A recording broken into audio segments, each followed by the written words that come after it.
Podium Audio presents The In-Laws, written by James Caine, performed by Piper Goodeve. Chapter 1.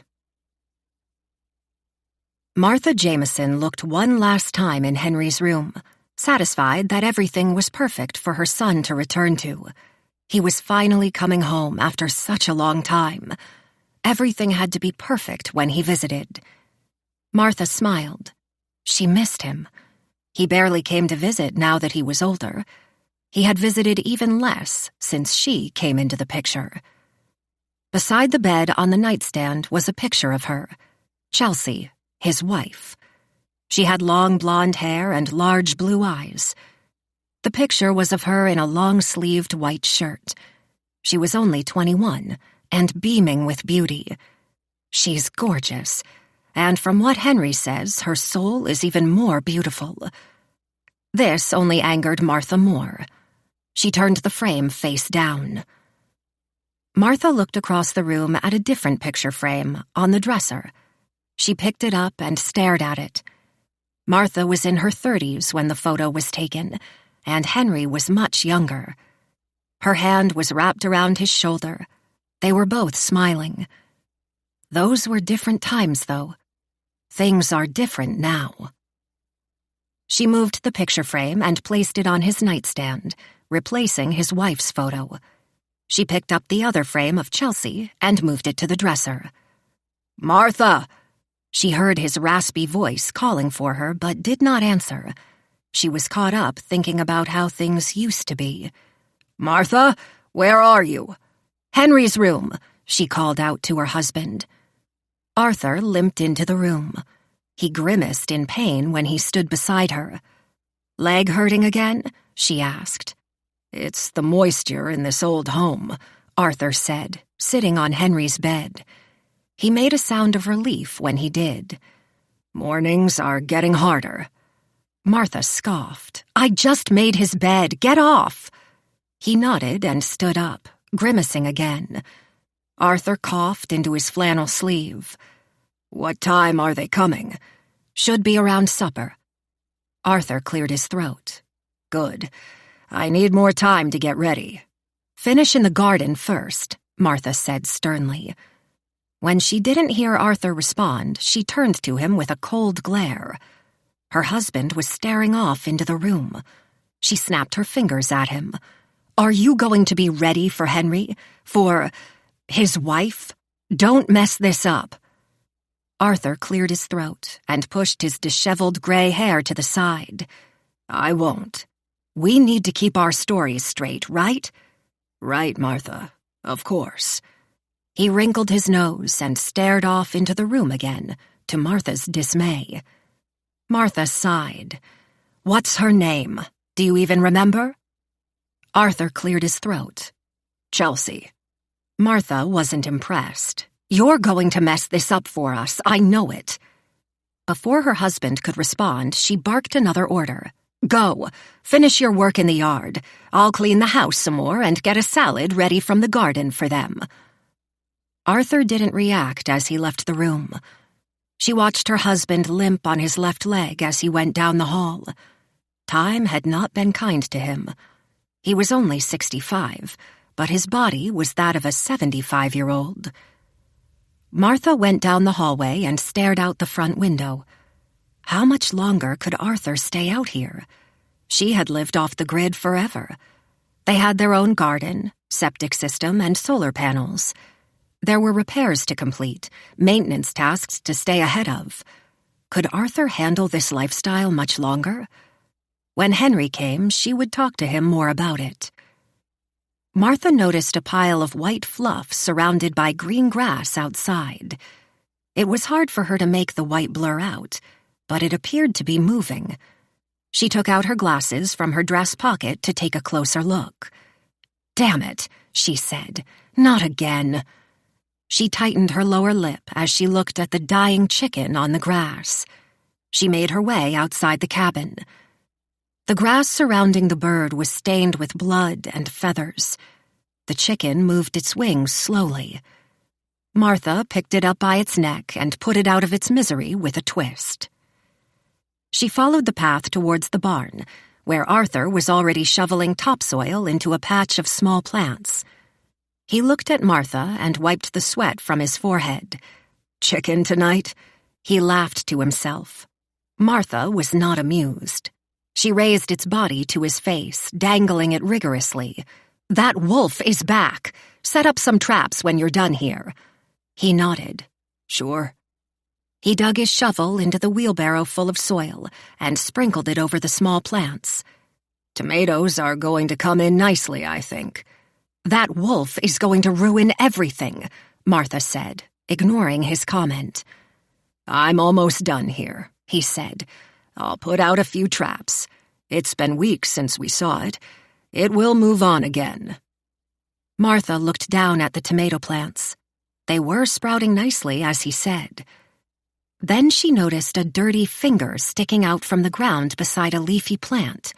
She shook her head as she saw several other fingers from the hand sprouting out from the soil. "No wonder why the wolf is back," she barked, pointing at the fingers. She looked closely at one finger. An emerald ring was clearly visible on one of the blue-hued digits. Martha bent over and rustled it off. She rubbed dirt off the band with her fingers and spit. "You need to do a better job, Arthur," she said sternly. "Henry is coming with his wife. It needs to be perfect." Arthur nodded, stuck his shovel in the wheelbarrow, and covered the hand with dirt until it was fully hidden. Martha smiled thinly. If things are perfect, Henry will never want to leave again. Chapter 2. Chelsea looked out the passenger side window, taking in the woods and mountains surrounding them, as Henry drove off the highway into a gas station. "You still have half a tank," Chelsea said to her husband with a smile. "Aren't we getting close to your parents by now?" It had already been over a 2-hour drive from their apartment in Calgary. Henry smirked. "First rule, when you live out in the middle of nowhere, always gas up when you can, because you may not be able to until it's too late. Learned that lesson the hard way a few times when I was younger." Henry parked his pickup truck in front of the gasoline pump. He turned off the ignition and smirked at Chelsea again. "How about I pump and you go inside and get a few snacks for the rest of our road trip? Grab a few of those junky gas station brownies, too. I love those. Maybe a few for my parents." "I thought your parents lived off the land. What do they need gas bar junk brownies for?" "They taste delicious. That's all that matters. Pretty please, sweetheart?" He opened the driver's side door and got out, grabbing the gas pump. Chelsea got out of his truck and stretched her legs. She looked around at the lonely gas station on the empty road.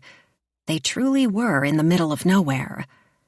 "How much longer until we get to your parents?" she asked. Henry opened the gasket but sighed to himself as he put the pump back on the hook. "I'm getting used to the city now. They don't have pay-at-the-pump options out here. When you go inside, can you ask them for $30 on the pump as well?" "Sure," she said. "And about another hour and a half or 2. He answered her with a grin. Chelsea turned to walk towards the gas bar, but Henry whistled at her. She turned and he raised his wallet. "You may need this," he said. Chelsea put out her hand, but he waved for her to get closer, smiling. "Stop playing games with me, Henry," she said with a laugh. "My back hurts, and I want junky gas station gummy bears as much as you want brownies." He didn't answer, but kept waving her over to him. When she was close enough, he grabbed her and pushed her against the side of the truck. He kissed her softly and leaned against her body. She could feel how excited he was already. "There's something about being in the middle of nowhere with you that makes me want to tear your clothes off," he said, biting his lip. "Stop," Chelsea said shyly. "Let's gas up first." She kissed him. He stepped back and raised her left hand, kissing her wedding band. "As you wish. Don't make me wait too long. I'm hungry. For brownies." Chelsea shoved him. "You're trouble." She leaned in and kissed him again.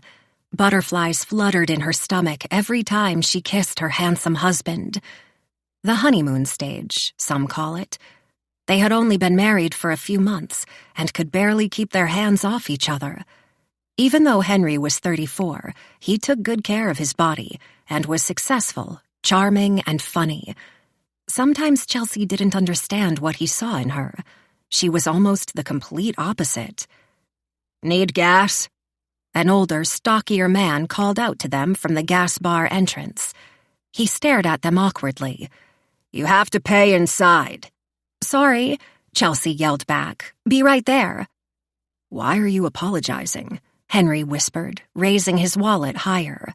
"Stop it," Chelsea said back. "Give me the wallet." She looked back, and the man was still staring at them. "He's watching." "So what?"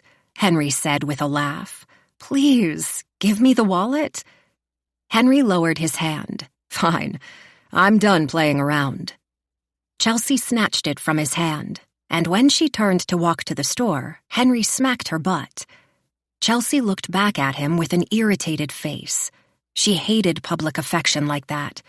It was what others thought about it that bothered her most. As soon as she saw Henry's face, though, she felt nothing but his love. "For that," she said, "I'm buying some potato chips, too." She walked towards the store, and the old man went back inside the gas bar behind the counter. She was amazed at how rustic everything was at the station. She spotted a phone booth beside the building and chuckled to herself. She couldn't remember the last time she saw a functional phone booth.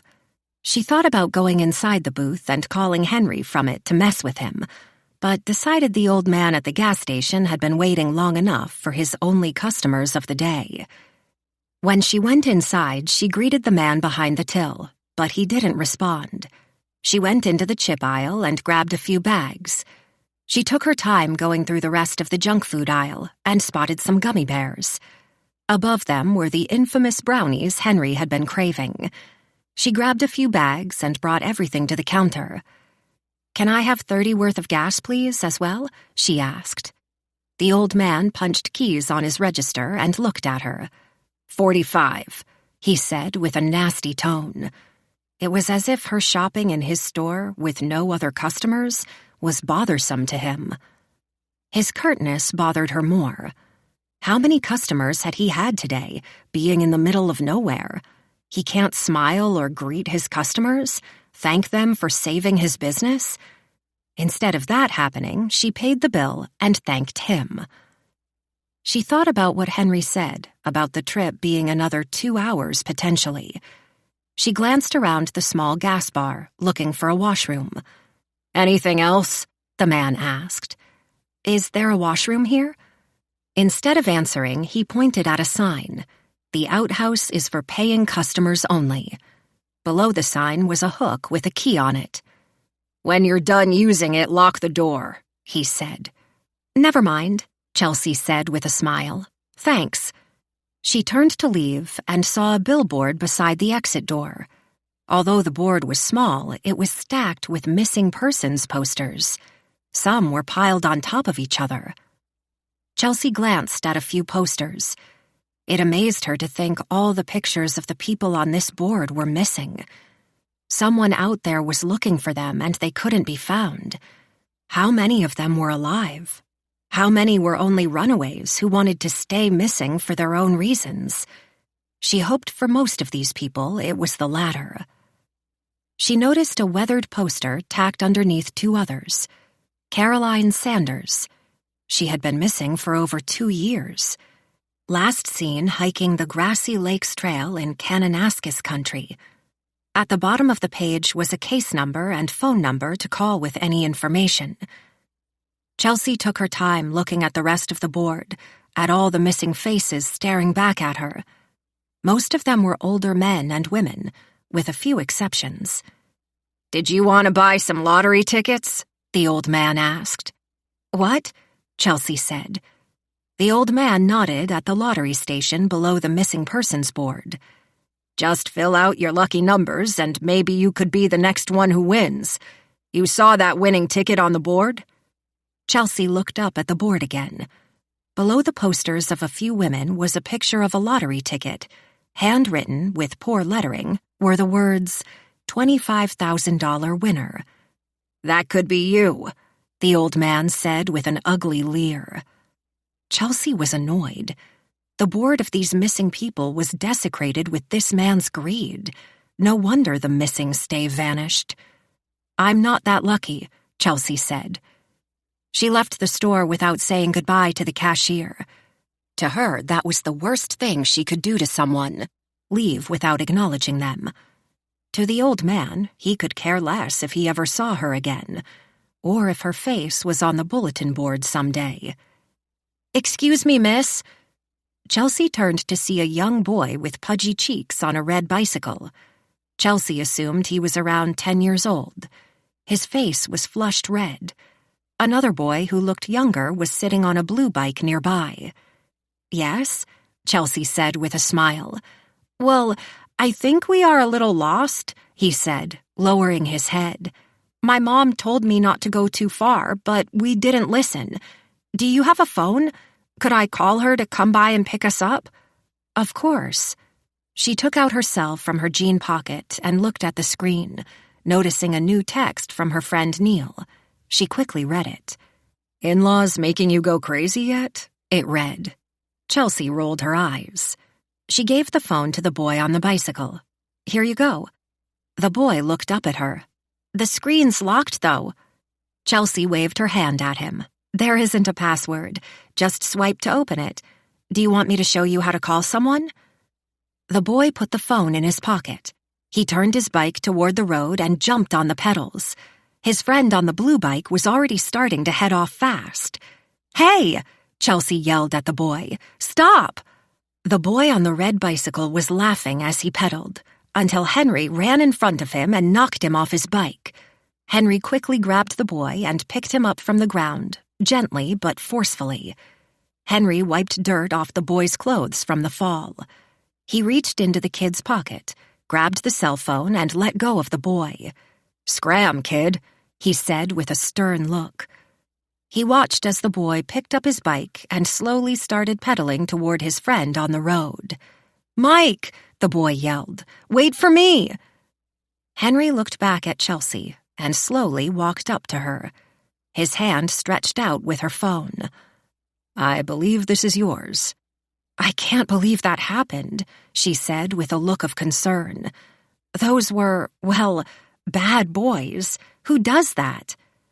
She took her phone from his hand and opened it to make sure it wasn't broken. She was relieved when she saw it was fine. Henry smiled.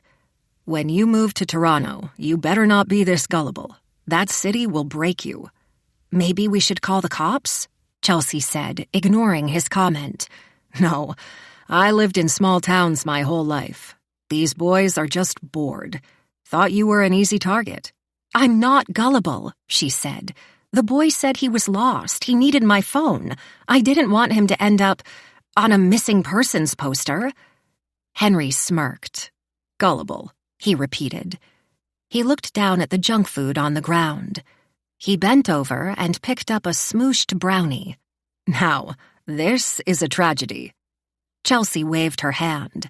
"I'm not going back inside that gas station to get another one. That old man inside is the worst, and so are those kids." Henry grabbed her hand and kissed her wedding band. "Gullible and too sweet for your own good. If that old man was mean to you, you should tell him." "He wasn't mean. He just wasn't nice. I'm not that kind of girl to tell people what I think, you know that," Chelsea said, shoving him playfully. "That's why I married you." Chapter 3.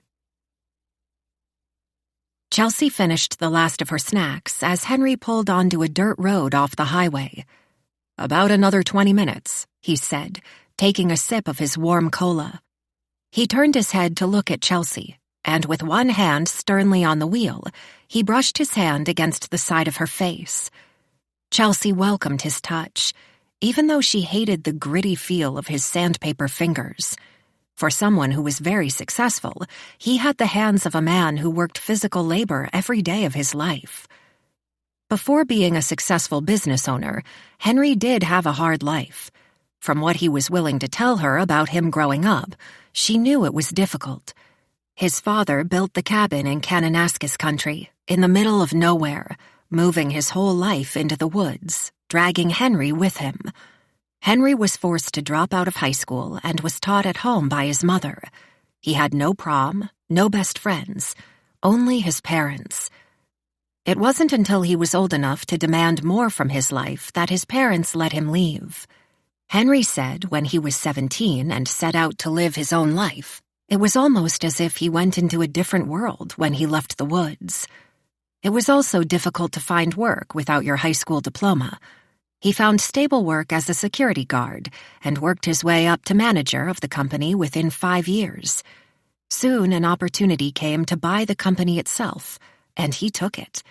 Now he owned and operated Secure Surveillance, one of the largest local security companies in the province.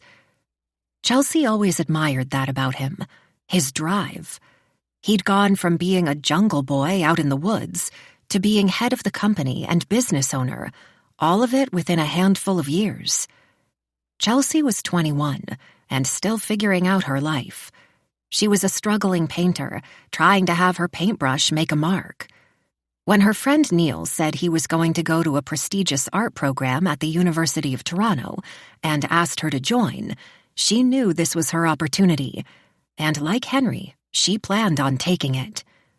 Henry didn't like it, though.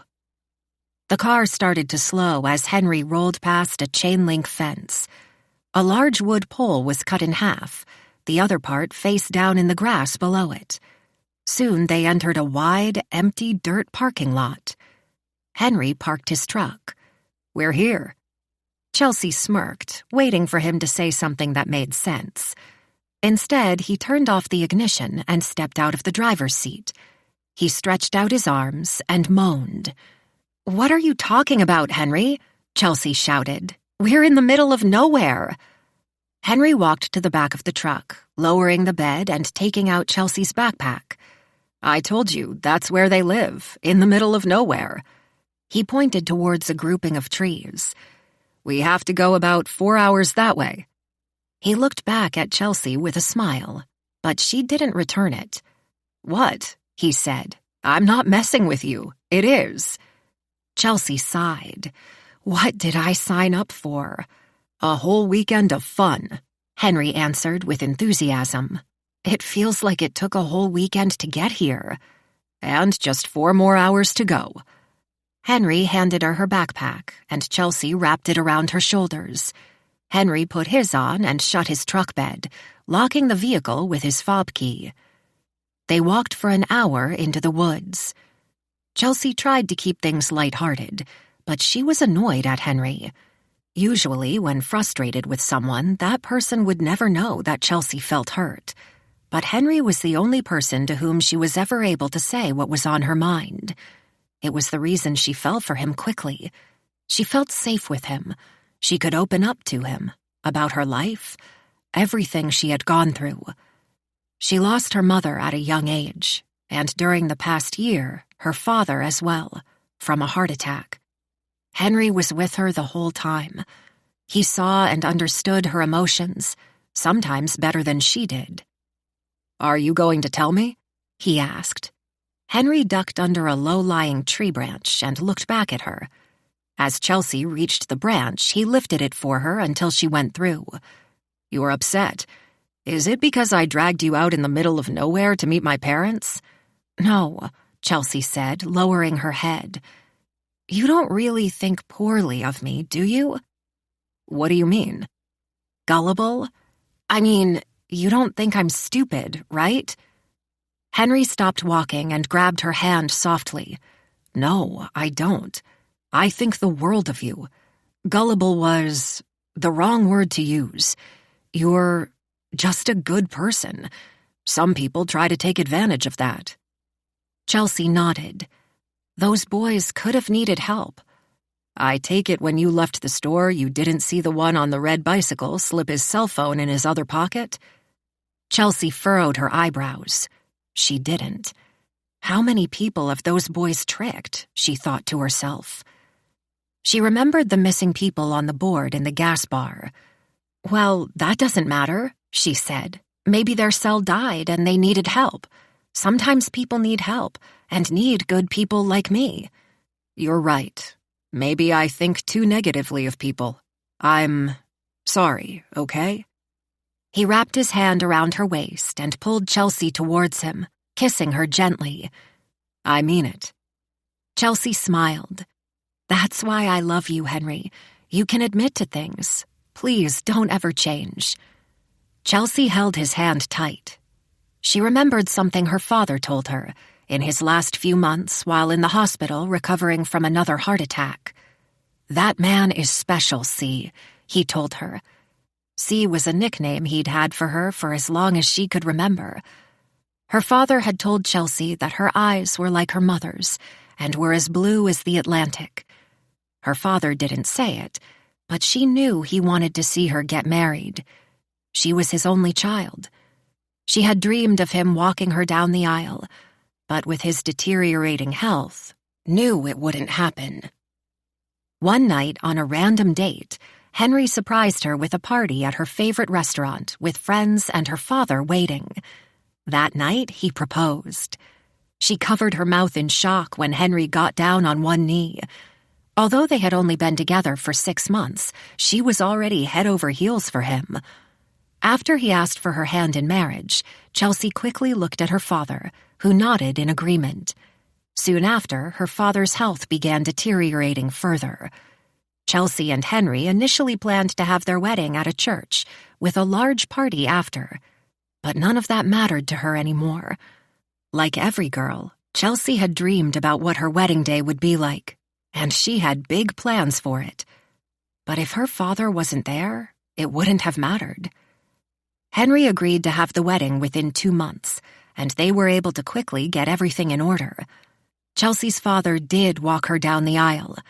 In the end, she did have the wedding she wanted, because the people she cared about most were with her. Unfortunately, Henry's parents weren't able to attend. Chelsea hadn't even met her in-laws until this weekend. When Chelsea asked why they couldn't come, Henry rolled his eyes, telling her how particular they were.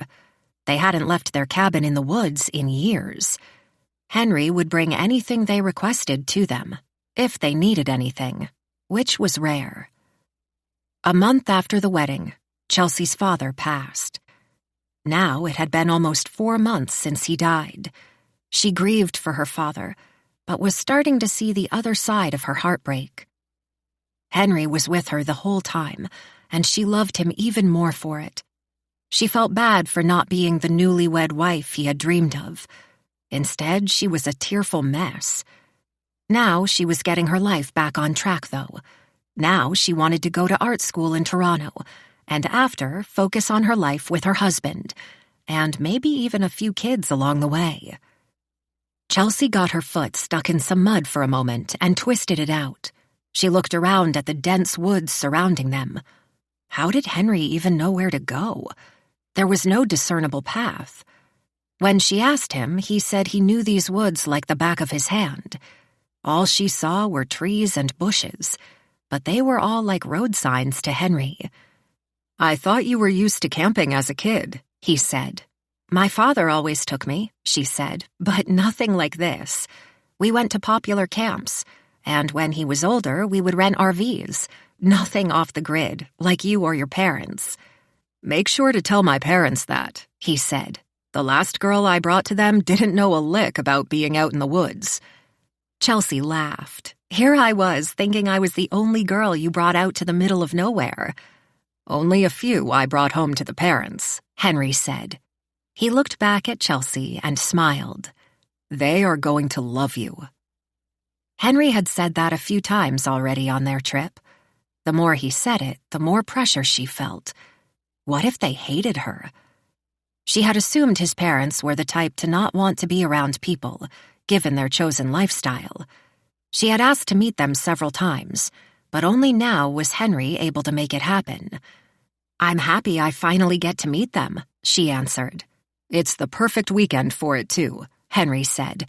"I've got a huge project starting soon. It's going to be super busy. You have art school potentially starting in a week. Before all these hectic things happen, we get to spend some quality time with my folks." Chelsea felt bitter when he said potentially going to art school. She wasn't sure what he hated more, the idea of her leaving the province or her going to school with Neil.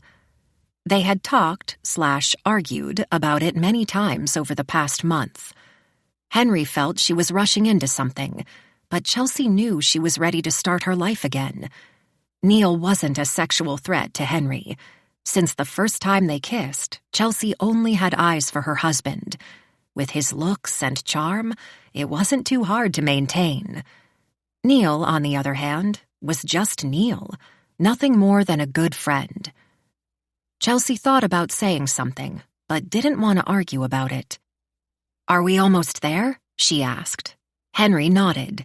"About an hour or so left." "Ugh, I have to pee." Henry looked around the woods. "Pick your potty." "An hour?" she repeated. "Fine." "What?" Henry laughed. "When you were in the Beavers when you were younger, you didn't go pee outside?" "Beavers was for little boys. Girl Guides were for girls," she corrected. Chelsea found a large tree and went out of sight from Henry.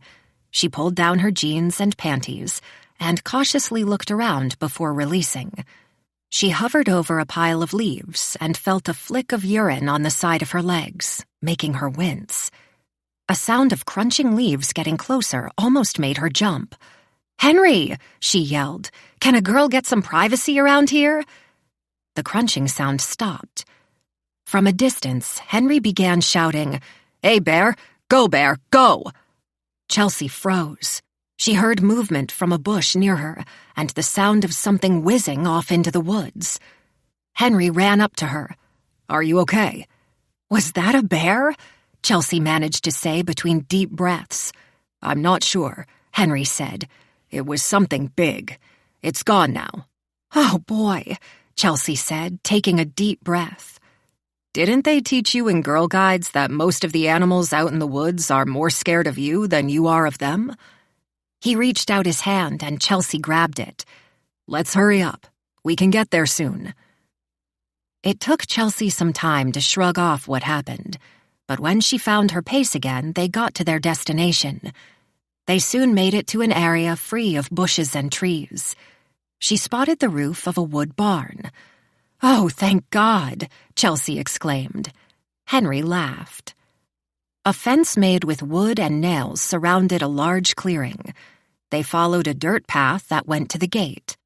Henry lifted the latch to open it, and Chelsea noticed a large sign tacked to the fence that read, "Do not trespass," and another below it that read, "Property under video surveillance."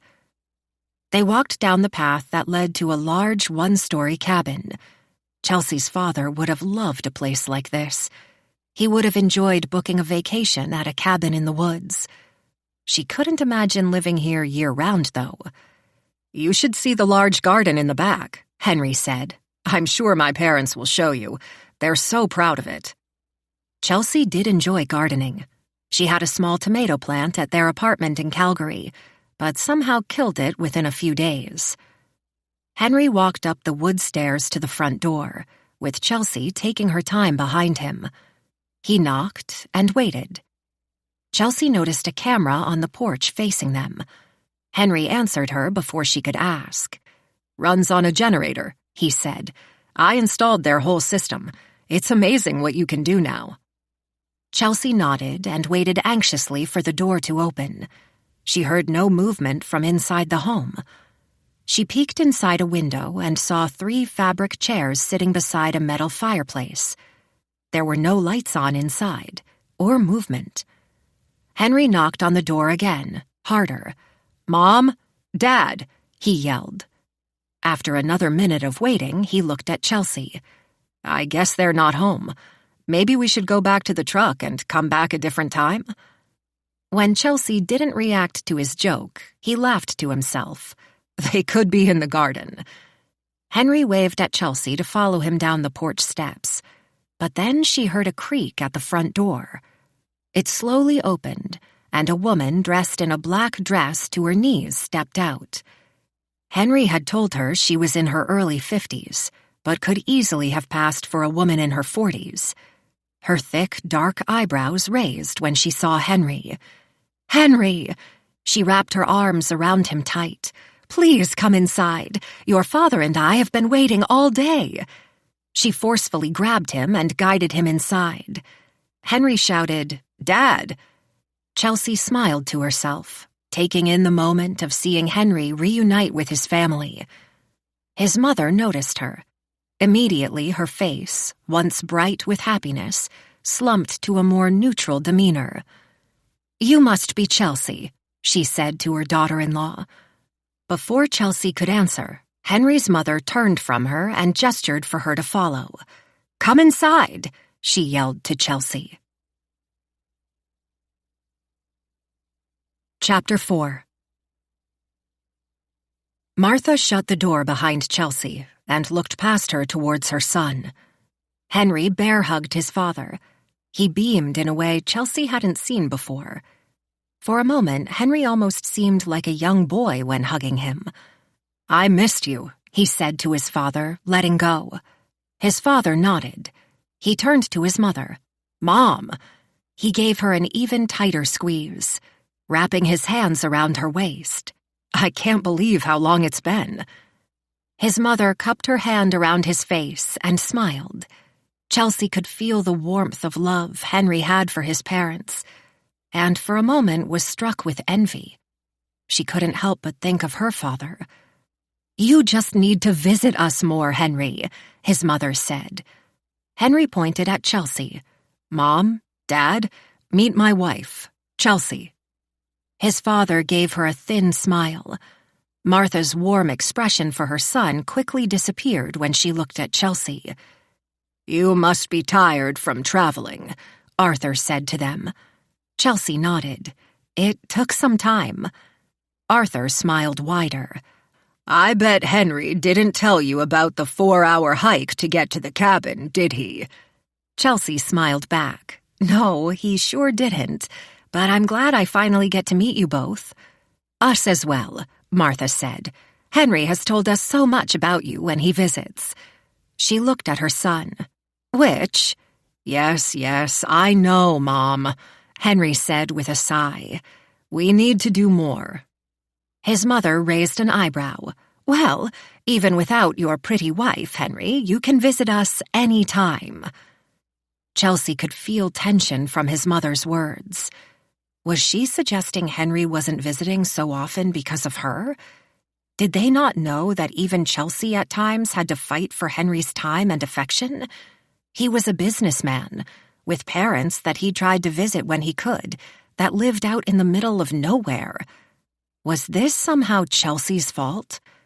"I'm excited to be here. Henry told me so much about your cabin and your lifestyle. I can't wait to experience it." "Just wait until you see how you go to the washroom out here," Arthur said with a chuckle. Martha struck him in the shoulder. "So vulgar, stop it. This is how we live." Chelsea felt a sense of grief again. Had she managed to offend her mother-in-law again? "I didn't mean to insult your lifestyle, Mrs. Jameson. I meant that I'm interested in experiencing it while I visit. The first of many visits. I'd love to see your garden more, too. My father had a small one in his backyard, but nothing like this." "Well," Martha said with a thin smile, "most people don't depend on their garden to live like us." Henry wrapped his arm around Chelsea's shoulder. "Chelsea has some experience in the woods, but nothing like our family. We will have to show her the ropes." Arthur took a pipe from one suit jacket pocket and a bag filled with tobacco from the other. He opened the bag and put some in the pipe. "We can certainly show her. Should we start the grand tour?" Martha looked at him sternly. "Dinner is almost ready, Arthur. The tour can wait until after." Arthur took a match out of his pocket and lit it, nodding at his wife. "We're having chicken stew tonight." "Can't wait, Mom," Henry said. "Why don't you go to your bedroom and settle in?" Martha said. "I guess the tour starts with my bedroom," he said. His father laughed, but Martha maintained her grimace. "Dinner will be ready in 15 minutes. For a moment, Chelsea felt like a teenaged girl and wondered if Martha would tell Henry that if he brought a girl into his bedroom, that he needed to keep the door open. Chelsea looked around the home and the antique fabric chairs beside a large fireplace in the living room. The head of a wolf was above the mantel. The head of a buck and a few large fish decorated other parts of the walls. Although it wasn't how Chelsea would make a living room, there was an authenticity to the setting. She felt like she was in a cabin in the middle of nowhere. The wood-paneled walls made the larger cabin look smaller, almost cozy. Henry grabbed her hand. "This way, hon." Chelsea stopped and looked back at Martha. "You have a lovely home, Mrs. Jameson." Martha glanced at Henry, then at her. "Why, thank you." Arthur stood beside his wife, blowing a puff of thick white smoke from his mouth.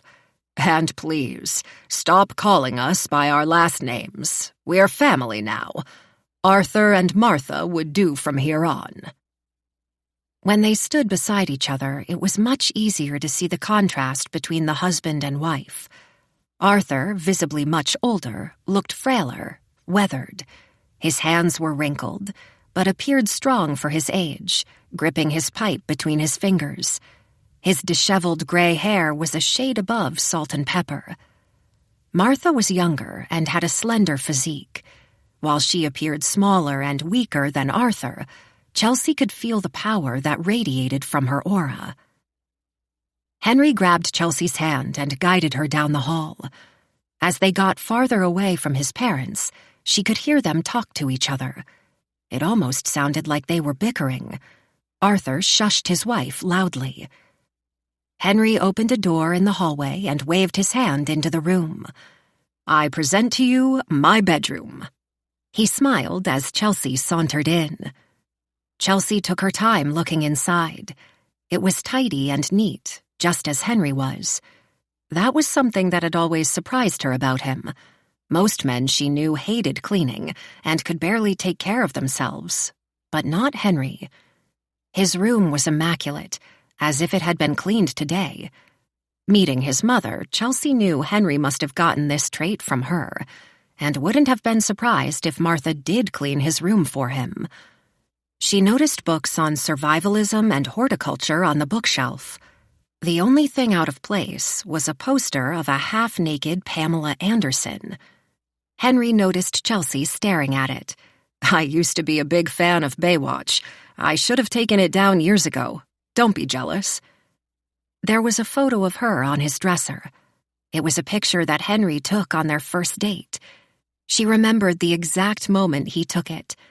After a full night of laughs and drinks, Henry took out his phone and asked if he could take a picture to remember the best date of his life. Chelsea thought the line was corny, but loved his delivery of it, and agreed. "I'm also a big fan of her, too," he said, pointing at Chelsea's picture. Chelsea smiled and sat on the bed. "Ugh," she said, "a bit harder than I thought it would be." "Not too many Posturepedic mattresses can be delivered out here," Henry said. Chelsea turned her head and noticed another picture on his nightstand of a much younger Henry with a woman's arm around him. "Whoa," she said out loud. "Did you leave a picture of you and your ex on your nightstand?" Chelsea laughed. Henry's smirk faded. He grabbed the frame, looked at it for a moment, then outside into the hallway. Henry shook his head. Chelsea put her hand on top of the frame, sliding her fingers across his. "I was just joking. I know you don't come here much. What was her name again? Your ex?" "Carrie," Henry said. "But this isn't her. It's me and Mom." Chelsea grabbed the picture frame and stared at the picture again. Martha had her hand wrapped around Henry with a large smile on her face. Perhaps that's why Chelsea hadn't noticed it was her at first. "She was beautiful when she was younger," Henry said. "Your mom is still a good-looking older woman." "She had me when she was 15, Henry said. Chelsea knew the story. Henry had told it to her many times. He truly adored his mother. He talked about how much she had to give up for Henry. She didn't finish high school. She had to raise a child while Arthur worked. The hardened woman Chelsea met at the front door didn't seem so scary when she looked at the photo. "She hates me, doesn't she?" Chelsea said. "My mother? No, of course not. She doesn't even know you yet. All my parents hear are the amazing stories I tell about you." "I thought I'd have a harder time with your father. I thought it would be easier to get along with your mom." "Mom is great once you get to know her.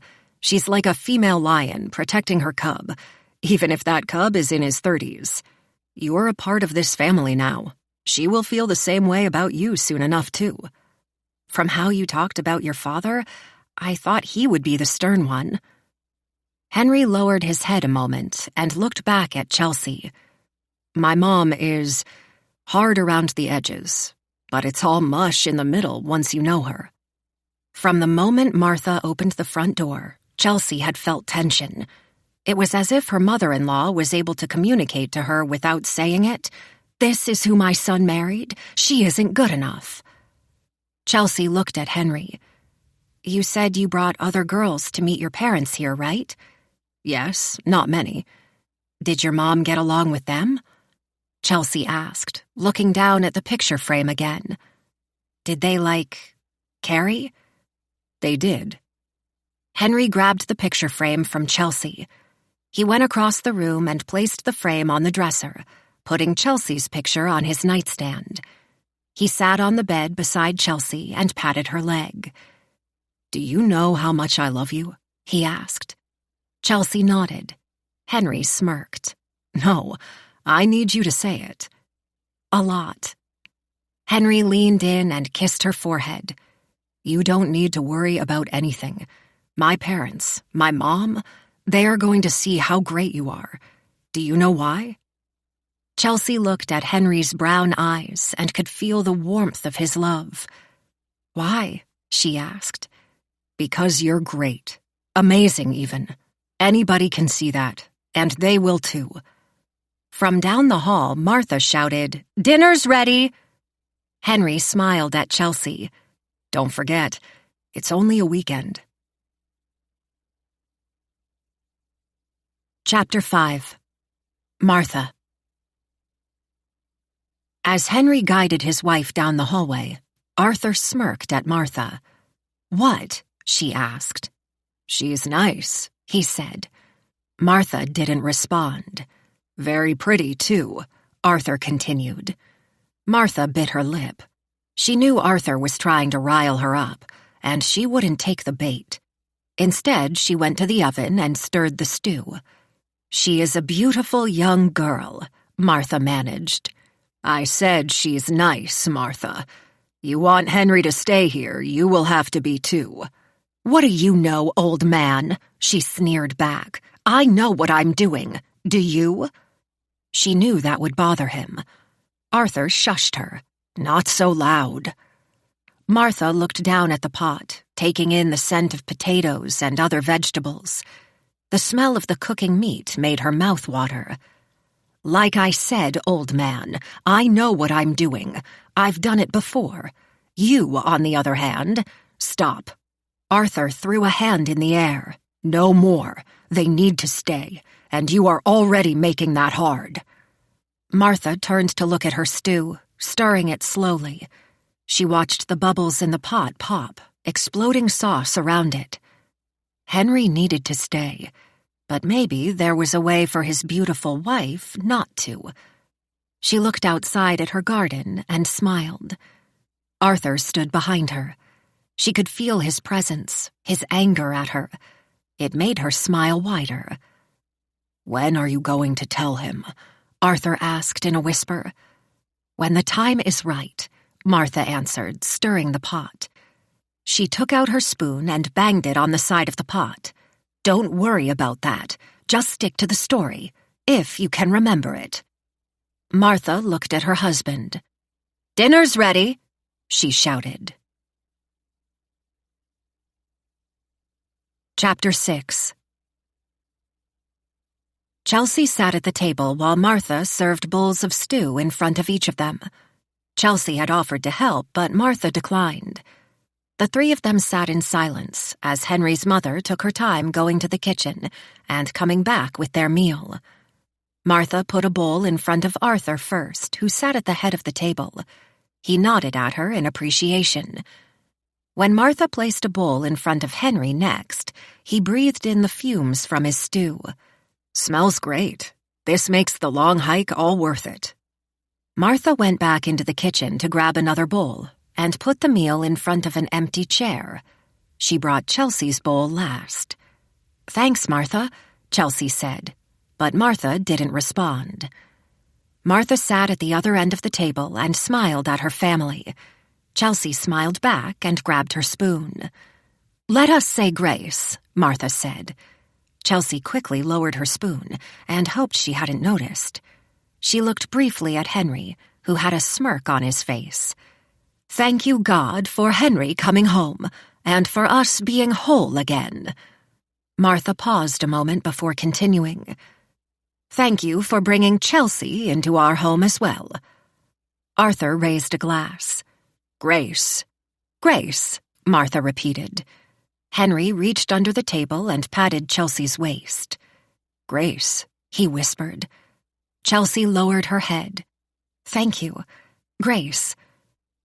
When everyone else grabbed their spoons and dug into the yellow broth, Chelsea joined in. They ate in silence for what seemed like forever to her. Finally, Arthur stirred up a conversation. "How's work, Henry?" Henry nodded and swallowed what remained in his mouth. "Good, good. We got a big contract in the city. It's taking a lot of time, but this contract will easily be 35% of our revenue this year. We can hire a few more salespeople, installers. It's going to be a good year." Arthur smiled. "You have done good work with your company. Proud." Henry looked at him warmly. "Thanks, Dad. That means a lot. Soon, Superior Surveillance will be the largest in the province," Arthur said, scooping a spoonful of stew. Henry exchanged a glance with his mother and looked back at Arthur. "It's secure surveillance, Dad." Arthur shrugged. "Yes, sorry." "Hopefully, we will get even bigger, though," Henry said softly. He smiled at Chelsea. "Can you believe that even in some remote cabin I can install a security system?" He pointed at the panel above the door. "It lights up red when the system is armed." "Why have a security system out here?" Martha responded. "You never know what some of those crooks from the city will think of doing. When we lived in the city, we had problems, even a break-in when we were not home. They ruined our door." "Don't forget about the wildlife," Arthur said. "Especially bears. Smart creatures. A while ago, a black bear managed to get inside the cabin." He laughed to himself. "Martha almost shit herself when she saw it in our kitchen." Martha frowned. "Language!" Arthur waved her off. "Henry scared it off with pots and pans." Chelsea looked at her husband. "No way!" Henry put down his spoon. "I don't like bragging, but I scare away bears. It's what I do. I'm basically a superhero." Martha dug into her stew with her spoon. "Now he's not here so much, so I wanted a security system. All the windows are shatterproof glass, too." Chelsea looked at the large window in the living room. "Go ahead, Chelsea," Arthur said. "Take that living room chair and throw it into the window." He laughed. "It won't break, I promise."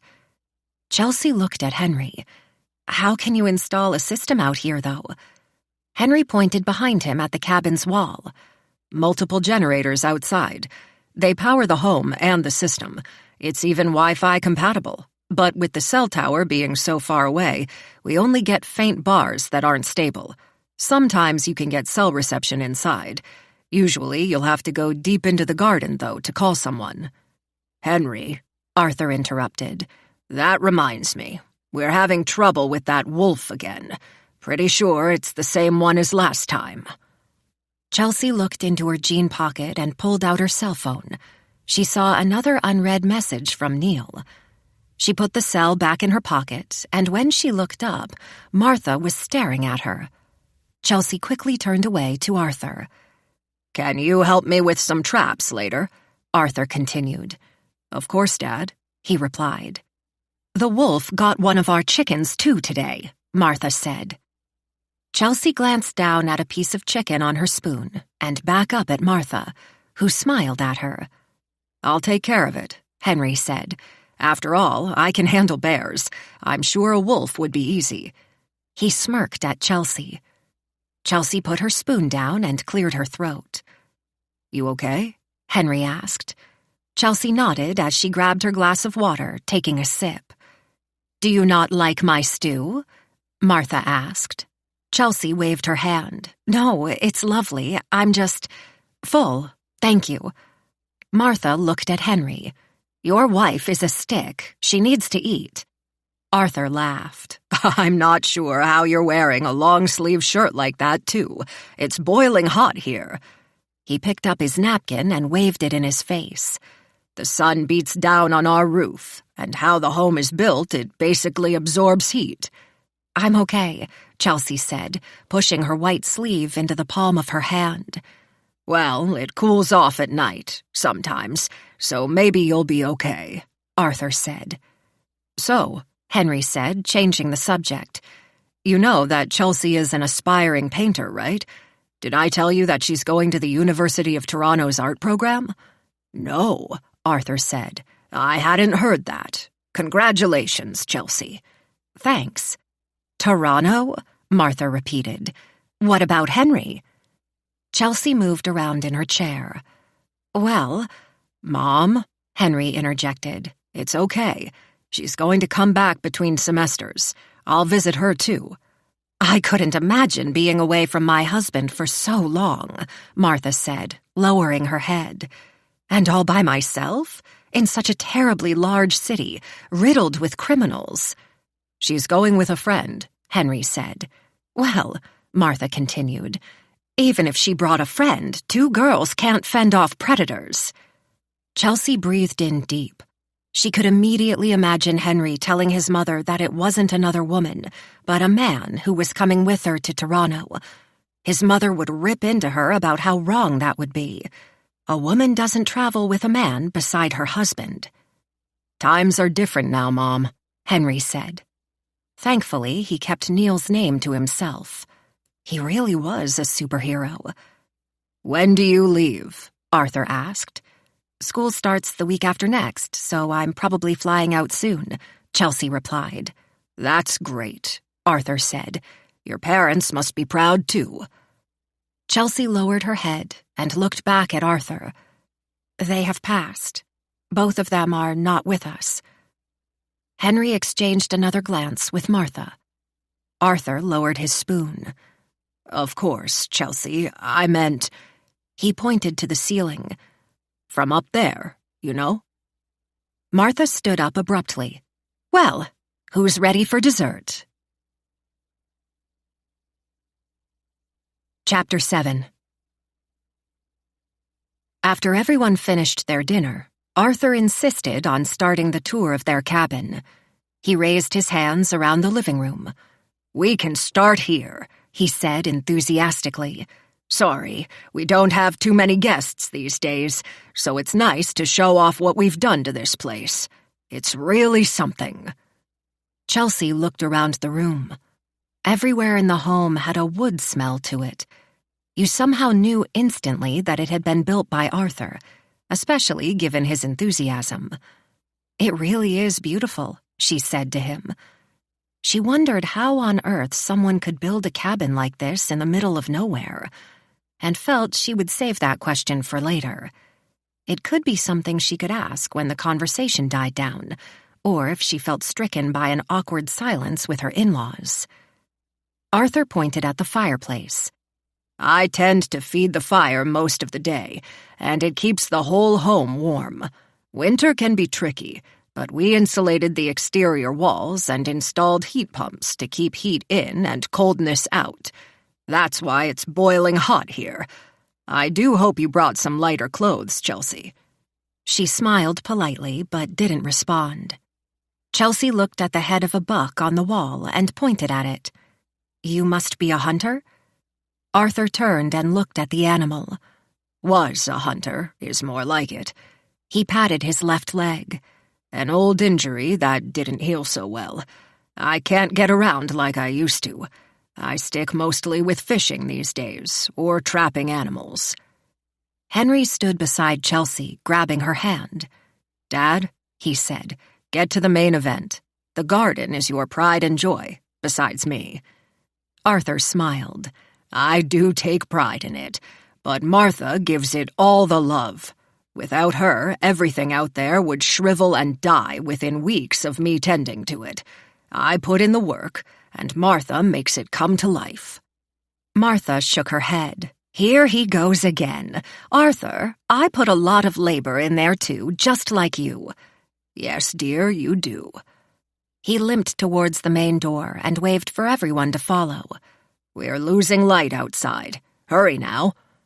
Chelsea smiled to herself when she noticed how bright it was outside. The four of them went out the door and walked down a dirt path to the garden. Arthur started pointing around different areas. "Over there you have the apple orchard." The area covered 30 feet or so. "Grapevines and raspberry bushes are over there." He pointed in another direction. "Spice and basically all types of fruit and vegetables are spread amongst the garden from here." They continued down the path as Arthur explained what was growing in each area. Chelsea was definitely amazed at the work put into the garden. "How do you guys find the time to do all of this?" she asked. "We don't get out much," Arthur laughed. "We have enough to feed 3 or 4 mouths for a couple months off fruit and vegetables alone," Martha said, "not to mention whatever Arthur catches or traps." Chelsea nodded. "It really is something. My father loved to garden. He only had a planter box filled with small vegetables." She noticed a short stem emerging from the ground. She walked over to it. "This is a tomato plant, right? My father loved growing them in his little box. He would have loved your garden." Martha frowned a moment at her, and Arthur gestured for her to come over to him. "Sorry," he said, "growing new plants there. Try not to step close to them if you can. Those babies need a lot of love and attention to grow right." Chelsea looked around at the small plants and the pile of loose soil near her foot. "So sorry." She stood up and hurried back over to Henry, grabbing his hand. "Not your fault," Arthur said. "We would put out signs, but nobody comes out here besides Henry." He started walking slowly down the path again. "Over this way is the barn." Close to the garden stood the large, rotted-out barn Chelsea spotted before. The wooden walls looked damaged and weathered. It appeared that a strong wind could blow it over at any moment. Chelsea wondered if she pushed with all her might, if she could topple it. When Arthur showed them inside, he pointed at the workbench and cabinets. Under the counter was a large tarp. He pointed at his fishing poles. On the other side of the barn, on the ground, were rusted traps of different sizes. Arthur gestured at a big trap with large metal teeth. "Can you help me load that one, Henry?" Arthur looked at Chelsea. "They truly aren't hard to load. It's just moving them that's difficult for me." Chelsea nodded. She looked at an old black and white photo tacked onto one of the cabinets. "Who are they?" she asked. Henry answered. "My grandparents. They came from Ireland originally. They built their own homes back then, too. See that small house in the back?" Chelsea squinted her eyes and looked at the home behind the young couple. "Well, they built that themselves. When my parents moved out here in the woods, they wanted to go back to their roots, just like my grandparents lived. Built this home themselves. I'm amazed at how beautiful your lifestyle is out here." She looked at Martha, who, for a change, smiled back at her. How could they live out here year-round? The winters could be brutal. The wildlife was dangerous. She would never want to come out here if there was the potential for heavy snow. They could be stuck inside the cabin for days. The thought of that made Chelsea cringe inwardly. A chicken ran across the barn suddenly. "There must be another hole in the coop," Martha shouted. She looked at Arthur sternly. "We need to fix that if we don't want the wolf hanging around our property tonight." Arthur rolled his eyes at Chelsea. "Like I said, I'm the labor. She gives the love." Chelsea let out a laugh, and when she noticed Martha's grimace, quickly shut her mouth. Arthur pointed at one side of the barn. "The chicken coop is on the other side of the barn. I hope you're an early riser, because our rooster is." He laughed to himself. "Well, that's everything outside. There's a shed over there, too. You basically saw the whole inside, too, already." He put a finger to his mouth. "Oh, wait. Follow me." He walked towards the cabin. "I almost forgot." Martha followed her husband, maintaining her sour face as she did. Henry grabbed Chelsea's hand. "Unfortunately, I know what he wants to show you now," he said. "I'm sorry in advance for this weekend." Chelsea laughed. "Don't be. Your dad is hilarious." Martha looked back at her, then turned and continued following her husband. When they were back inside the home, Arthur walked past the kitchen and living room. "You've already seen Henry's room." He gestured at the open door. "This is the master bedroom," he said, pointing at the closed bedroom door beside Henry's. Arthur walked across the hallway and opened another closed door. "And the washroom." Chelsea wrinkled her face in preparation at what she was about to smell, but was pleasantly surprised at first. A porcelain sink was in front of her. On the other side was what looked like a white bench with 2 toilet lids on top, with a large bucket beside it. "I have to say, I was expecting worse," Chelsea said with a smile. "You hyped it up too much, Arthur." "Wait for it," Henry said.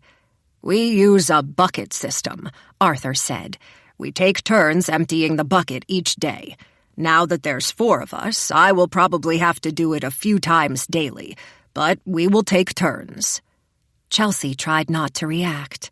He pointed at the toilet lid on the left. "This one's for number 1 only," he said, and gestured at the other. "I'm sure you know what that one is for now. When it's time, take the buckets and bring them to the compost bin outside." Chelsea was still focused on him alluding to her carrying their pee and poo buckets, until she realized he said the word compost as well. Her face soured. "Did you say compost bin?" Chelsea said in shock. Arthur laughed. "That's what I was waiting for." He laughed again. "Well, Chelsea, you can't find good manure out in the middle of nowhere. Our soil needs good nutrients." Chelsea felt lightheaded for a moment. She had dined on food filled with her in-laws' nutrients. She felt like she could puke, but maintained her composure. "It's not a big deal," Martha said. "Better than eating whatever pesticides are on the fruits and vegetables you buy at the market. That stuff causes cancer. It's not like we dump the bucket on the garden itself." Chelsea took in a deep breath. She hadn't meant to upset her with her reaction. "I'm sorry, Mom," Henry interjected. "She didn't say anything bad.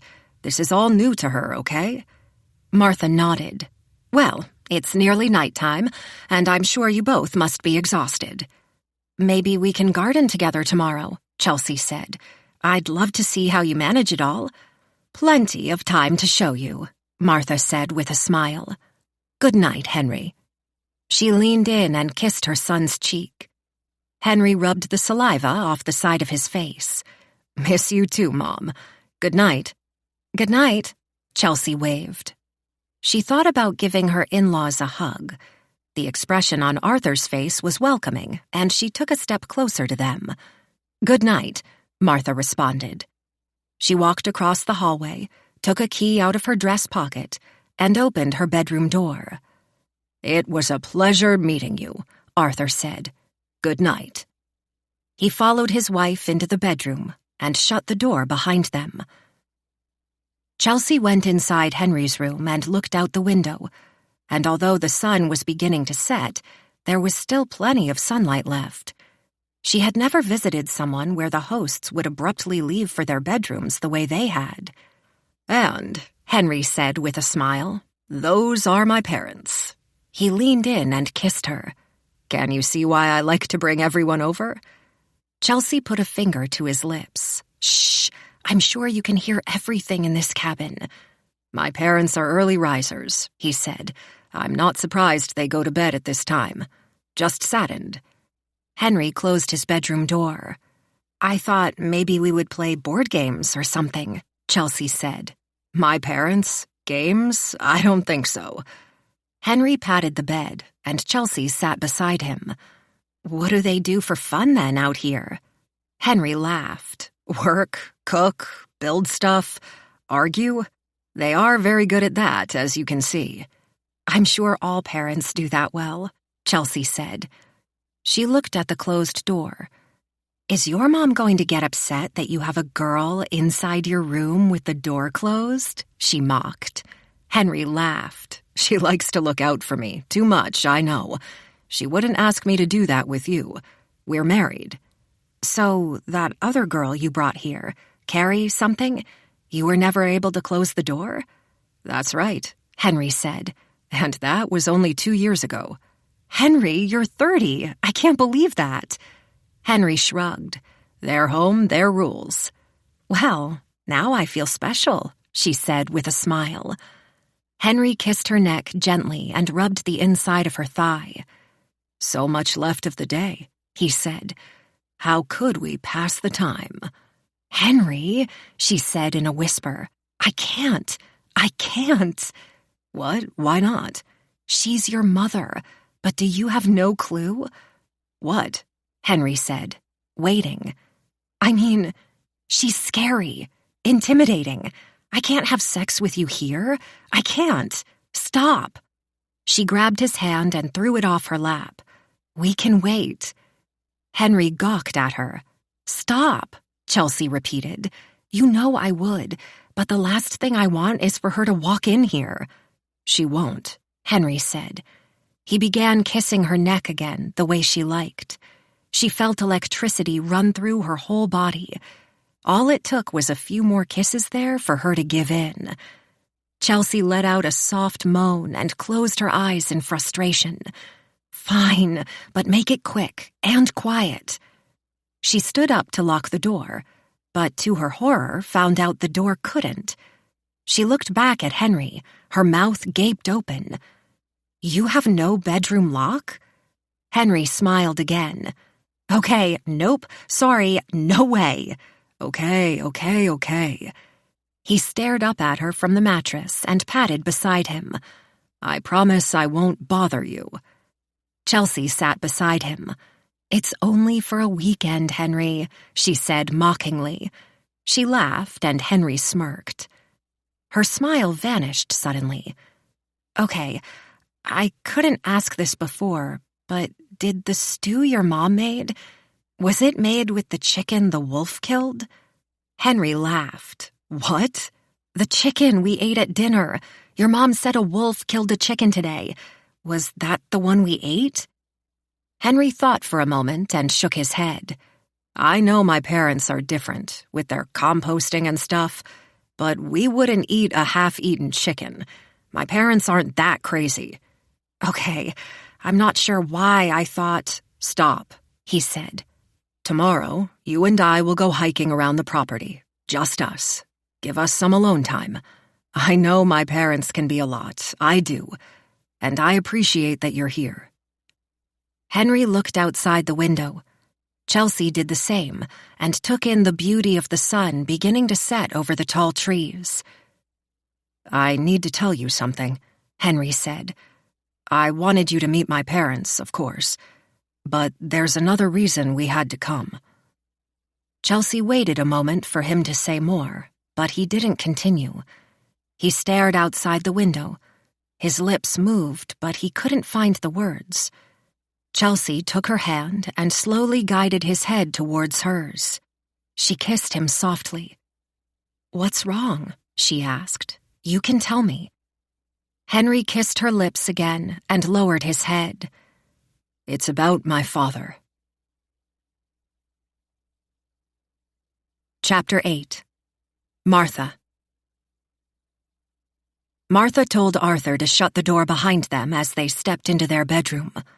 "A bit early for bed, no?" Arthur said, unamused, as he locked the door. Martha ignored him and stood in front of the dresser mirror, looking at herself. Her face was noticeably older, but still pretty. Her figure remained slender, but physics had a way of making everything more droopy than she remembered. How did time go by so fast, she thought to herself. How long has Henry been away from our home, living in that dirty city? How long has he been caught up in their world, with her? She opened the dresser drawer and quickly changed into her night blouse.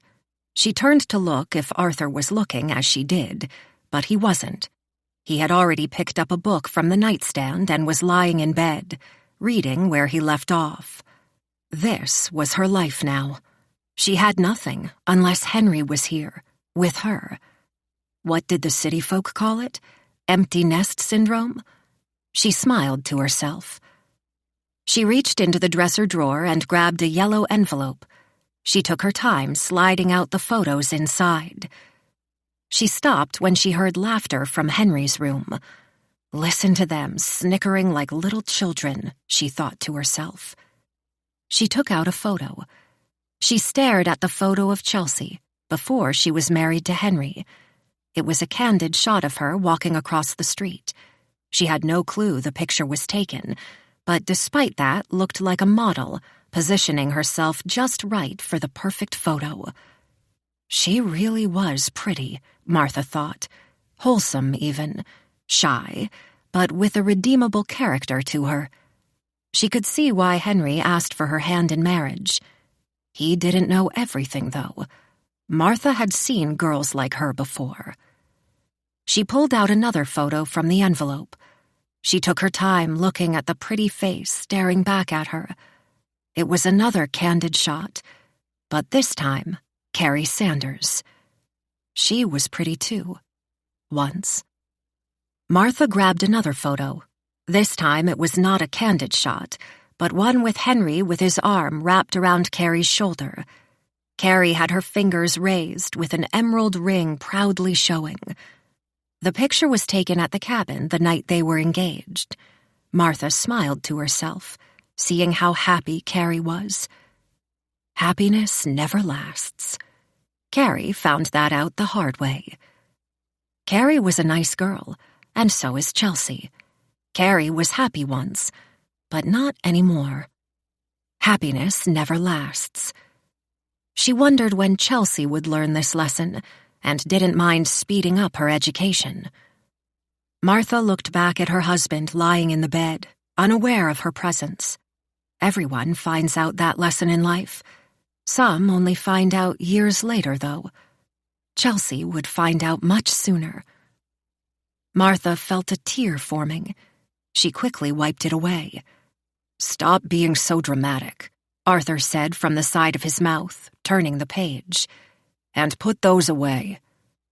Martha didn't listen right away. She looked at the pictures again of Carrie and Chelsea before stuffing them back into the envelope and sliding it into the dresser drawer. She slipped into the bedsheets and stared at the ceiling. Her mind was racing with ideas. "When do you think she will figure it out?" she asked her husband. Arthur shrugged, his eyes still glued to the pages of his book. Martha knew his thriller was likely entertaining, but was getting annoyed with him. "It doesn't matter anymore," Arthur finally responded. He looked up at Martha and lowered his reading glasses. "You still haven't told Henry, though, right?" Martha smiled. "In good time." Chapter 9. "He's sick?" Chelsea repeated. Henry lowered his head. "I worry that it's early Alzheimer's. He's only 65, but lately he is different. He's also forgetting things, Many things lately." Chelsea palmed his chin and caressed the side of his face. She could feel his tear on her hand, and she wiped it away. Henry rarely cried. He was always the rock while she wept. It was weird to see him so vulnerable. While she was sad for him, she couldn't help but feel more connected in that moment. "What kinds of things is he forgetting?" Chelsea asked. "Well, it seems small, but he knows my company's name. I was worried that he forgot about your parents for a moment at dinner, too. Mom says he has been calling her different names of women she doesn't even know. One night, she caught him in the living room, a handgun on his lap, staring at the front door. Mom locks up the guns now, and most of the large knives after using them." Chelsea felt unsettled for a moment, thinking about a large, timid man like Arthur doing such a thing. It was hard for her to picture the jolly man she'd met today acting in such a way.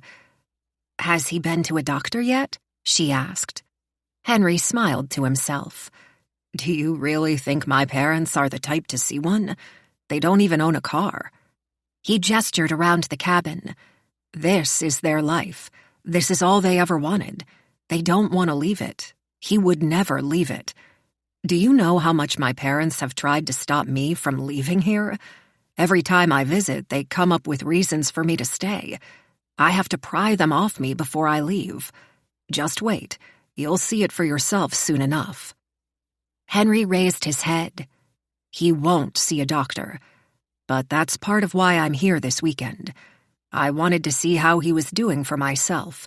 And if it's truly as bad as Mom says it is, try and convince him to come with us when we leave back to the city.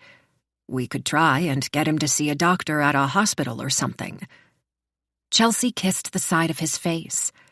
"My grandma had Alzheimer's. She was in her mid-70s when she was diagnosed. It was terrible. They were able to give her medicine which delayed her disease, and—" Chelsea didn't finish her thought on purpose. She could see the hurt in Henry's face and didn't want to tell him the truth. It destroyed who her grandma was until she finally passed and was at peace. "Your dad seems like a good person. Maybe together we can try and convince him." Henry looked down again. Chelsea waited for him to respond, but he took his time. "You know the worst part? I like him more now." Henry wiped a tear from his eye and turned his face away. "You keep saying how nice he is, and from how he is now, I would agree. He wasn't always like this. Before, well, I hated him. I hated my own father for a long time." Chelsea put her head on his shoulder. She recognized Henry had a lot to say, and she wanted to let him know she was there for him and to listen to every word he uttered. Henry reached around and played with her hair. "He would beat me. Us. Mom, too. One time I stood up to him when I was a teenager. That was a bad idea." Henry laughed to himself. "Now that he may be sick, he's different. Nicer." Chelsea remembered her grandma near the end.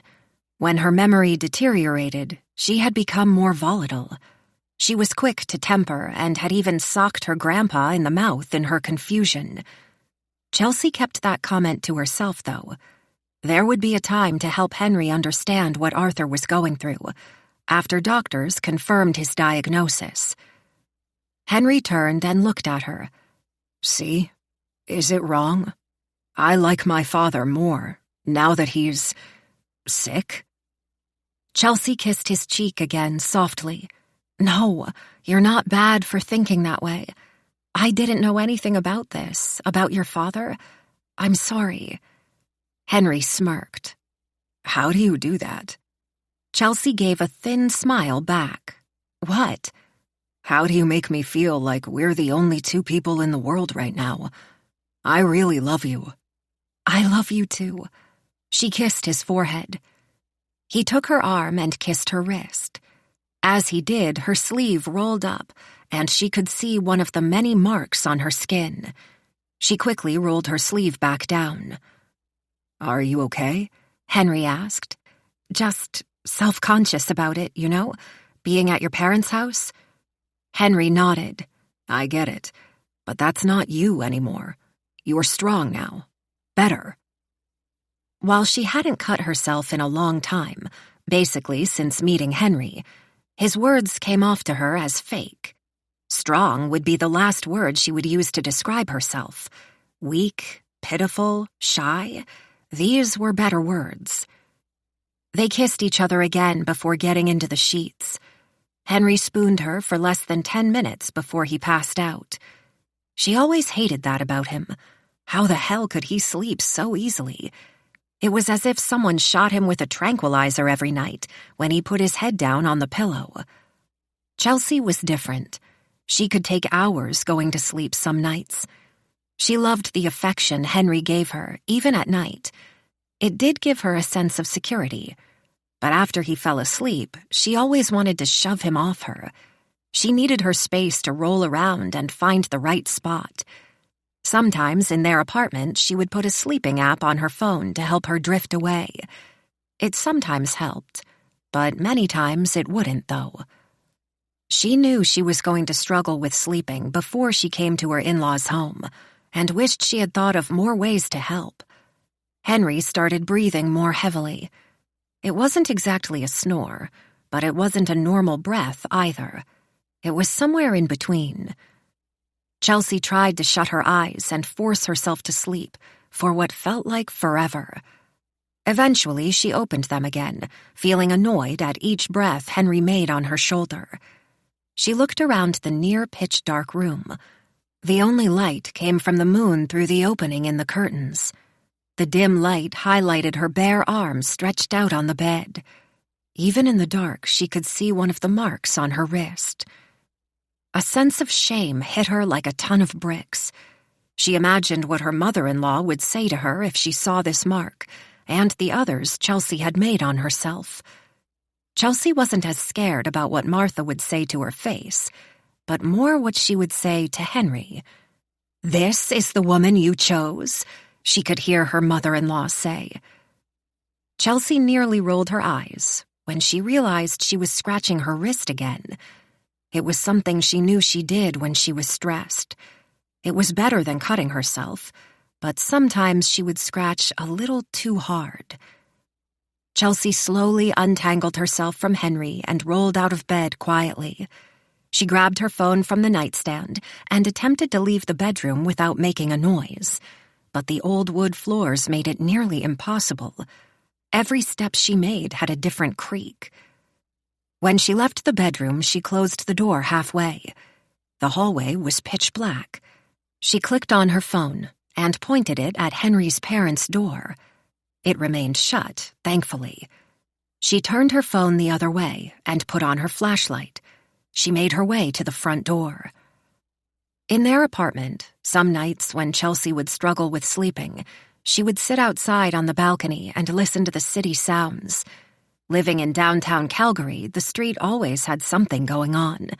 The sirens, people shouting from the bars below, or cars passing. It made her feel like she wasn't the only one not sleeping.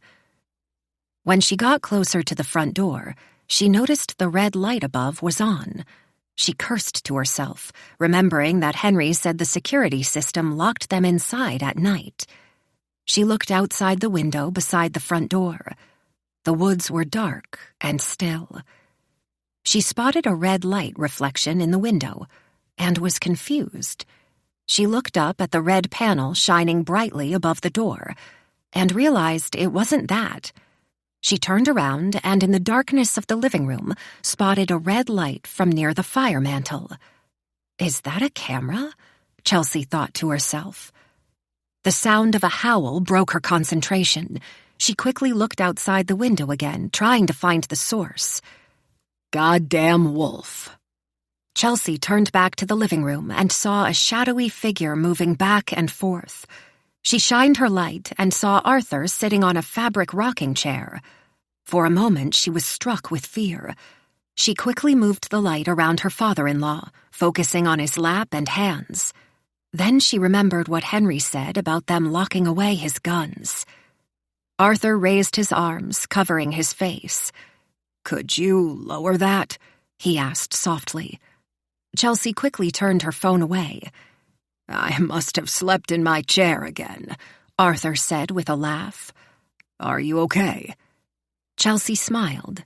"Oh, yeah, I just wanted some water." Arthur smiled back. In the darkness, it came off more menacing than it did during the daytime. "Well, you won't find clean water out there," he said, pointing outside the window. "Let me help you." He stood up from his chair with a groan and slowly made his way to the fridge. When he opened the door, it illuminated the room, and he seemed less nefarious. He grabbed a pitcher from the fridge and 2 glasses from a cabinet above. He poured water in both and gave one to her. He raised the glass in his hand. "I hope we're not too much for you." Chelsea lowered her head and grabbed her glass, taking a sip. "No, of course not." Arthur smiled again. "Meeting the parents is always scary. Was for me back in the day, at least." Chelsea smiled back. "Well, a little, I guess." She remembered Henry's words about his father, but couldn't see the brutal man he'd described. His face had wrinkles on the side that were made larger with every smile. It was as if the man had been smiling his whole life. "But you're not so scared now?" he asked. Outside, the wolf howled again, and it made her jump. Arthur laughed. "I guess I'd be more scared if I was out there." Arthur's smile faded. He glanced down the dark hallway at the bedroom doors. "Do you know how to get back to the highway from here?" He looked back at her sternly. Chelsea was taken aback by his question and sudden change in demeanor.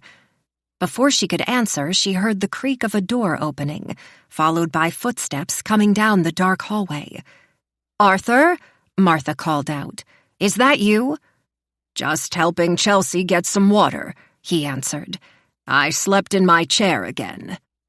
Martha was barely visible, but she could see her hand gesturing for Arthur to come with her. "Let's go to bed, Arthur." Arthur nodded. "Good night, Chelsea." He started walking down the hall, and together their footsteps creaked all the way back to their bedroom. "Good night, Arthur, and Mrs. Jameson," Chelsea called out. In the darkness, she could hear their door close. She took another sip of water and stared outside. Maybe she was better outside with the wolf after all. Henry had said it was his father he'd feared, but Chelsea couldn't figure out how to get in his mother's good graces, if such a thing was even possible. She didn't know what she wanted more, to get along with her in-laws or leave their home. Chapter 10. Chelsea snuck back under the covers with Henry once she was certain that Martha and Arthur were not coming back out of their bedroom. Henry rolled over and slowly opened his eyes. "You okay?" he asked. "Can't sleep?" Chelsea laid her head on the pillow and looked at Henry's brown eyes, taking in the way he looked at her. "I guess I can't get over how we're in the middle of nowhere. I'm not used to it." Henry smiled. "My city slicker girl. The wolf howling woke me up too, so don't worry." "I feel like this weekend isn't going the way you want it," Chelsea admitted. "The way I want it." Henry caressed her face. "What do you mean?" "I mean, I feel like your mom hates me." Henry scoffed. "No, of course not. She's just different. It's not about you." "She never met me before we married. I wonder what she would have said to you if she had." Henry waved his hand. "She would have congratulated me for making the best decision I've ever made." Somehow, Chelsea felt those wouldn't be her actual words. "I guess." She thought of her dad for a moment. "I was hoping I could be part of a new family. Yours. I see how much they love you. I miss that feeling." "My mom will come around, believe me. Dad already likes you. I can tell." "I was talking to your dad for a little," she said. Henry sat up against the headboard. Was he okay? Yeah, I think so. He slept in his rocking chair. I woke him, I think. I was a little freaked out, though. She thought of the weird question Arthur asked her before Martha came into the room. She also thought of the red light of what looked like a camera in the living room. What did he say? Is that a camera in the living room? She asked. Henry rolled his eyes. Yep, weird, right? I told you how Dad has been lately. After the gun incident, I had one put in just to make sure everything was okay. If I saw something strange, I could take it to the doctors. He paused for a moment. Mom's worried he is going to start wandering in the night outside, too.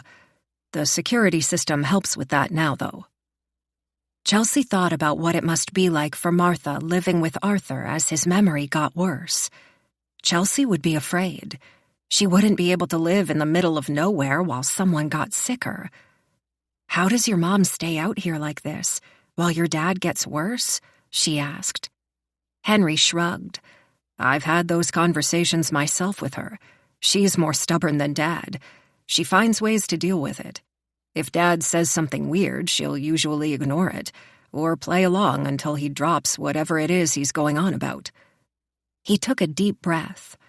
I'm hoping they come to their senses, though. It would be hard to drag the old man back to the highway, but whatever it takes. That made her think of what Arthur said before leaving. There was something else, she said. He asked me a question. I guess it wasn't a weird one, but his expression made it seem that way. A thud on the wall made her stop talking. She was about to tell Henry to go check what made that sound when she felt another, and worried that somehow Arthur had fallen and was hurt. Then a whispered moan of a man made her realize what was really happening. She looked at Henry in shock. A creak of the bed in the other room made Henry's eyes widen. Oh no, he muttered. Chelsea curled in the bed in horror. She could hear the whispered moaning of Martha now, and the creaking sounds getting faster. She covered her face with a pillow. This can't be happening right now. Well, like you said, they live in the middle of nowhere, not exactly used to having guests. Please, God, Chelsea said to the ceiling, make it stop. Should I knock on the wall? Henry said with a smile. Tell them to keep it down in there or something? He raised a hand, and Chelsea quickly grabbed it. No, that will make it worse. They will know that we heard. She breathed in. Henry laughed quietly.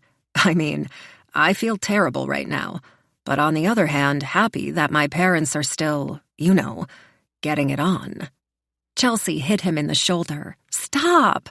She quickly lowered her voice and hit him again. Stop it!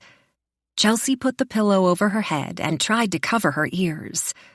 How much longer do you think they have in them? Henry said. Chelsea let out a feigned crying sound. Not long, for my sanity. If this weekend became any more awkward, she would die. Chapter 11. Chelsea woke up, the sun blinding her through the sheer curtains.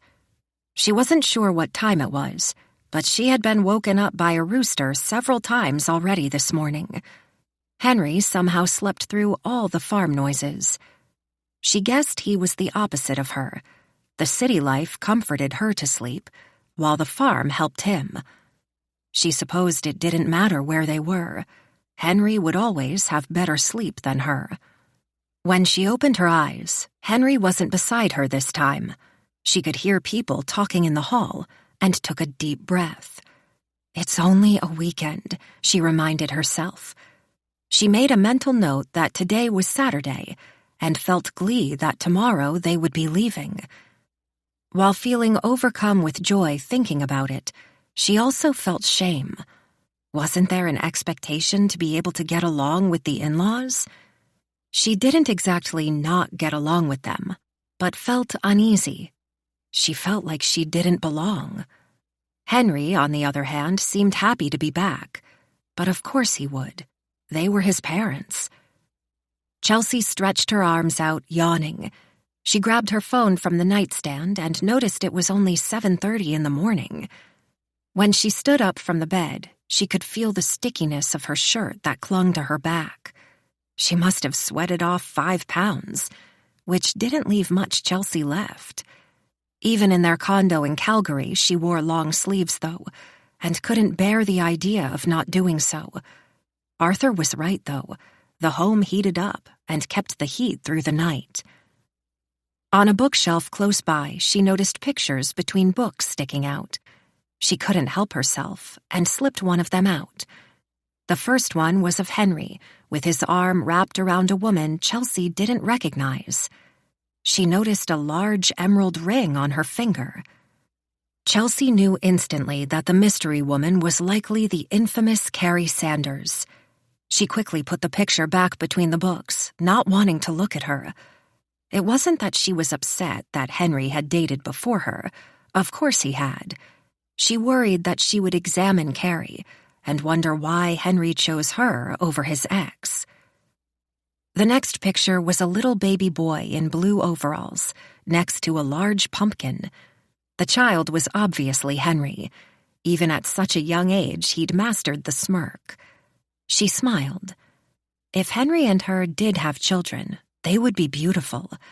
That was the first question Henry asked when they started dating seriously. Do you want children?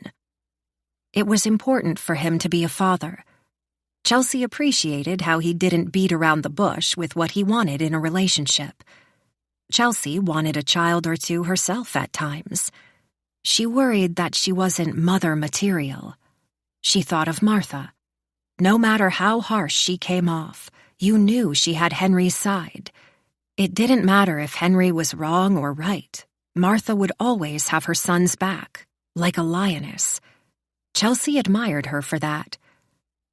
One of the books on his shelf caught her eye, How to Win Friends and Influence People. She picked it up and skimmed through a few pages. A self-help book? She thought to herself. Below it was a book about cognitive behavioral therapy.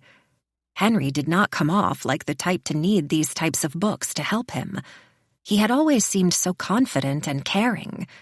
She didn't consider that he must have his own demons that he fought. Chelsea felt ashamed of herself. Her whole relationship, Henry had been catering to her and her needs. But Chelsea never looked out for him. He was there for her when her father died. He was there for her when she grieved. He understood her when she told him about the cutting. Have I ever let Henry lean on me? She thought. She never knew about how his father hurt him and his mother. She never knew about the struggles he and his family had. She would change that. This weekend, as painful and awkward as it could be for her at times, was the opportunity for her to really understand her husband. Chelsea quietly opened the door and spotted Henry and his mother talking further down the hallway, closer to the kitchen. They hadn't noticed Chelsea yet and were engrossed in their conversation. Chelsea was about to greet them when Henry said loudly, "Just stop it. Stop. I've had enough of this." "You don't know, do you?" Martha said in a harsh tone. "Can she even give you a child? Have you seen a doctor? How do you know she can?" "It doesn't matter," Henry said. "She's my wife." "I know what a child means to you, Henry. I do." Chelsea could feel her heart sink. She wished she was invisible. She wished she'd never taken the epic hike to be here with Henry. She wished she could have told Henry she was too busy with getting ready for art school to come this weekend to meet his parents, or any other excuse she could have thought to use. Most of all, she wanted to scream at the top of her lungs at his mother. "Good morning." Chelsea turned and saw Arthur closing his bedroom door. Chelsea fully opened the bedroom door and closed it behind her. "Morning." Henry waved at her, and Martha managed to feign a smile. Chelsea wanted to bolt between Henry and Martha and run out the front door, through the woods and back into town in her pajamas. Instead, she managed to smile to herself. "Good morning, Martha." "Henry and I are going fishing after breakfast," Arthur said. Want to join? I love fishing. My dad taught me when I was younger. I haven't been in a long time, though. Not a problem, Arthur said. Henry and I can show you anything you forgot. Martha cleared her throat. Actually, I need some help. Martha came up to Chelsea. Let the boys hunt. We can gather. There's work to do in the garden. Chelsea wished she could come up with something witty to avoid any alone time with Martha, but couldn't find the words. She wanted to tell her mother-in-law what she had just heard hurt her in more ways than she could know. She wanted to tell her off. Instead, Chelsea nodded. I'd love to. Chapter 12. Chelsea picked raspberries from a bush, taking her time. Martha was a row ahead of her, grabbing berries quickly and placing them in a wicker basket. The faster Chelsea went, the closer she would be to her mother-in-law. After what Martha had said to Henry this morning, Chelsea could feel anger reaching a height she'd never felt with anyone before. As she thought about Martha, she realized her grip on a berry was too tight, squishing it in her palm. She discarded it discreetly so Martha wouldn't see. She glanced at her mother-in-law picking berries. Raspberry picking was supposed to be fun, but despite her beautiful sundress, dark apron over it, and large hat, even now she looked moody. Her thick eyebrows were furrowed as she picked berries, and her bottom lip was tight. Resting bitch face was the term for it, and Martha wore it with pride. Chelsea would never use the term to describe someone, but if she ever did, now would be perfect. Chelsea stared off into a patch of bushes away from the garden. Nearly an hour ago, Henry and Arthur had walked off together in that direction, fishing rods in hand. She wished she could have gone with them. Instead, she looked back at Martha, and back at the raspberry bush. She was here. Great. She reached for another berry, catching her sleeve on a branch. She felt the end of the stick poke into her forearm. She tried to wrestle the bush off her sleeve, managing to expose her wrist. With the sun beating down on her, it revealed a large scar. She panicked and managed to untangle herself from the bush and push her sleeve down her arm, covering it. Martha was staring at her. Chelsea sighed to herself quietly. She plucked another berry and heard movement. Her mother-in-law was walking towards her. Chelsea stared down at the bush and plucked another raspberry. She could hear Martha still walking towards her, but did not want to look. Keep it together, she thought. It's only a weekend. Chelsea managed a smile and looked up towards Martha. Her smile vanished quickly. Martha reached into a pocket in her apron, taking out a Swiss Army knife. She retracted the blade and continued to walk slowly towards her. Chelsea panicked for a moment. She covered her eyes from the sun and looked at her mother-in-law coming towards her with the knife. She thought for a moment she saw her grinning. "Martha?" Chelsea managed. She could feel her heart beat quicker. Chelsea dropped the wicker basket, spilling berries in the dirt. Martha bent over a few feet in front of her, digging her knife into the ground at the base of a green plant. She wiggled the knife around, thrusting it deeper, and yanked out a large root. Martha hung the plant in her hand. "Weeds. I can't stand them in my garden. They don't belong here." She wiped the knife on her apron, folded it, and put it back into her pocket. Martha looked down at the spilt berries. "Are you getting the hang of it?" she asked Chelsea. "Yeah, of course," Chelsea said. She knelt and picked up the basket, grabbing the fallen berries quickly. "Henry took me berry picking once at a local farm." Somehow she remembered it being more fun picking berries than it was today. She kept that comment to herself. "You have to pick the right ones, though," Martha said. She reached out and grabbed Chelsea's basket. At the force of Martha tugging on it, Chelsea let go of the handle, allowing her mother-in-law to inspect. Martha shook her head. "Some of these are a little green. The salad doesn't taste nice if you pick the wrong berries. Don't worry, I'll show you how." Martha looked at the bush Chelsea was taking berries from. She squinted and reached in, grabbing a few. Martha opened her hand, showing them to Chelsea. "These ones are perfect, a beautiful red color to them." Chelsea felt a rush of her heart beating again. Why was picking berries so scary suddenly? What would Martha say to her if she picked the wrong one again? How much more stressful could berry picking get? Chelsea looked carefully, grabbing one from a bush in front of her. She opened her palm for Martha to analyze. Martha nodded. "That's better, but you can choose more than one at a time." Martha laughed. Chelsea smiled and laughed as well. The two of them began picking berries side by side. Chelsea waited for Martha to make another comment, something nasty towards her, but she didn't. They picked fruit in peace. Every so often, Chelsea looked around at the mountains surrounding them and took in the fresh air. "So," Chelsea said, breaking the silence, "how long have you and Arthur been together?" "Lost count now." "Wow," Chelsea said, even though Henry had told her the answer to this question before they came. "That's a long time. You'll have to give me tips." She thought about how she'd heard Martha and Arthur last night being intimate. Chelsea could barely keep her hands to herself around Henry, but figured at some point that would change. Isn't that how marriage works?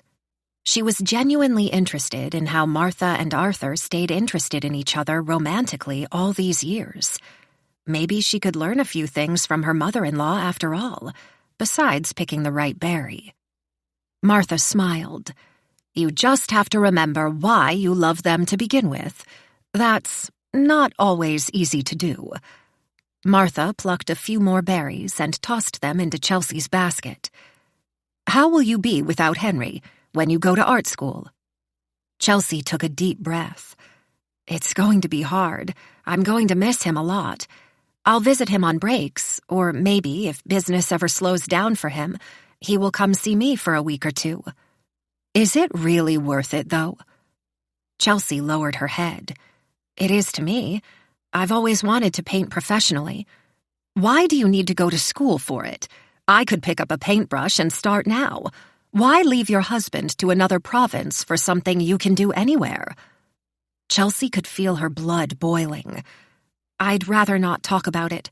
Henry is okay with me going." It had taken Henry some time before he realized how much she loved painting.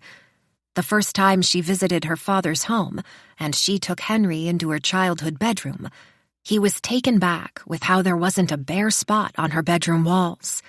Everything was covered with different pictures that she'd painted. It was a way for her to express herself freely. She could do or say whatever she wanted when she put a paintbrush on a canvas. Chelsea never worried about who she was when she painted. She could stroke her brush across the canvas any way she chose. Nothing stopped her when she had a brush in her hand. Not the scars on her arm, her father's sickness. Nothing. She was full of emotions when she painted, but all of them were beautiful. None of them held her back. The only time she felt strong as a person was when she painted. "I wasn't trying to be rude," Martha said. "Henry told me how much you love to paint. I guess it's hard for me to imagine being away from my husband for so long. I couldn't imagine what that would be like." Chelsea picked another berry. She managed to keep a smile on her face. "Henry didn't tell me about your mother, though," Martha said, plucking one berry off the bush. "That she passed when you were so little. That must have been hard." Chelsea maintained her focus on plucking berries. "It was hard for me." Martha plucked another berry off the bush, eating it. "My father died when I was a teenager. To this day, it impacts me in ways I can't explain." Chelsea looked at Martha now, and could see what appeared to be a tear forming in her mother-in-law's eye. She thought she was imagining it at first, but Martha quickly wiped it away. "It's funny how thinking of him can still get to me even after all these years," Martha said. Henry didn't tell you, I take it?" Chelsea shook her head. "No, he didn't. He hasn't said much of anything about his family at all, really," she thought. "What happened?" Martha ate a few more berries, lowering her head. "It's still hard for me to talk about. I'm not sure if I can right now." Chelsea reached out and put her arm on her shoulder. Of course, that's okay. She'd understood that feeling quite well her whole life. "I hate to admit this, but I was pretty lost after he died," Martha continued. "Then Henry came into my life." She looked at Chelsea with a wide smile. "Things were better after that. There was a purpose for me. I never knew what love was. Henry was there for me when my dad was passing and eventually left. He has a wonderful power of being able to make you feel better after terrible things happen." Martha laughed. Well said, well said. He does, though. Maybe you can understand now why that's why I want the best for him." Chelsea smiled back. "That's why I worry if the right person for him is you." Chelsea furrowed her eyebrows, wondering if she'd heard her right. She looked at Martha, who stared back at her sternly.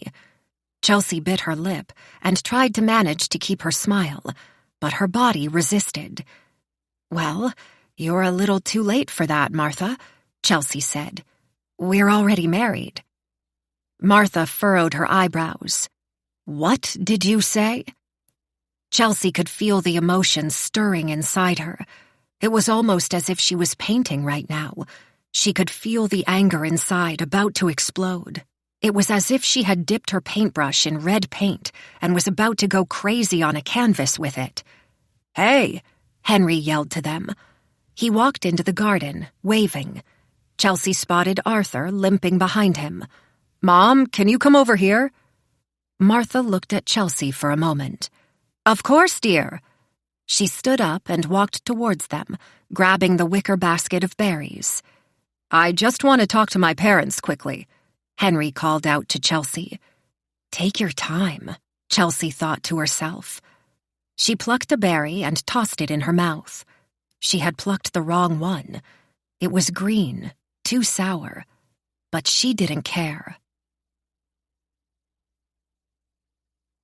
Chapter 13.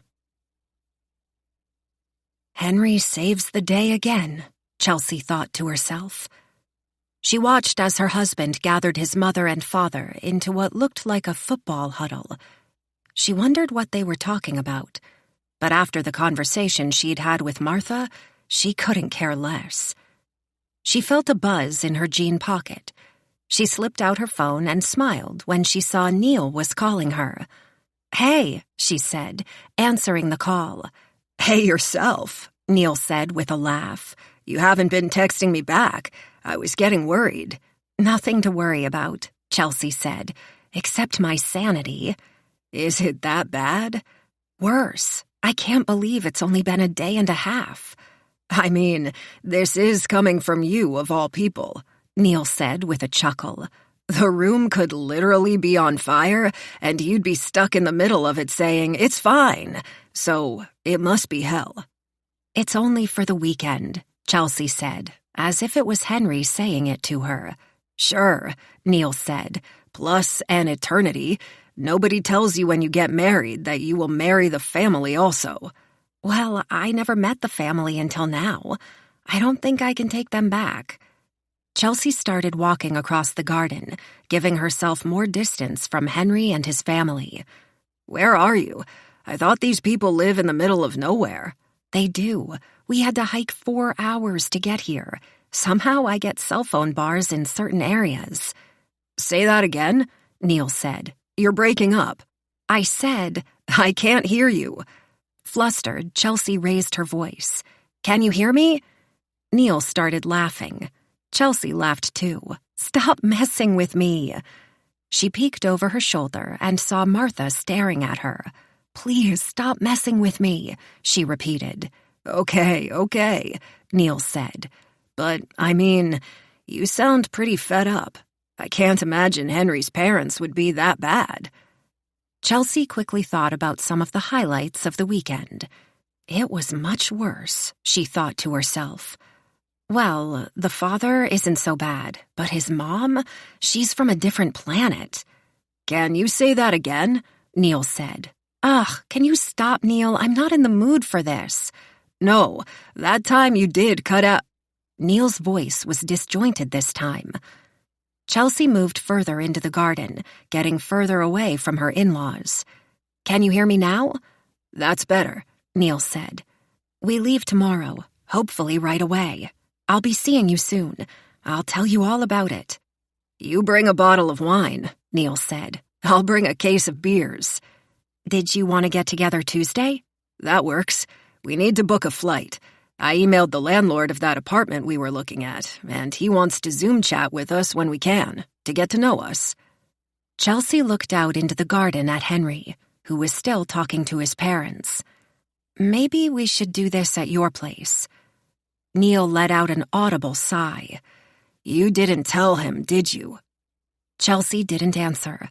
"Come on, Chels. Do you really think he's going to care that much? You're a married woman." "I told him I was looking for a roommate," she said at a whisper. "I mean, he still hates the idea of me going, and he's not the biggest fan of you coming with me. I want to tell him when we get back. This trip is already bad enough." "He's met me," Neil said. "What does he think I'm going to do if we live together? We need to save money somehow." Chelsea remembered the first night Henry had met Neil. The three of them went out to a brewery at Neil's recommendation. Neil was being himself, funny, witty. Neil and Chelsea had built up many inside jokes over the years of their friendship, and that night it felt like he put them all out on display for Henry. Chelsea had to keep explaining what they were talking about, because it was almost like speaking in code. Chelsea didn't think Neil was being rude. That's just how he was. He liked to reminisce. Henry said he liked him that night. He didn't like the idea that Neil had been engaged previously, though. He thought it showed immaturity, that he couldn't follow through with his promise to wed. Chelsea walked further into the garden. "I don't know what Henry's thinking," Chelsea said to Neil. "I just don't want to upset him more with me leaving. I will tell him soon." "We should be leaving this week. We have to. There's still so much to figure out." Chels, you're breaking up again." Chelsea moved across the field until Neil confirmed he could hear her. "I will tell him," Chelsea repeated. Chelsea felt an arm wrap around her shoulder and hang from her side. She jumped until she realized it was Henry. "What's that?" Henry said. Chelsea composed herself. "Hey," she said. "That Neil on the phone?" Henry said. He lowered his head near her cell. "Hey, Neil," he yelled. "Surprised you can even talk to him out here." "Let me just say bye," Chelsea said. She picked up the cell to her ear. "Hey," she said to Neil. "Fuck, did he hear you?" Neil whispered. "Tell him how much you hate it there. Tell him you hate your mother-in-law. Tell him you're hiking all the way back to town." Neil laughed. Chelsea shook her head, but maintained a smile for Henry. "See you Tuesday." She hung up and slipped her phone in her pocket. "Tuesday," Henry repeated. "We're just getting our plans ready for Toronto, figuring a few things out." "Gotcha," Henry said with a smirk. "What is it?" Chelsea asked. "Nothing," Henry said. "I mean, I know he's a nice guy." "But?" "The guy is totally into you." "Henry, please don't do this again. We're friends, that's it. We have always been friends, since forever." "The way he talks to you is the way I'd talk to you, to get your attention." "Henry, you have nothing to worry about with Neil. You know that. You trust me, right?" Henry nodded. "That doesn't mean I trust him. Let me ask you this. If you were to tell him you wanted to get with him, what would he say? What would he do if you were interested in him, right now? Would he hesitate a minute to think about it?" Chelsea made a face of disgust. "Can we not even imagine that scenario? I would never do that." "Fine. What if he came on to you, stronger than he already is? What if he flat out told you he wanted to be with you? What would you say? No, Chelsea said firmly. What would happen after? Chelsea shrugged. I guess it depends. If he wouldn't stop, that would be the end of our friendship. Henry smiled. Good. I just wanted to hear that. I feel better now. I'll drop the jealous husband act. Some act you have there. You know I love you more than anything. Henry grabbed her hips and brought her closer to him. I know. He kissed her softly on the lips. But maybe you won't love me much longer. What's wrong? Henry took a deep breath and put out his hands, as if he was an escaped prisoner being caught by the police. Okay, so things are blowing up on that big project at work. I got a text from James about the Highland project. The buyer is having issues with the quote I gave them. They say things aren't adding up correctly. It's sort of a big deal. Can't James fix it? No, Henry said firmly. I made the quote. James doesn't know how I came up with those figures. I don't want him to mess up and give them an amount that makes them scratch their heads more. I need to go back and fix my numbers and send it to them right away. It will only take a few hours once I'm there. So we need to leave? Chelsea said. I'll hike it back to the truck.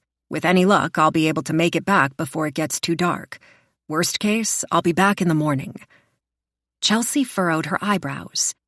You mean you want me to stay while you leave? No, Henry. Listen, Henry said at a whisper. I know this weekend hasn't been going as well as hoped, but how would it look if we both left? This is the last good weekend before you leave. I promised them to stay the whole weekend. It would look bad if we both left. Henry, Chelsea said sternly, I heard you and your mom this morning. Can she even have children? Chelsea repeated in a stern voice, mimicking Martha. I heard that. I can't. I'm sorry you heard that. Henry cut in. Mom can be a lot, I know. She just wants what's best for you, Chelsea finished. I know. She just told me that. Henry smiled. Good. So she talked to you. I told her to try and clear the air with you. Chelsea shook her head. She doesn't think I'm good for you. Henry put his head down. I'm trying my best, see. I am. I want you and my parents to get along. I worry about my dad. I wanted to keep an extra eye on him to see what other issues he's having. I thought you could help me figure out a way to help him. Now I need to fix this issue for business. I mean, someone has to pay for your Toronto adventure. Henry's voice was more stern than usual. Chelsea's eyes began to water. Henry immediately saw it and apologized. That's not fair, Chelsea said. Can you not do that to me? Henry put his hands up. Sorry, C. I didn't mean to come off like that. I'm just still having a hard time with you going. I know I'll be able to see you. Henry lowered his head. The stress this weekend has been too much. On that, they could agree. You promise you will be back tonight? She asked. Henry smirked. I'll do everything I can to get back today. Chelsea nodded. Fine, I'll stay. I'll watch over your father. I owe you big time, C. Chelsea hit his chest with her fist playfully. Yes, you do. They kissed again. Chelsea thought of Neil. She wondered how well Henry would take the news when she shared it. Chapter 14. Henry packed his bag full of snacks and water for the hike. Before leaving, he embraced Chelsea one last time, thanking her for staying again. Then he went to his parents, hugging each of them. He whispered something in his mother's ear. Martha noticed Chelsea watching, though, and Chelsea quickly turned her head. I should be back tonight, Henry shouted, waving at Chelsea and his family. You sure you don't want to take a gun or a knife with you? Martha said. The wolf. I'll be fine, Mom, Henry said. He waved one last time to Chelsea before heading into the bush. Chelsea blew a kiss at him, but he hadn't noticed. He was already getting deep into the brush where she couldn't even make out his figure. It was almost as if the woods sucked Henry into them. Chelsea looked at Arthur and Martha a moment, then down at the ground. Now what? She thought to herself. Well, we should probably finish gardening, Martha said. Chelsea managed a smile, but inside felt torn. She wanted anything but to complete the last conversation they had. I could use an extra hand at fishing, Arthur said. We didn't catch anything. Henry was busy with his business emergency, so we don't have much of a meal. I could use an extra rod in the water. Martha scowled, but before she could resist, Chelsea piped up. That sounds great. Arthur waved towards the barn. We can grab the rods. I left the bait bucket at the riverbank. Martha discreetly left and went back inside the cabin. Chelsea noticed her glancing at her and Arthur before closing the front door behind her. Well, let's go, Arthur said. He limped down the dirt path towards the barn, and Chelsea followed, matching his pace. Are you much of a fisher? Arthur asked. You said you were in Girl Guides, right? My father took me a lot when I was younger, she answered. She did have fond memories of her and her father going to Bow River in Calgary. The river offered some of the best fly fishing in the world, but she never learned to fish that way.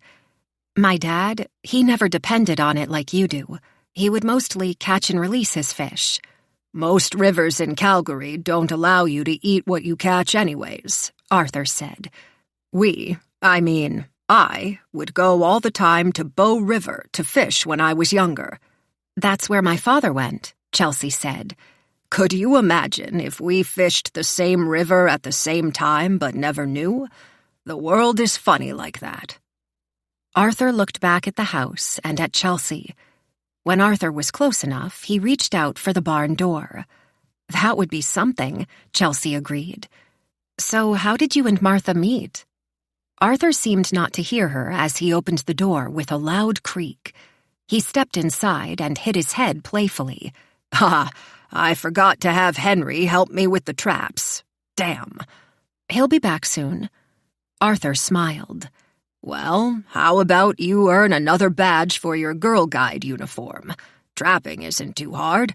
We won't do the large ones for the wolf. I'll wait for Henry to come back for that. But I'll show you how to do the smaller ones. Sure, Chelsea said, although they don't have a trapping badge for Girl Guides. You'll be ahead of the pack, Arthur said, laughing to himself. He reached up and grabbed a small trap hanging on the wall. You have the springs on the side, Arthur showed her, brushing his hand against the metal, and the jaws or teeth, which are what close in on the animal once it's in your trap. For the larger ones, you open the spring using this. Arthur picked up a large metal bar. But for the small ones, like this, you can use your own hands, carefully. Arthur continued to give her a lesson in off-the-grid living, and Chelsea enjoyed learning from him. Arthur grabbed another small trap from the wall. Go ahead, you try.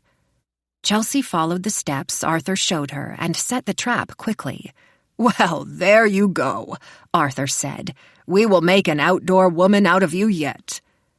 Arthur pointed at the larger traps. It's the same principle with any trap. He showed Chelsea how to dismantle the traps. On the way to the river, we can set up a few traps as well, and maybe we'll get lucky, catch a rabbit. How often do you trap an animal? Chelsea asked. Every so often. The trick with trapping is you have to give them something they want. Final test for your badge. What is the trick to trap any animal? Chelsea laughed. Trap them by giving them something they want. Arthur clapped and smiled, stretching the wrinkles on his face. Excellent. He lowered his head. Are you okay? She asked. Nothing. You just remind me of someone. When he raised his head, his eyes appeared a little red. He took out a cloth from his back pocket, blowing his nose. You know, I always wanted a daughter." Chelsea smiled again. "Well, I guess you have one now." Arthur nodded. "I suppose I do." He walked to the other side of the barn and grabbed 2 fishing rods on the counter. "We should use the rest of our light to get some fish." Chapter 15. Martha. They have been away for some time, Martha thought to herself. She looked out into the garden from inside the cabin. He won't stay composed. He's not able to do what's needed. He didn't see what needed to be done. It was her own fault for leaving Chelsea with him for so long. Arthur wasn't made for this. Chelsea wasn't made for this either, but she would find that out the hard way. Martha sighed. Something might need to be done. This wasn't what was supposed to happen. All she wanted in this world was for Henry to stay. When he came back, she would make sure he did. She would explain everything to him. Chelsea isn't made for this lifestyle. Henry is. All Martha had to do was explain that to Henry, and he would understand. He wouldn't leave. This time, she wouldn't let him. He needed to understand. They were one happy family. No one else needed to join them. Not anymore. Arthur messed that up, she thought to herself. How many times had she explained to Arthur what was needed, what was required of him? He was going to mess this up, Martha knew. Then what? Everything had to change. Henry would try and leave. That couldn't happen. He better not have screwed this up, she thought. Martha was never the type to sit back and wait for something terrible to happen. She wasn't the type to passively wait for everything to fall apart. Action was needed.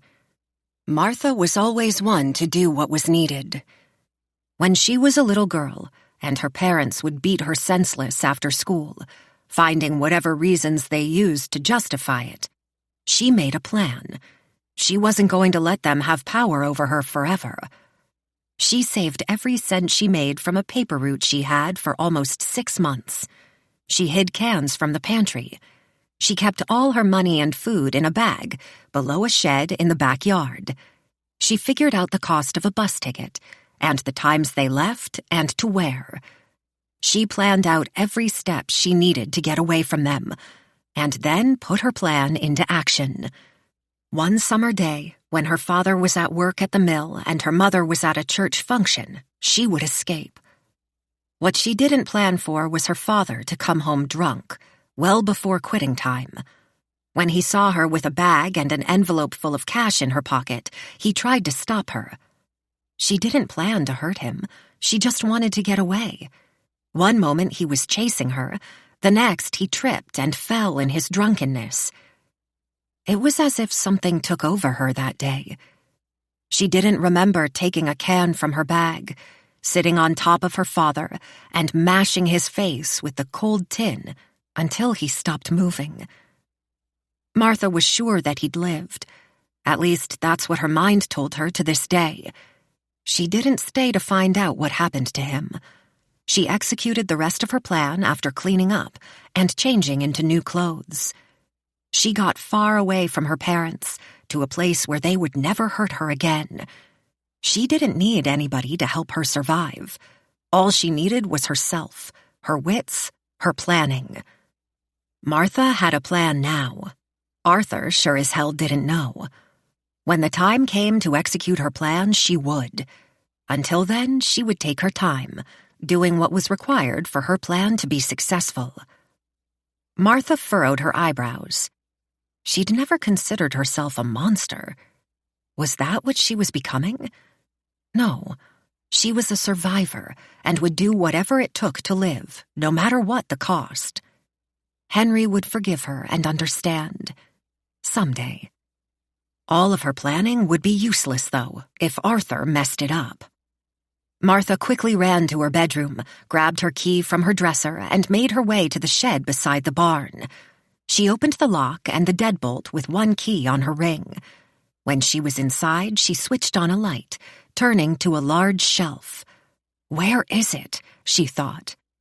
She looked for the tin box she'd bought when she was younger at the 1991 Calgary Stampede, a world-famous rodeo. Had he been inside the shed? Had he moved the tin box? Why? When had he been inside the shed? Martha thought. Martha breathed in deep. Arthur had moved the box. He must have. Martha was getting careless with her key. Arthur knew of it.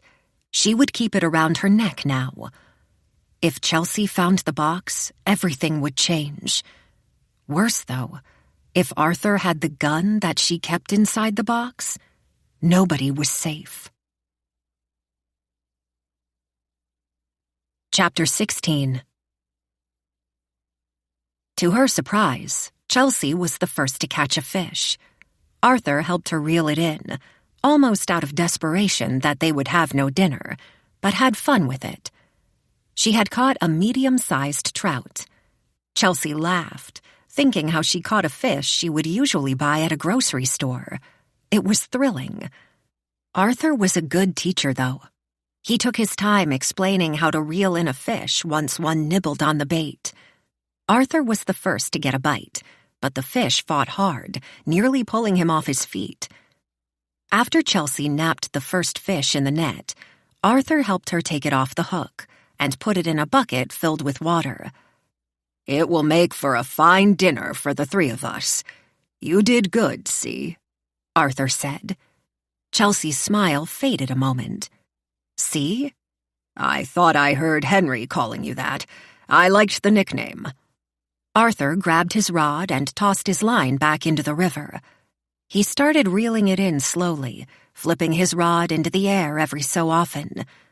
"Is that a nickname only Henry has for you?" "Not really," Chelsea said. "You can call me C." She tossed her line into the river near his. "So you like it here?" Chelsea reeled her line and tossed another. "It's not bad. It's definitely fun, catching your own dinner like this." Arthur nodded. "Good." They sat in silence, tossing their lines into the river. Arthur reeled his in. When there wasn't anything to say, he kept to himself. It wasn't an awkward silence, though. Chelsea was able to enjoy his presence, even if they weren't talking to each other. She took in the scenery, the beautiful line of trees that sat at the end of the blue river, the sprinkle of sunlight on the ripples made by the breeze. She could see the appeal of living out here. Chelsea looked over at Arthur, tossing out another line. When he wasn't smiling, his wrinkled face looked almost sad. Arthur reeled in his line and suddenly tossed his rod on the ground. Chelsea pretended not to notice. "Did you hear me?" he said in a whisper. "What's that?" Chelsea asked. Arthur looked around, seemingly confused about where he was. Nothing. He patted his right jacket pocket and dug his hand inside it. He looked at Chelsea sternly. His jolly demeanor now vanished, and he looked almost menacing. "This isn't what I wanted." He removed his hand from his pocket with a gray pipe firmly in his grasp. He slipped his hand back in his pocket, taking out a bag of loose tobacco. He stuffed some in his pipe and took out a lighter. "How do you two do?" Chelsea turned and saw Martha coming out of the woods. "I got one." She pointed at the bucket. "With Arthur's help, of course." Arthur puffed on his pipe, managing a smile. "It was all her, Martha. You should have seen it." "Well, dinner will be better now that we have our protein," Martha said, beaming. She came close to Arthur, stretching out her arms and wrapped them around his waist. As she did, she patted his sides. "Good job teaching her, dear." "Teaching is easy with a good student." Chelsea smiled. "Thanks, Arthur." Martha looked around the river. "Getting closer to dinner time. How about we clean up here and I'll start a stew?" Before anyone could agree, Martha continued. "Chelsea, how about you bring the rods back to the barn? I'll help Arthur here. Go ahead." Chelsea took the cue to leave. She gathered the rods and made her way down the path towards the cabin. She was starting to get her bearings out here. As she left, she could feel Arthur's gaze burning the back of her head. The man is not well, she reminded herself. Just like her grandmother, he would be lucid, present, and then suddenly he would be confused.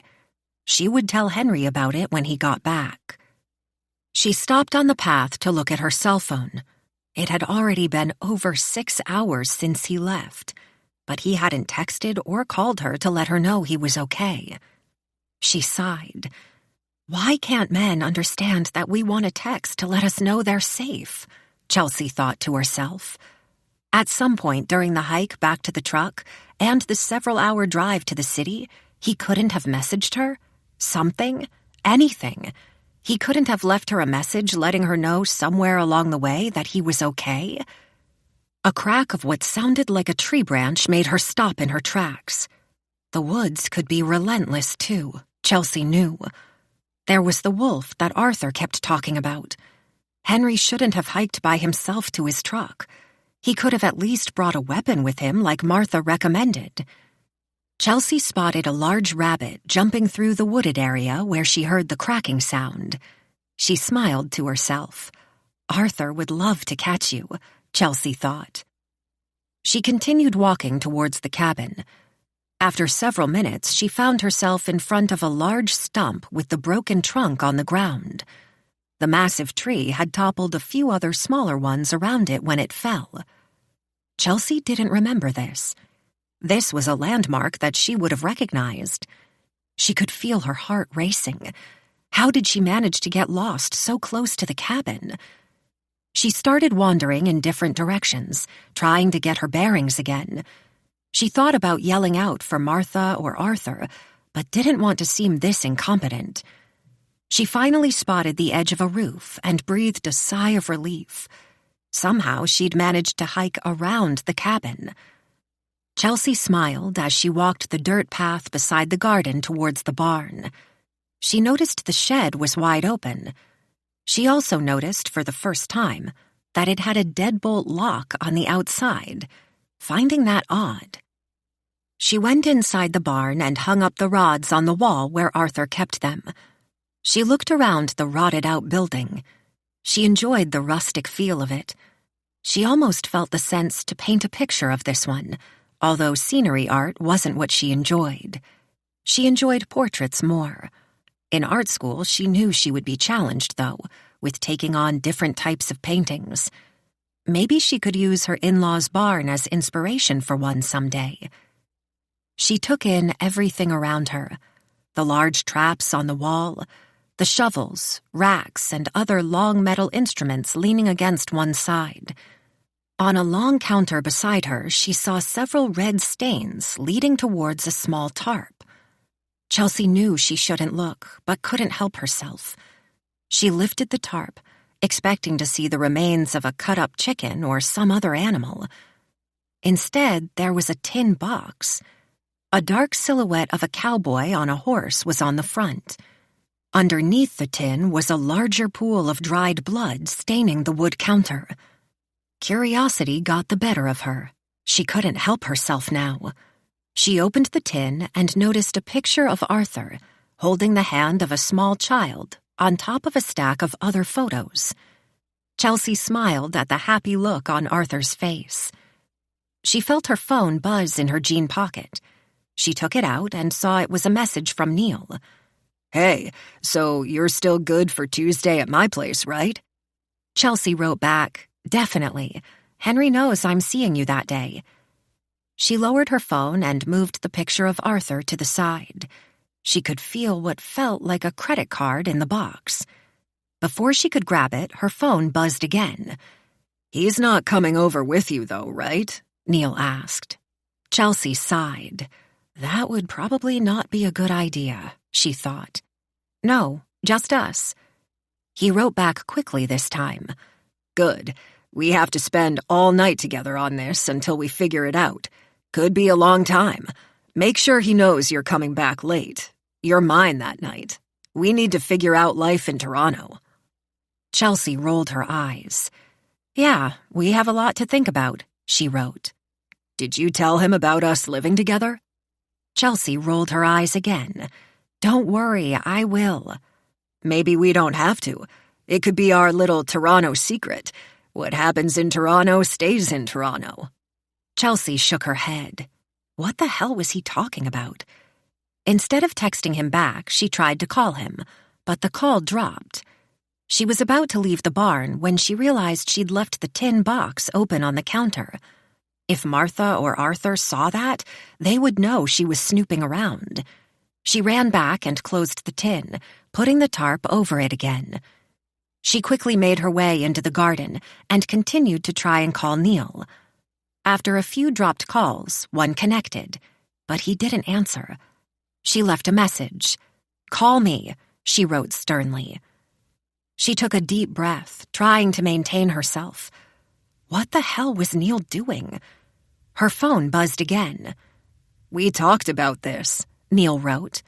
Another message popped up. "I thought you felt the same way." She couldn't believe what she was reading from her supposed friend. She felt sick with remorse. Chelsea wrote back in all capitals, "Stop texting me like this. Stop." "What about Toronto?" Neil wrote. "I have a lot to think about now," Chelsea wrote. She quickly turned off her phone and put it back into her pocket. How could she have been so naive? Henry was right. She was gullible. Neil was a perv. How could he talk to her like that? He would joke around at times. Sometimes she supposed it could come off as flirty, but Chelsea thought that wasn't his intention. How could she be so dumb? Martha and Arthur suddenly came out from a dirt path into the woods. Chelsea took in another deep breath and started walking towards them. Arthur grimaced when he spotted her, raising a hand. "What the hell are you doing?" he shouted at her. "How many times do we have to tell you? Stop walking on the baby tomato plants!" Chelsea saw in horror that she had smushed a small plant in her haste. She quickly made her way to a dirt path, tripping over a pile of loose soil. She looked up at Arthur. His face was one of rage. At that moment, she felt afraid of him. Before, he'd looked so happy, timid even. But now she could see that side of him that Henry had told her about. Arthur was gentle until he wasn't. It was almost as if someone flicked a switch on his face, from happy to furious. Chapter 17. They call it a quiet room for a reason. Chelsea sat on the kitchen table bench, pretending to be interested in the self-help book she'd grabbed from Henry's room. Martha and Arthur sat at opposite ends of the living room in their large fabric chairs. The fire in the pit blazed. Every so often, Arthur would tend it, poking it or adding more logs. Every so often, Martha would check her stew that was simmering on the stove. Chelsea sat on the bench, bored as hell. She enjoyed reading, but it felt forced. Despite her boredom, and the feeling it would make her self-explode, it served a valuable purpose. She didn't have to talk to her in-laws. She wished they would read for the rest of the night until Henry came back. Arthur had unloaded on her in the garden earlier.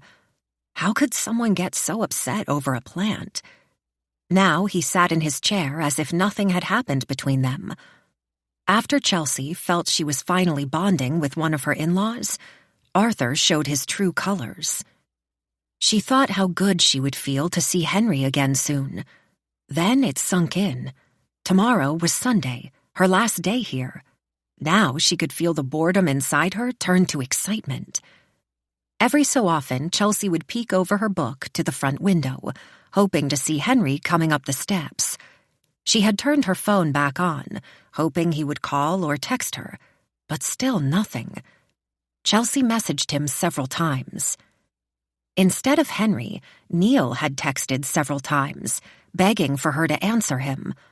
Chelsea read a few messages, rolling her eyes at each one.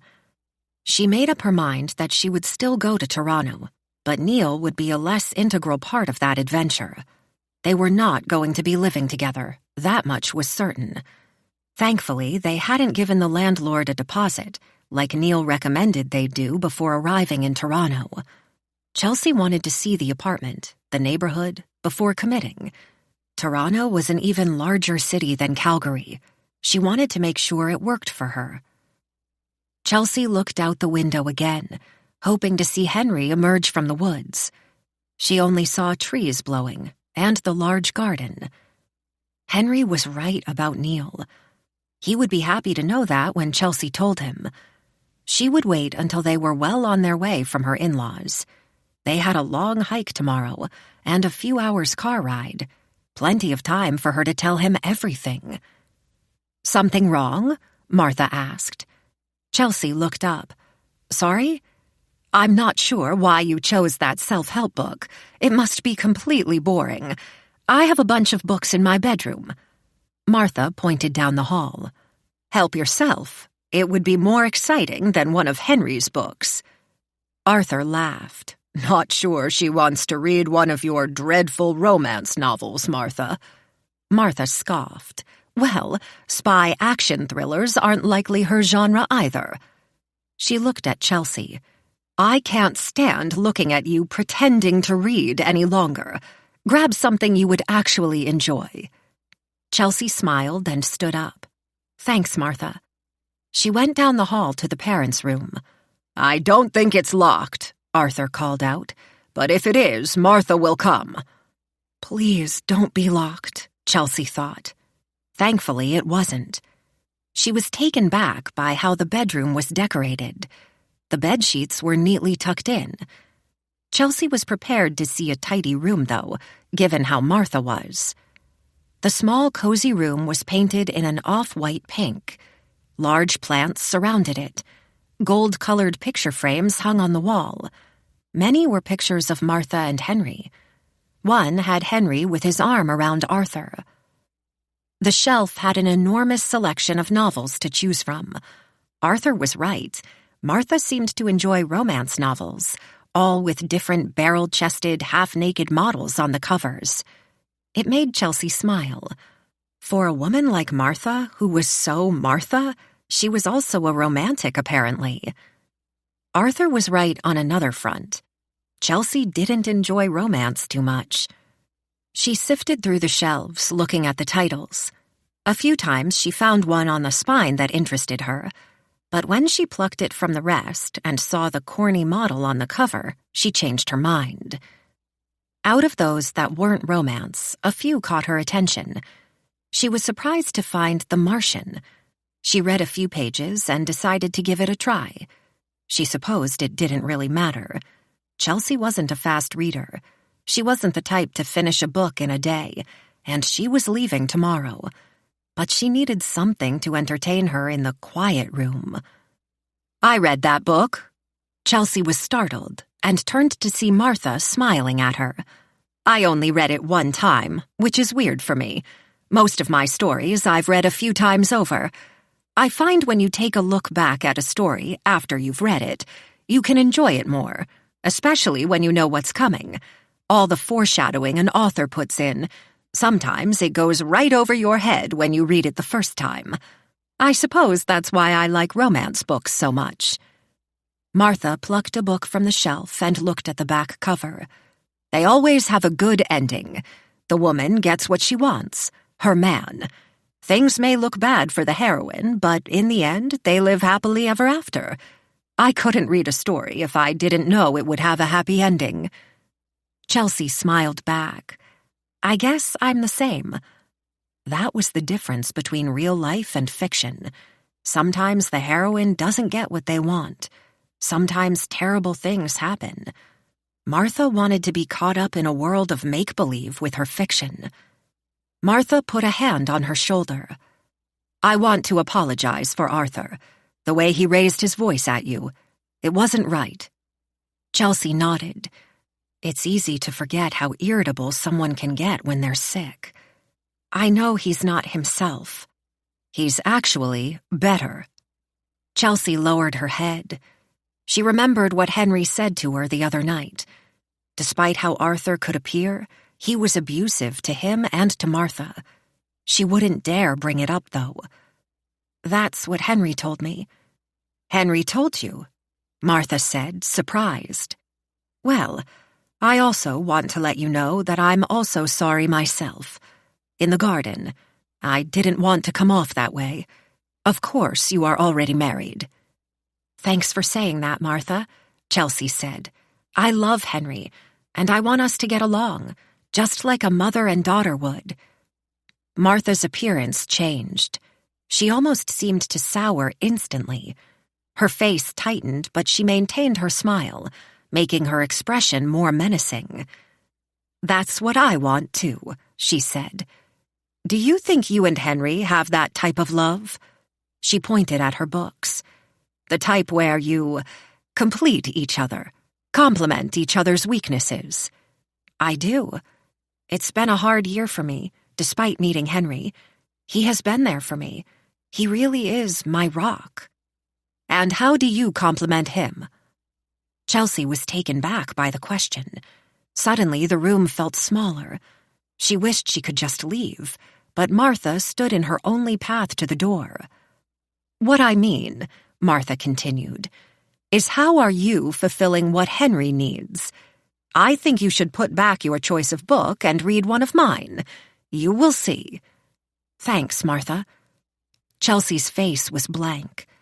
She tried not to show how upset she was becoming. One more night, she thought. None of this matters after. I'm okay with the book I chose, Chelsea said politely. You don't know what love is, Martha blurted out. Martha, please, just stop. How could you know? Do you know what I've had to do in my life for love? You wouldn't understand. You couldn't. Martha, I'm going to lie down in Henry's room for a little while. I don't feel so good. Martha grabbed her shoulder. Chelsea could feel her strength. Let go of me, she said, but Martha tightened her grip. Chelsea shrugged her off forcefully. I've been here with you and your husband this whole weekend, which feels like an eternity, and you haven't been nice to me once. Not once. You look down at me every chance you get. Chelsea desperately laughed. She was surprised at the words spewing from her lips. It was as if someone else had taken over her body.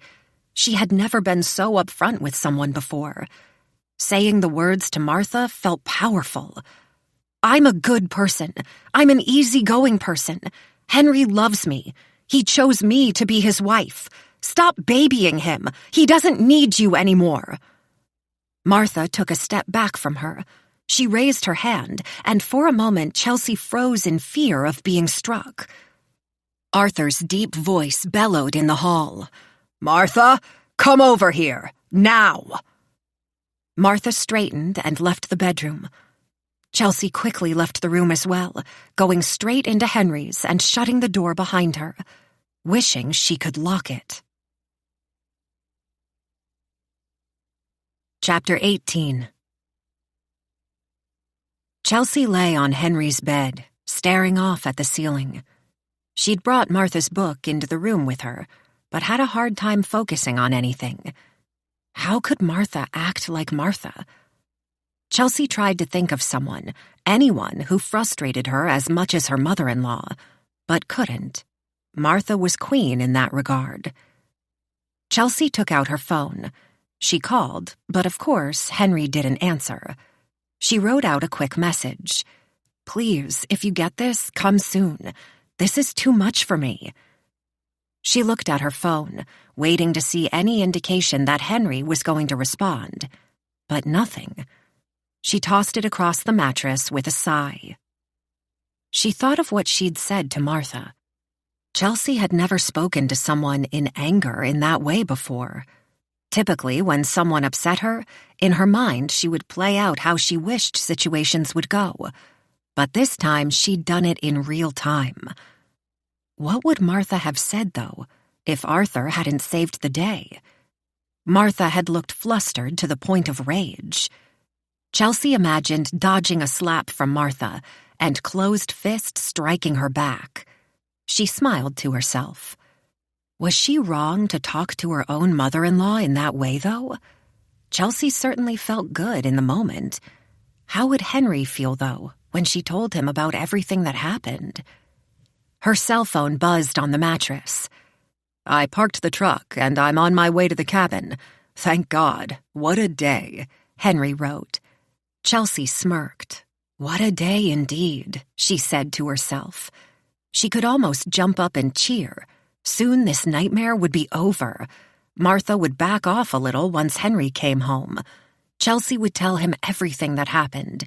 He would surely be on her side. That thought made her pause. Would he really take her side over his mother's? Would Henry make excuses for Martha? Or even worse, side with her? A knock on the door startled her. "See?" Arthur called out. "I put a bowl of stew outside the bedroom for you. You can eat in Henry's room. I don't care." Chelsea stood up from the bed and opened the door. Arthur stood in the hallway, his bottom lip stiff, lowering his head. "She's not here," Arthur said. "Martha, when she gets upset, which you can imagine how often that happens, will go for long hikes. I'm sure she will be back in a little while." He pointed at Henry's desk. "Martha hates it when I eat anywhere else besides the kitchen table, but what she doesn't know won't kill her." Arthur smiled, and Chelsea managed to smile back. "Thanks." Chelsea bent over and picked up the stew. "Crackers?" Arthur asked. "I'm good, thank you. Henry just texted me. He'll be back soon." Arthur's smile vanished. "Good. Enjoy the stew." He limped down the hallway as Chelsea slowly closed the bedroom door. She sat at the desk and ate. She was surprised how much she enjoyed the stew. Martha was a great cook. All the fresh ingredients added a level of flavor that Chelsea wasn't used to from her meals at home. Chelsea was the type to usually compliment the cook, but in this case, she would keep her comments to herself. The fewer words with Martha, the better. When she finished her stew, she stood from the desk, grabbing the bowl and her phone, and left the bedroom. She walked down the hallway and saw Arthur reading his novel in his chair. "There's more if you want some," Arthur said. "Plenty more, actually." "I'm okay, thank you." Chelsea placed the bowl in the sink, putting her phone on the counter. She squirted some soap on the bowl and turned on the faucet. "You don't have to clean up, see," Arthur said. "But since you are, try not to use too much water. I have to replace the jug under the sink. It hasn't rained the last few days, so the rain barrel outside doesn't have too much to give us." Chelsea nodded. She noticed the large pot on the stove boiling. She wondered what Arthur was making. He didn't seem the type to cook, and they had finished dinner already. She peeked inside the pot and saw a white bone turn around in the water. "Bones," Arthur said, standing up. He made a loud groan when he did. He limped over to the stove. "Chicken bones, from the chicken we had the other day." "What are you doing with them?" "We try not to waste much out here. Everything can have a purpose, even chicken bones. I grind them up and use them in the soil for the garden. They have a lot of nutrients in them. The plants love it. Let me show you." Arthur grabbed a spoon on the side of the stove, tilted the side of the pot, and lifted a bone out. As he did, the boiling hot water in the pot spilled over the side and all over the counter. Some splashed onto Chelsea's arm, and she winced in pain, turning away. "Oh, dear," Arthur shouted. "I'll get the first aid kit." He quickly made his way down the hallway. Chelsea turned on the faucet and put her arm under the cold water. She could feel pain on her left wrist, where the boiling water had made contact. She felt a sigh of relief as the cold water washed over her burn. She took a step and felt her feet warm. The water was all over the floor and the counter. Chelsea lowered her head in defeat when she saw that her cell phone was another victim. It was drenched. She grabbed a towel hanging in front of the stove and quickly wiped it down. She pressed multiple buttons on her cell, but it wasn't turning on. Her screen remained dark. "Fuck," Chelsea uttered. Arthur limped back into the kitchen with a white box, taking out some of its supplies. "I'm so sorry, Chelsea. Are you okay?" Chelsea nodded. Arthur grabbed her arm and took a look. "I think it's just a first-degree wound. We can treat it, but we will keep an eye on it." Arthur took out his glasses from his shirt pocket and put them on, examining her wrist. When Chelsea noticed, she took her arm back from him. "It really hurts."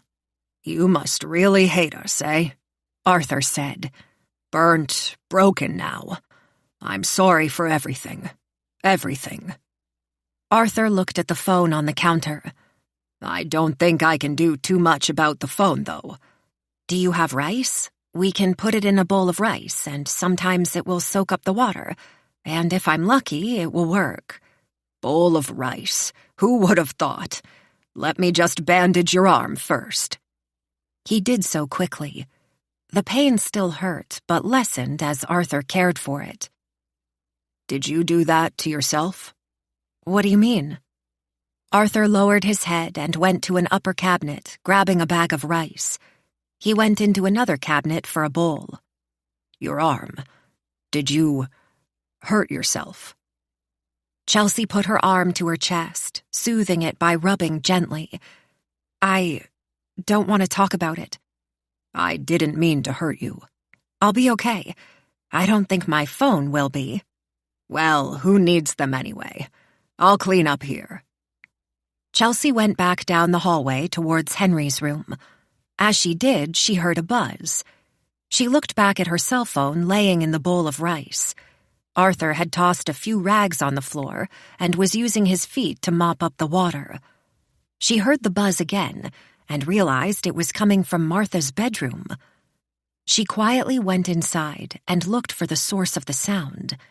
She opened the top dresser drawer. She dug her hand inside, trying not to make a noticeable mess, but could feel the vibrations.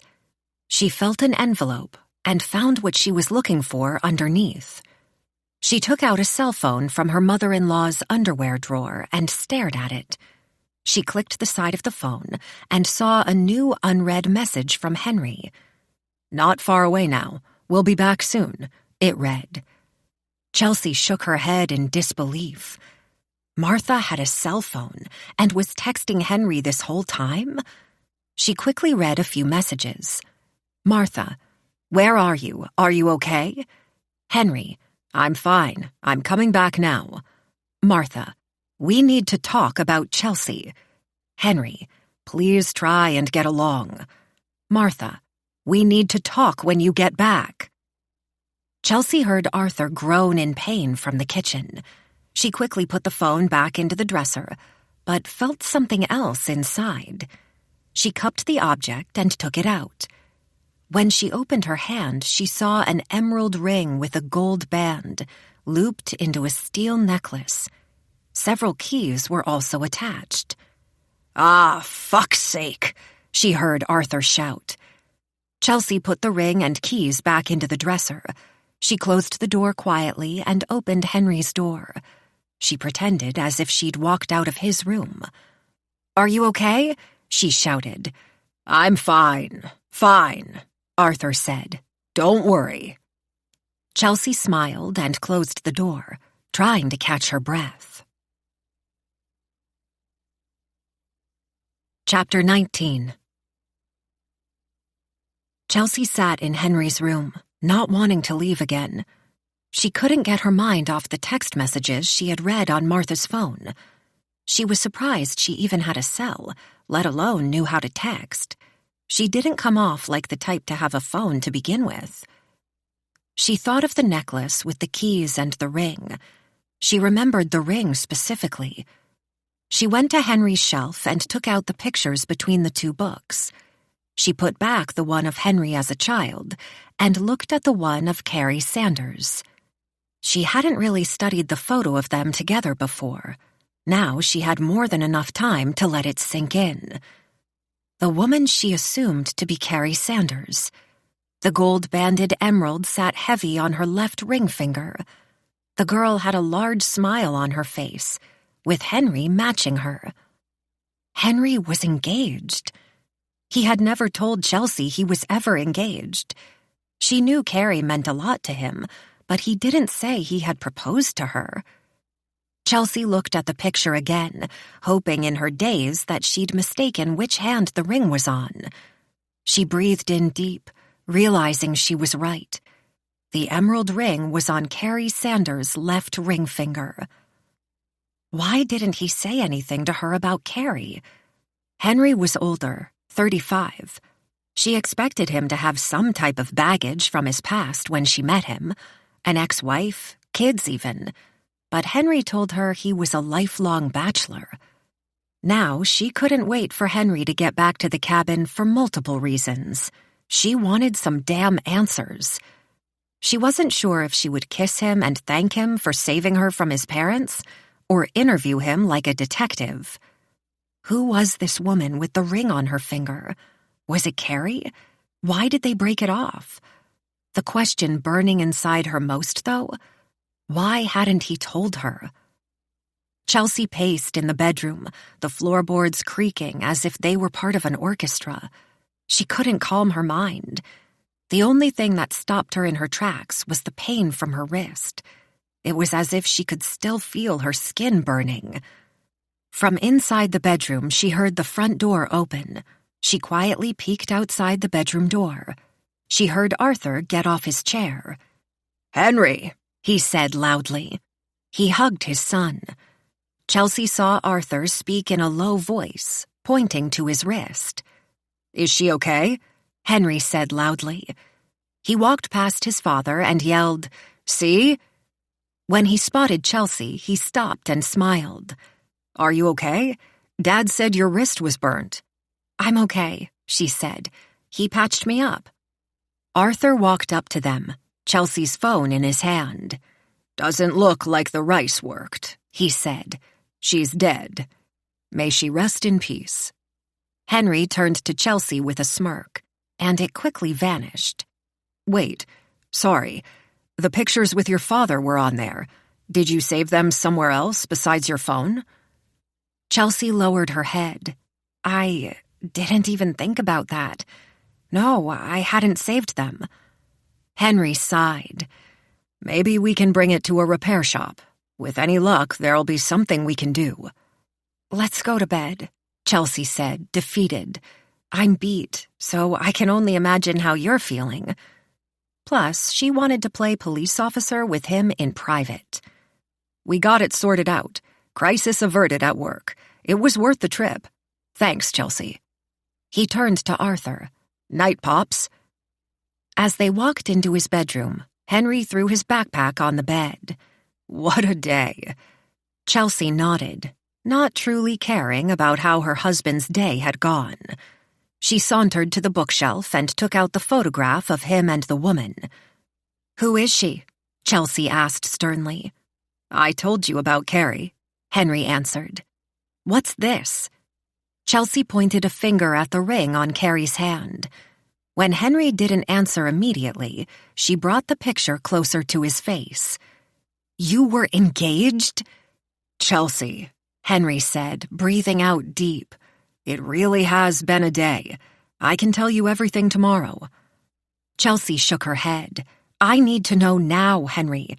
Why didn't you tell me?" Henry bent over and took off his socks. "We were only engaged for a month. She took off on me, okay? I wish I knew what happened, but now that I met you, I couldn't care less where she is. I left for a business trip, and when I came back, she was gone. All her things vanished, like she was never a part of my life. I look back at Carrie and me and realize she never wanted to be engaged to me.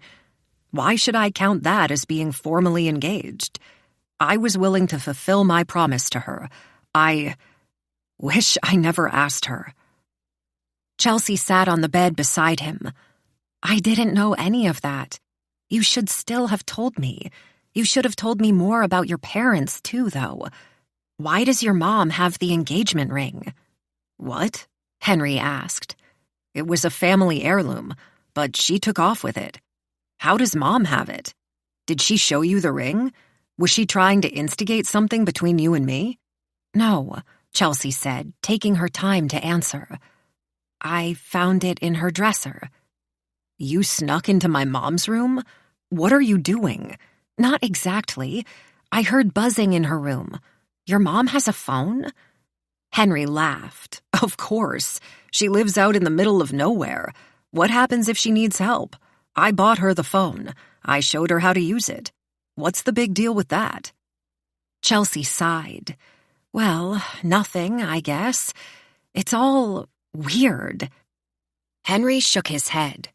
I'm not even gone for a whole day, and everything is going so bad. I'm sorry, Henry, Chelsea said. I wanted this weekend to work out well, but it didn't.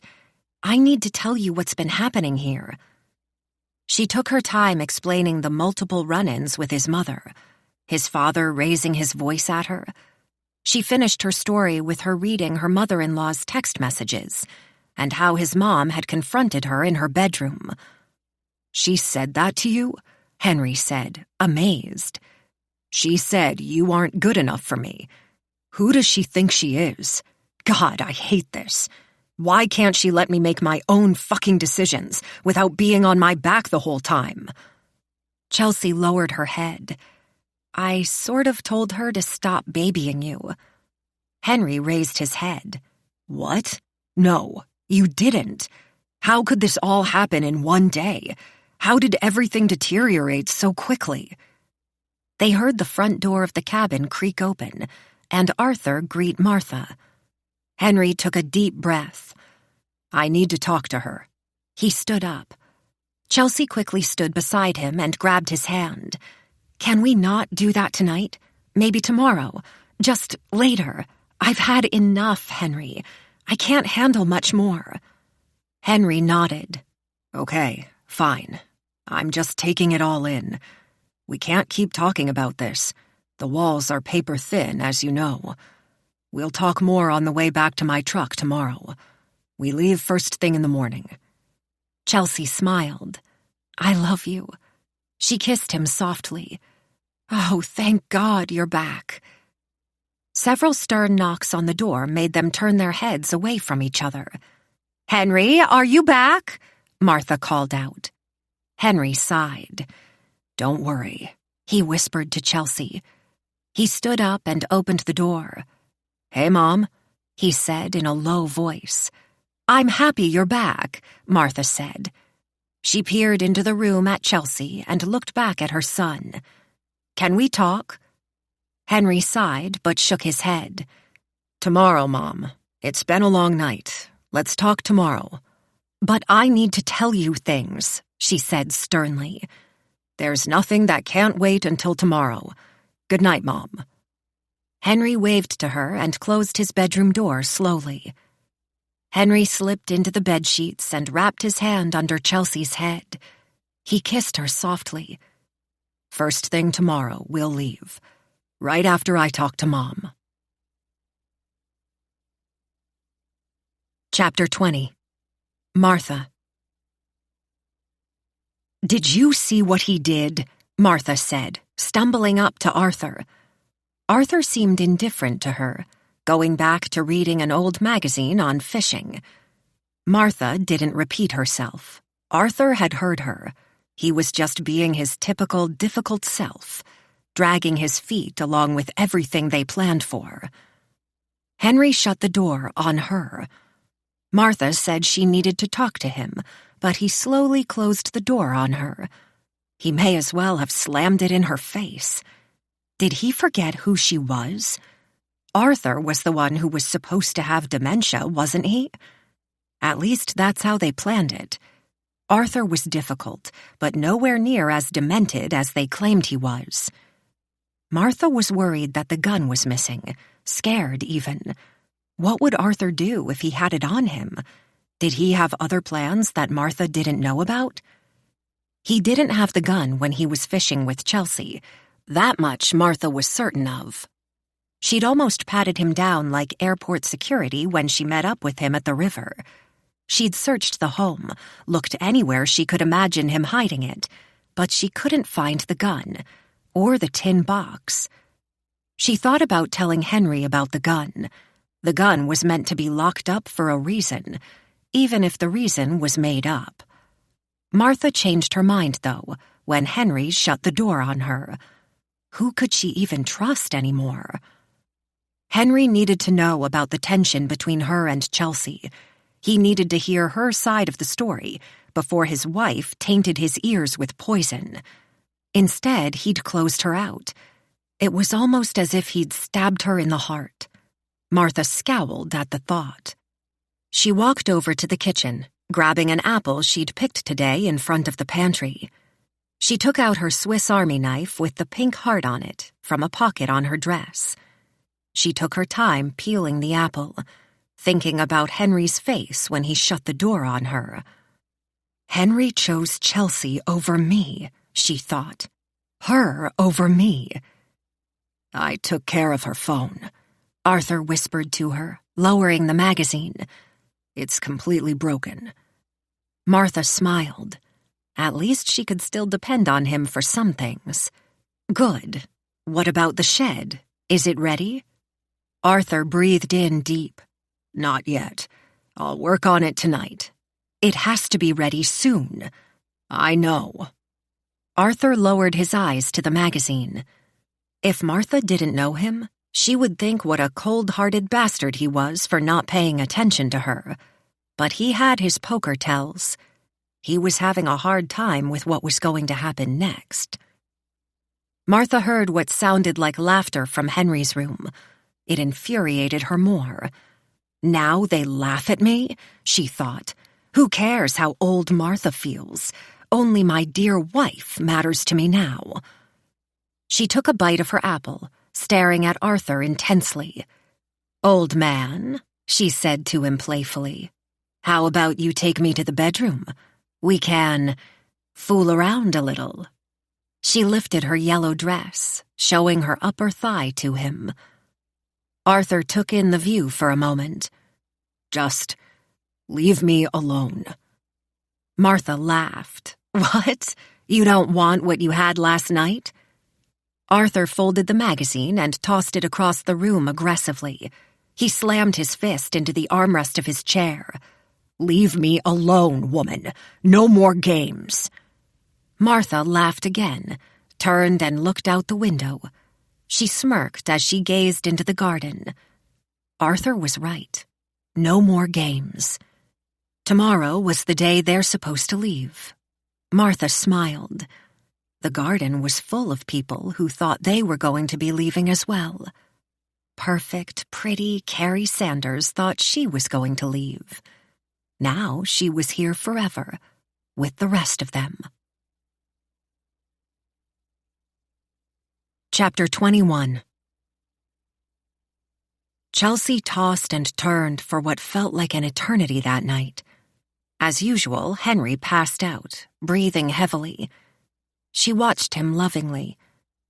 She wondered what it would have been like if she'd met his family before they got married. She realized now Henry had his reasons to not have her meet his parents after all. This weekend would be enough to scare off most women. Martha was on a different level of motherhood. Arthur, she couldn't figure out if she was afraid of him or if she enjoyed his presence. Out of the two, she would rather be in his presence than Martha's. Henry had managed to survive his parents his whole life, though, and she would too. In the future, she would have to visit them again, she knew. She would talk to Henry about not leaving her again, though. She would bring her own reading materials. She would avoid being alone with either of her in-laws. She knew she would have to visit again, but it would be a long time from now that it would happen, thanks to her starting school. With Chelsea gone for semesters, Henry would have more free time, and in turn might use some of that time to visit them. Martha would be happy about that, at least. Maybe art school was the answer to everyone's problems. She felt the urge to relieve herself, but did not want to leave the bedroom. When she couldn't resist any longer, she slipped out of bed and tried to make as little noise on the floor as possible. She opened the door with some fanfare, though. A ringing sound like metal hitting metal made her stop in her tracks. She tried to look around the home for the source of the consistent thumping, but it appeared to be coming from outside. Chelsea walked quietly down the hallway. When she passed the living room, she looked at Arthur's chair, but he wasn't there. From outside, she heard a drilling sound. She peeked out into the dark from the front window. Light shone around the frame of the barn door. Arthur opened the barn door and came into the garden. Chelsea quickly hid from the window. If he came into the cabin, she would pretend to be about to grab some water. Thankfully, Arthur headed back into the barn. The light from the barn illuminated the hammer in his hand. What was he doing so late at night, she wondered. The red light indicating the alarm was set was not on. Soon after Arthur passed out of sight, the clinking sound continued. "Can't sleep?" Chelsea turned and saw Martha standing in the hallway. The darkness inside the home made her barely visible, except for her thick eyebrows and a smile on her face. Her long white nightgown flowed when she took a step towards her. Somehow she had managed to not make a peep on the floorboards. Chelsea wondered if she floated down the hallway. Chelsea nodded. "Just thirsty, and had to go to the bathroom." She looked out the front window and back at Martha. She thought about asking what Arthur was doing outside, but the less conversation between them, the better. Whatever Arthur was doing was not her concern anyway. In a few hours, Henry and her would be leaving. Martha's smile grew. "Well, you and Henry are leaving today. I hope you will come back and visit again." "Of course," Chelsea said, managing a smile back. "When?" Martha asked, tilting her head. "I have to leave for school soon, so maybe after the semester is over. I'll be back for the holidays. Maybe you and Arthur can come visit us in the city." "That would be lovely. Maybe we can garden again together today before you leave. I didn't tell you how helpful you were. You really have learned a lot out here." Chelsea lowered her head. "We were planning on leaving early.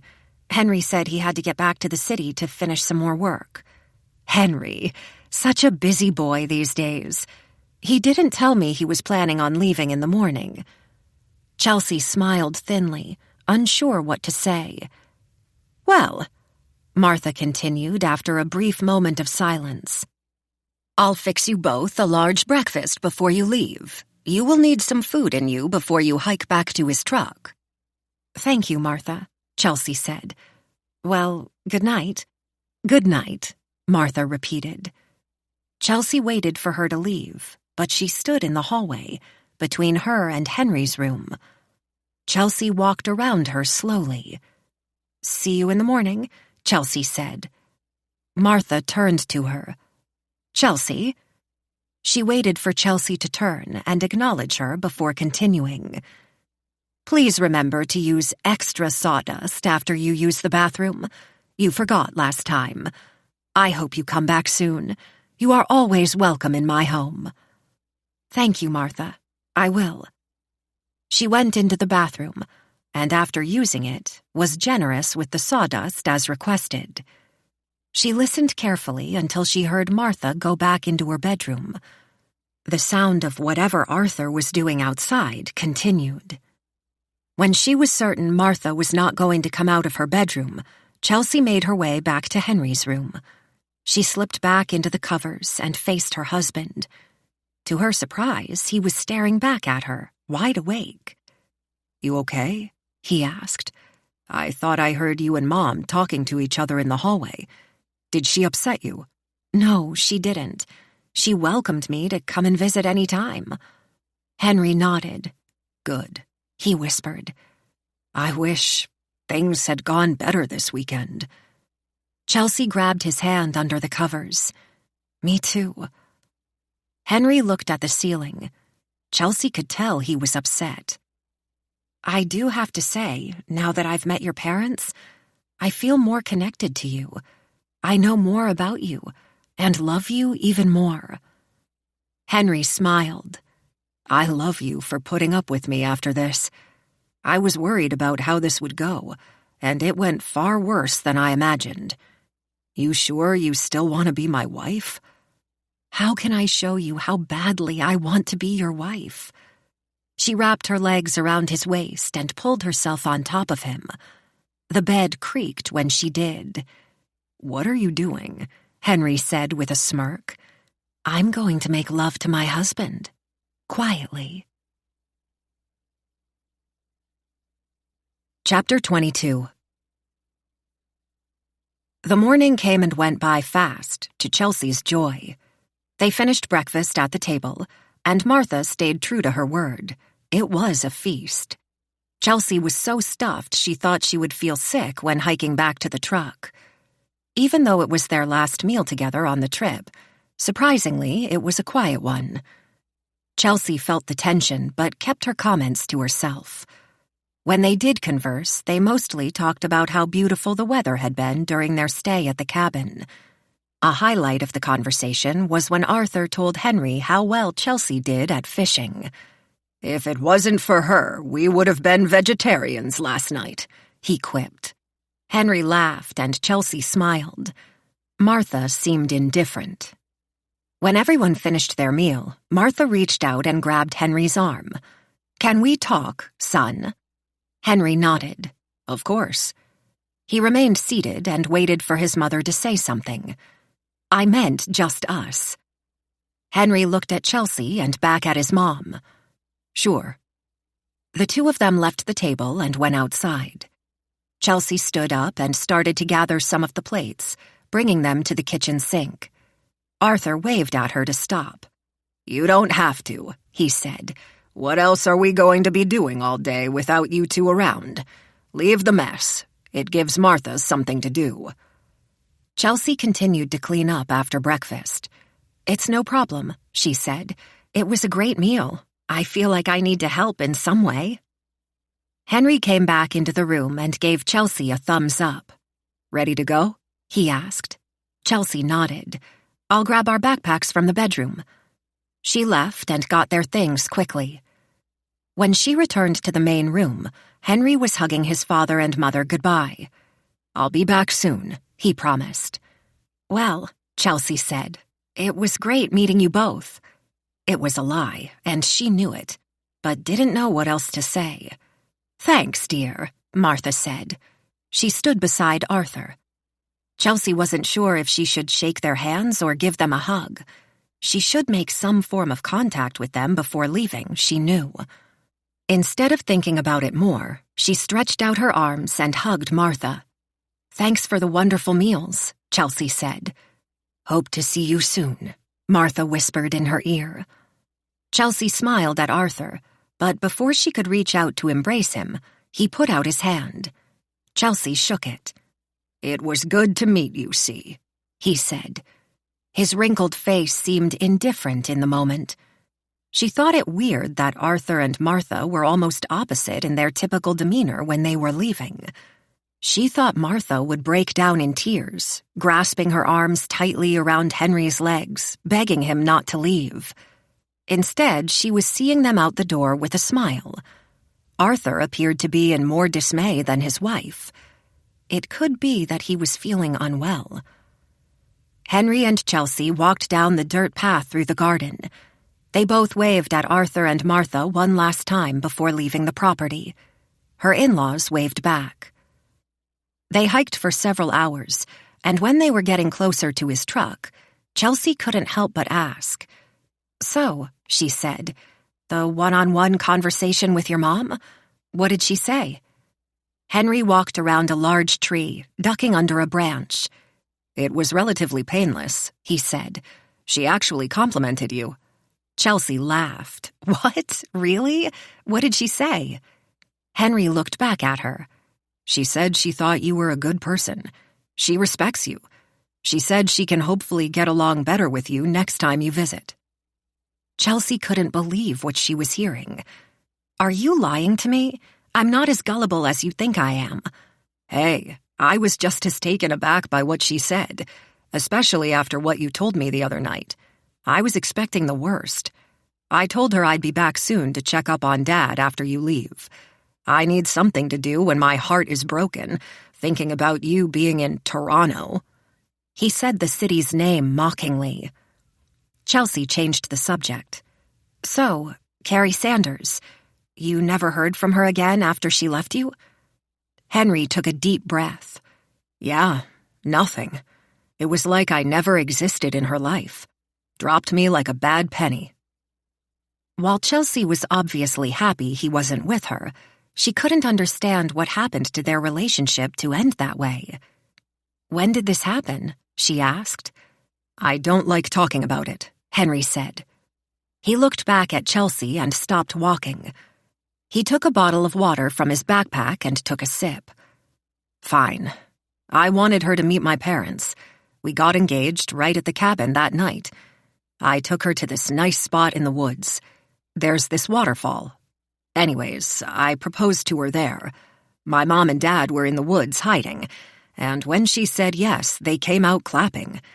It was nice." "Did she get along better with your family?" Chelsea asked. Henry rolled his eyes playfully. "This weekend was rough, but Carrie had her problems too with my mother, believe me. I thought, though, they liked each other when we left the cabin.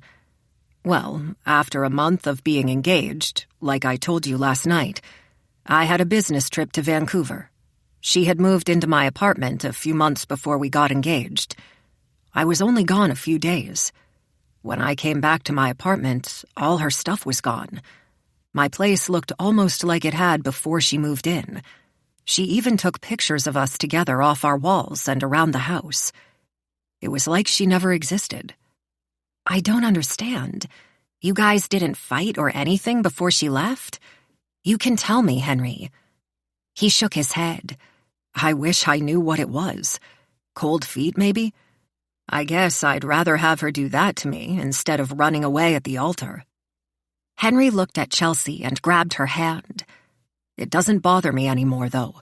She's history now, and I'm glad. I would never have met you and understand what real love means. Someone who can just run off on you like that didn't love me." Chelsea kissed him. "I think you're stuck with me. I'm not leaving." Henry smirked. "Well, you kind of are. Toronto." Chelsea hit him in the shoulder playfully. "That's not what I mean, and you know it. I would never leave us. Even if I'm physically further away from you, I'm still with you." Henry smiled. "Good." He kissed her again. "So I guess you and Neil have a lot to figure out on Tuesday." Chelsea lowered her head. "Well, things are going to be different now." Henry took another sip. "What does that mean?" "Neil isn't who I thought he was." Henry furrowed his eyebrows. "What did he do?" "He came on to me. He was texting me things that suggested he thought we were more than friends." Henry looked visibly upset. He shoved the water bottle in his backpack. "I knew it. You were right about him. I was gullible when it came to him, I guess. I gave him a reality check, though. We are nothing more than friends, and now I don't think we can be anything at all." Henry nodded in satisfaction. "Good. But what does that mean for Toronto?" "I'll have to figure things out for myself. I'm not sure what Neil is planning, but that doesn't matter anymore." "So my gut sense tells me he's going to try again on you. I won't be there in Toronto to do anything about it." Chelsea shook her head. "It doesn't matter what he wants. I'm not going to see him. You don't have to worry." "I'm not sure what I'm more upset about, though. The fact that I was right, or that he came on to you. What did he say to you?" "It doesn't matter," Chelsea said. "I don't remember everything he said anyway. It was dumb." "Too bad my dad broke your phone," Henry reminded her. Chelsea grabbed his hand. "Don't." Henry raised an eyebrow. "What?" "Don't be upset about this. It doesn't matter. He doesn't matter to me. You do." "Okay, I'll drop it. I just love you and worry about you being so far away." Chelsea kissed him a few times. "I'll be okay. I survived a weekend with your parents. I'll handle Toronto by myself." Henry laughed. They continued to hike through the woods.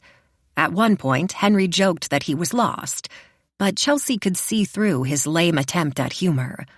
She beamed when she spotted his truck in the empty parking lot. Henry took out his key fob and hit the trunk release, swinging it open. He grabbed Chelsea's bag from her. Chelsea immediately climbed into the passenger side of the truck, slamming the door a little too enthusiastically. When she sat in the leather seat, she could feel a wave of relief soothe her. Henry shut the trunk, but didn't immediately get inside. Chelsea looked outside the window at him, confused. He walked up to her door and knocked on the window, waving her to get out. Chelsea opened the truck door. "What's wrong?" Henry shook his head. "All 4 of them. Fuck." He pointed at the bottom of the truck. Chelsea looked and saw both tires on the passenger side were completely flat. Chapter 23. Martha. Martha washed dishes, every so often looking out the window. Henry and Chelsea were taking their time getting back to the cabin. She paused while cleaning a pot.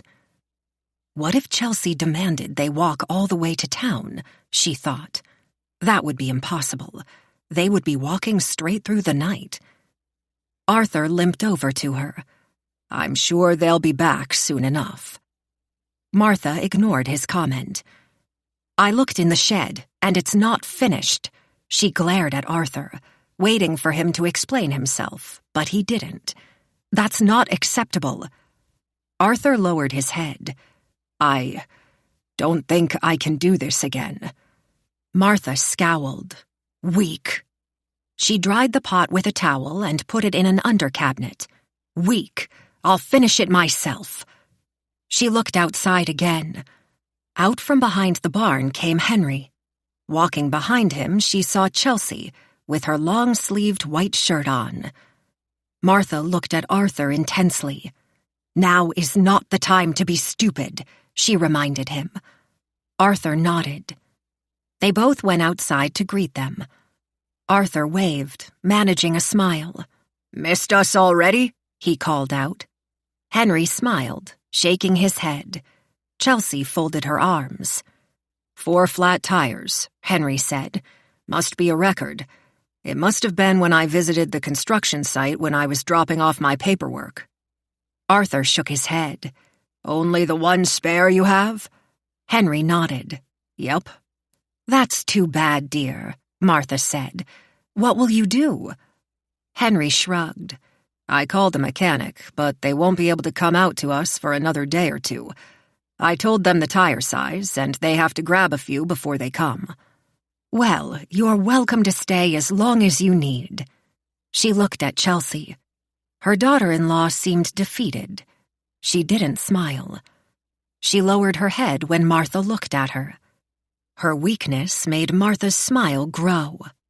"Stay as long as you have to." Chapter 24. When Chelsea was back inside the cabin, she made an excuse to be by herself right away. "I'm not feeling well," she said to Henry, patting his chest.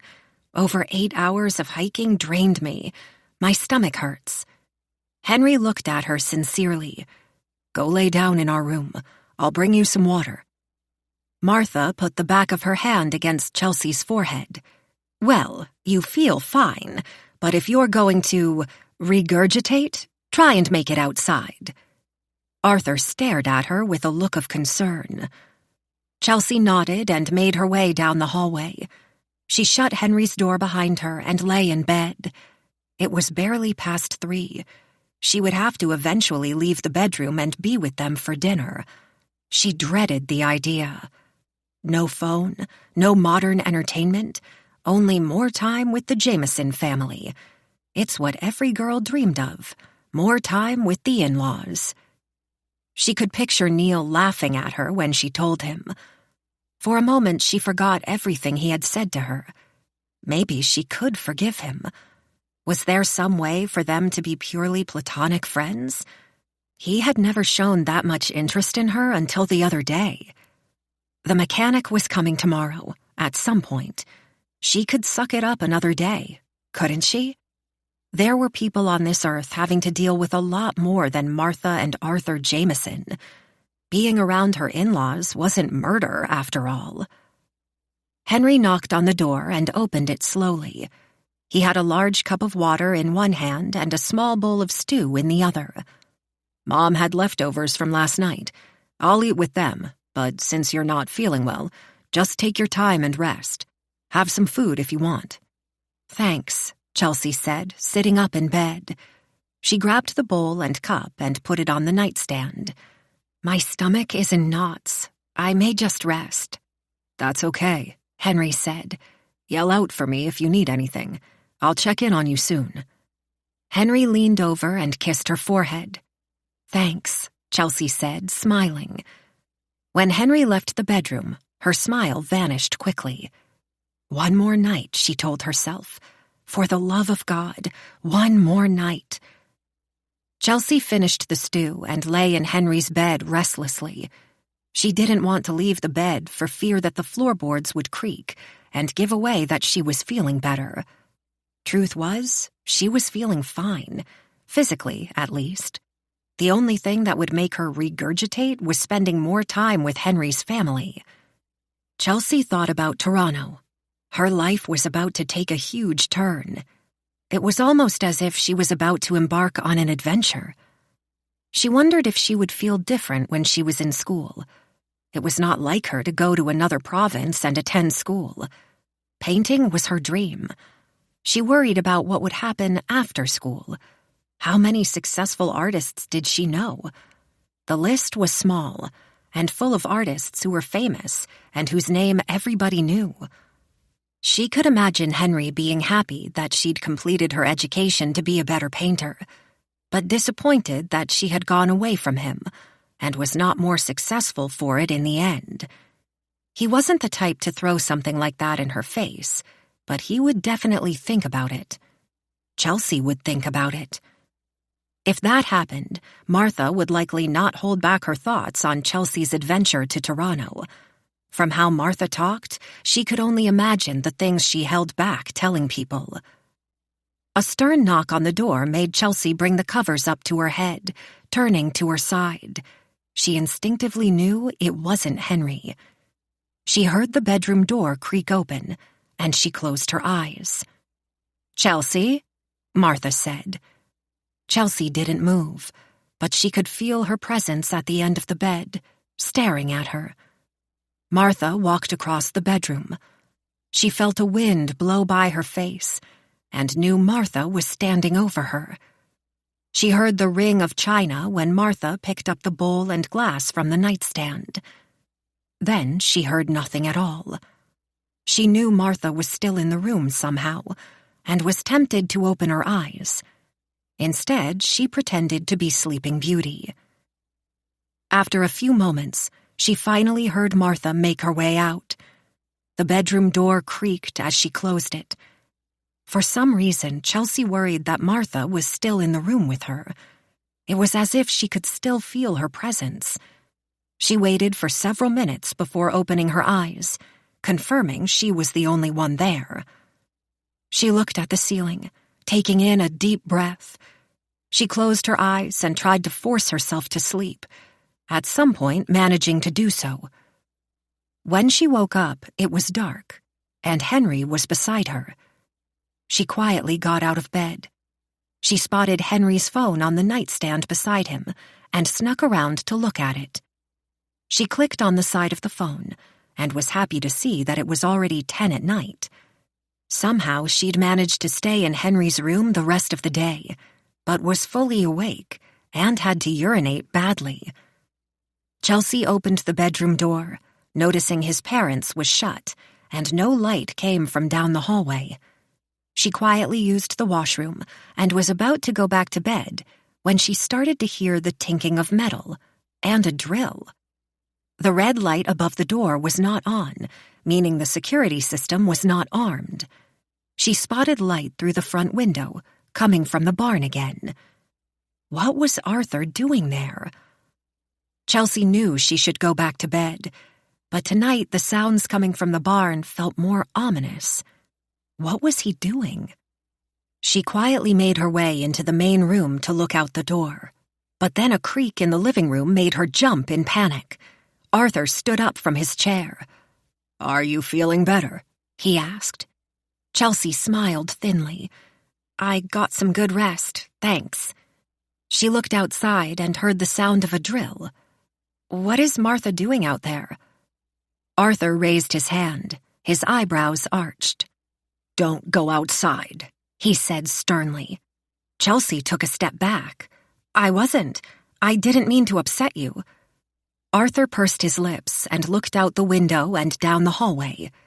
"This isn't what I want. You need to know that. You need to be better with her." Chelsea took another step backwards. "What do you mean?" Arthur shook his head.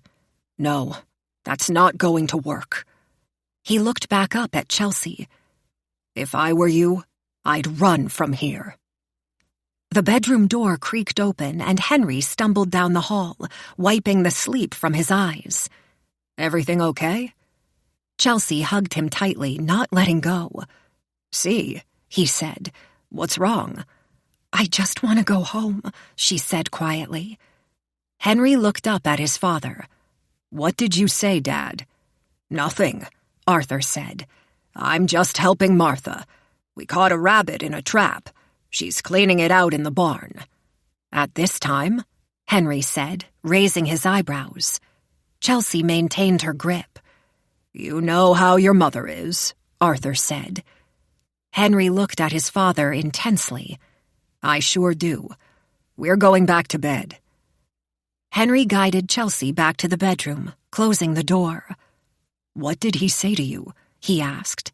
"He scared me," she said. "I don't understand. He said I should run, away from the cabin." Henry looked shocked. "He said that? Did he say why?" Chelsea shook her head. "I didn't notice. Did he have anything in his hands? It was dark. I didn't see. I was so focused on you. He didn't have a weapon or anything, did he?" Chelsea shook her head. "I don't think so." She remembered the story Henry told her about Arthur sitting in the dark with a gun in the living room. "I should check with my mom," Henry said. "If this is how he is talking, we need to get him to a doctor right away. I can't let him take his time and come to the realization that he needs one when it's too late." Henry started to open the bedroom door, but Chelsea shut it. "Don't go. Just stay with me, please." Henry nodded. "My mom can handle herself, I'm sure. Just stay near me until we leave tomorrow. You can stay in our room until it's time to go back to the truck. I texted the mechanic and asked him to tell me when he puts on the new tires." Chelsea smiled. For the second time in 24 hours, she felt like this nightmare was almost over. Chapter 25. Chelsea pretended to sleep in the next day and took her time getting out of bed. Henry was up early. He said he would call the mechanic this morning for an update. Henry opened the door quietly and came into the bedroom. "Good, you're awake. How are you feeling?" "Better today," Chelsea said. "Do you think you're ready to leave the bedroom today?" He smirked. "Yeah. Any update from the mechanic?" "He said he would call back when he was on his way to the truck. He has the tires, but needs to make time to come out this way, and will definitely make me pay an arm and a leg for the service." Henry looked out into the hallway. "Mom made breakfast, but it's a little cold now.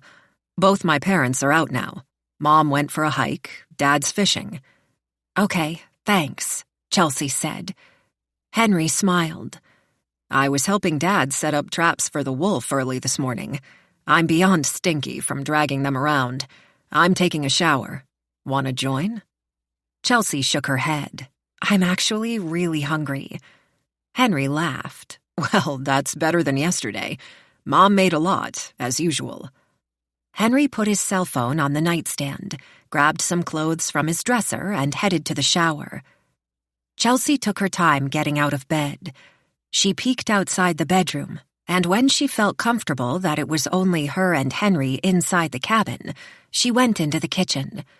In a container were several pancakes with a side of bacon. A pot of maple syrup was beside it. Heavy carbs and sugar in the morning had a way of cheering any woman up.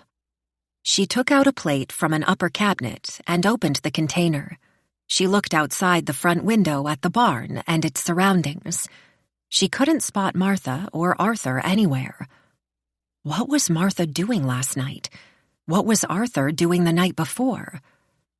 She opened the front door and made her way to the barn, carefully looking for her in-laws as she tracked up the dirt path. When she got to the barn door, she put her ear to it and listened carefully, but heard nothing.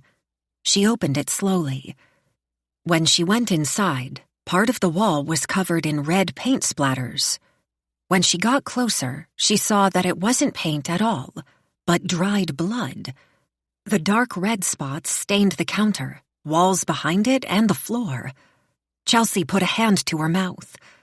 Arthur said they caught a rabbit last night, but how could such a tiny creature produce this much blood? Chelsea thought. Below the counter was the tarp she saw before. She remembered the tin box with the photos. One had Arthur in it with a little girl, who couldn't have been older than 2. She removed the tarp, and it was still there. The tin lid wasn't properly sealed. She removed it completely, and the photo of Arthur was still there. But so was something else. A silver handgun lay on top of the photos. Chelsea knew it wasn't there before. If it was, it wasn't on the top of the pile. Henry told her they locked up weapons because of Arthur's condition, so why was a gun in plain sight? She picked up the gun carefully and placed it on the counter. She examined the photo of Arthur. The little girl had a bright smile beamed across her face, as did Arthur. Chelsea was completely lost as to who the little girl could be. Chelsea looked down at the tin and saw what was underneath. She thought she'd felt a credit card when she was looking inside it before. She wished it was. Her hand began to shake when she saw his picture on the government-issued driver's license. Multiple licenses were inside the tin. Some had faces she recognized, while others she had never seen. One was someone she knew very well. Chelsea dropped Arthur's photo and attempted to pick up one of the IDs, but her body trembled and wouldn't let her. She managed to grasp one and stared at it in disbelief. Henry McVoy, the ID read. Chelsea looked at the picture of Henry in disbelief. She dropped the card back in the tin and picked up another. Henry Shaw now. But it was Henry's face that stared back at her. Several other IDs were inside. None of them had the name Henry Jameson on them. All of them had the same picture of Henry on the front. She sifted through them all and found one that said Caroline Sanders. She recognized the picture of the woman as Carrie, Henry's former fiancée. At the bottom of the pile was one that had Arthur's face on it. Chelsea felt her heart beating out of her chest. "If I were you, I'd run," Arthur had told her the night before. The day before, he asked if she knew how to get to the highway. Chelsea felt like she had been struck by a bolt of lightning. Arthur was warning her. The flattened tires on Henry's truck. Was it him who did it, or his mother? Did Henry even call a mechanic? When Martha went on her epic hike the night before, had she slashed the tires? From inside the barn, she spotted movement beyond the garden. Martha was making her way to the dirt trail to the house. Chelsea ran out of the barn back towards the house before Martha could spot her. She made it inside the cabin quickly. Before closing the door, she looked back and let out a breath when she didn't see Martha. She could still hear Henry inside the shower. Chelsea went inside Henry's bedroom and shut the door quietly. His phone was still on the nightstand. She picked it up, and with no password protection on his phone, was able to open it to his home screen quickly. She opened the phone call record. No calls were made today. She felt her heart sink. Henry never called a mechanic. Henry wasn't even Henry. Chelsea began dialing 911 until she realized she was in the middle of nowhere with Henry and his parents. He'd lied to her about who he was. He'd lied about calling a mechanic.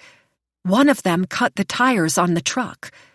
She thought about the sounds coming from the barn late at night and the blood splattered everywhere inside it. What did they have planned for her? She canceled her call to the police before completing it. Henry would see that she called 911. There would be no way of hiding that. The police would have no clue where his parents' cabin was. She would be stuck here with them until they could find her. If they could find her, if they even agreed to try. She heard the shower stop running and panicked. She opened up a text message and put in Neil's number. Thankfully, she remembered it. "It's Chelsea. I'm texting you from Henry's phone. I need your help. This is urgent. Don't call this number, but text me back right away." She waited for him to respond. Henry would be back any moment. She tried not to think about what he would do if he caught her on his phone. If Neil wrote back, she would ask him to help her, then delete the messages. Henry would never know she'd used his phone. Unless Neil responded after he was back. Chelsea panicked again. His phone pinged. Chelsea breathed in deep, knowing Henry must have heard the sound. She quickly lowered the phone's volume to vibrate and opened the text message from Neil. "What do you want? I've been trying to reach you for days, and now you come at me like this? Is this even you, Chelsea, or Henry messing with me?" Chelsea tried to slow her breathing. She felt her heart was going to burst out of her chest. "I don't know what is happening, but I'm scared of Henry. They won't let me leave. I need to escape and can't call 911. If you make it by Highway 1, I can find a way to get there. This is not a joke. I'm scared, Neil, and I need your help." Neil took only a moment to reply. "Okay, I'll leave now. What exit do you remember leaving last?" Chelsea remembered the convenience store, the moody counter person and those kids. "The last place I remember was this convenience store off the highway before Banff National Park. Try and get there soon. Don't message me again, though, until I can get his phone and message you again. When I text you next, give me an update, and I'll try and get out of here. Call the cops and let them know what's happening here." Henry opened the bathroom door. Chelsea didn't have time to wait for Neil's reply. She quickly deleted his messages and put the phone back on the nightstand. "Are you jealous?" Chelsea turned and saw Henry smiling at her, a towel wrapped around his waist. "Phone envy? When we get back to the city, we'll drop by a mall or something and get another." Chelsea managed a smile. "I wanted to check to see if the mechanic called." "Did he?" "I didn't have a chance to see, but there weren't any messages on the screen." Henry took off his towel, exposing himself to her. He dropped his clothes on the bed, taking his time getting dressed. Every now and then he would look at Chelsea with a smirk. Chelsea felt like she was going to regurgitate for real now. Who was her husband? Why did he have multiple IDs with different names? Why did he lie about the mechanic? What did he want from Chelsea? She loved him. She felt so strongly that he was her soulmate. He'd been there for her in her despair over the past year. All of it was a lie. Chapter 26. Chelsea left the bedroom as Henry changed. Her heartbeat continued to quicken. She couldn't imagine spending another moment near him. Flashes of their relationship sprung into her mind. Their first date, the first time he said he loved her, the first time they made love, the day she moved into his apartment. All the memories flooded her mind with sorrow that none of it was with the man she thought he was. Chelsea went into the living room and sat on Arthur's chair. She felt defeated, used, lied to. What was worse was she didn't understand what was happening. Why did Henry lie about who he was? Martha opened the front door and took a few steps inside before stopping and looking at her with a scowl. Chelsea immediately noticed the black eye and swelling below her right eye. Martha lowered her head and continued to walk down the hall. "I'm going to do some gardening," she said to Henry as he passed her. Henry sauntered down the hallway towards Chelsea, brandishing a smile. "I talked to her this morning. I think you two are going to get along a lot better now. Tell me if she acts poorly again." Chelsea looked at her husband in fear and nodded. "I called the mechanic again in the bedroom. Was told he may not be able to come now for a few days." "Oh," Chelsea said, rocking in the chair. "That's bad news." Henry looked at the container of breakfast on the counter. "You didn't eat anything," he said, turning to her. Martha walked up the hallway with a new sundress on and a large hat on. She opened the front door and left the cabin, without acknowledging either of them. "It was too cold," Chelsea said. "Besides, I didn't feel like pancakes." "Well, you need to eat something. It's going to be a long day for you." Henry opened the fridge and took his time looking inside, putting his phone on the counter. "Mom still has some bacon. Do you want to check the chicken coop for some eggs? I'll make you breakfast today." His smile widened, waiting for her to acknowledge his good deed. Chelsea lowered her head, trying to catch her breath. She raised it again with a thin smile. "That would be lovely. Thanks. I'll go check." She stood up from the chair and looked outside at the barn. She remembered the bloody mess inside. She also knew the gun was there.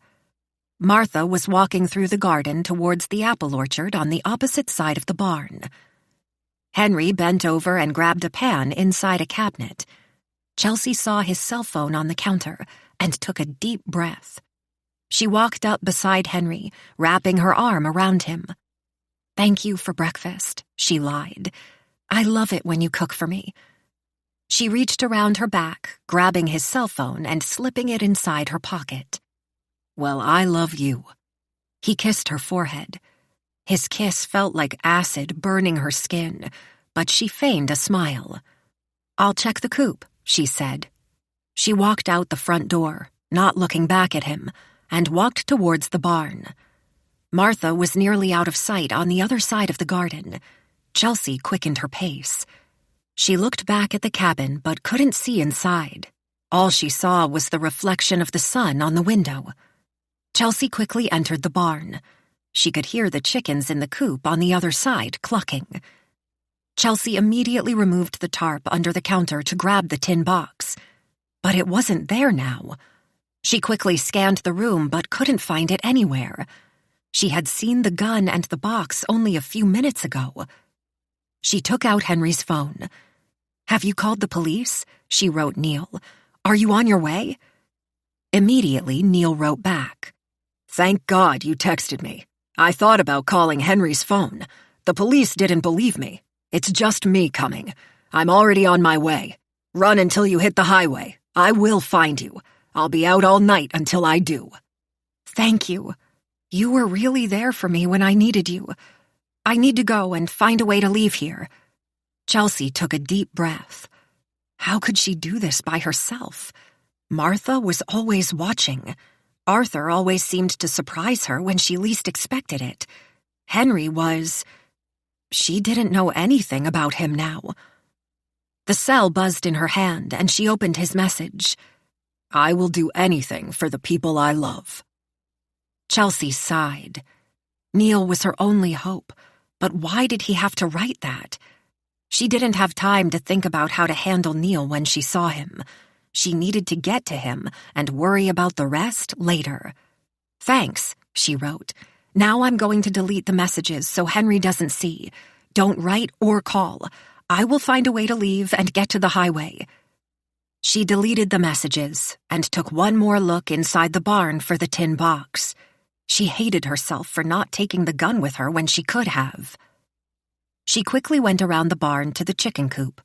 She shuffled past the chickens squawking at her and grabbed 4 eggs. She needed as much food inside her as she could get to make it through today.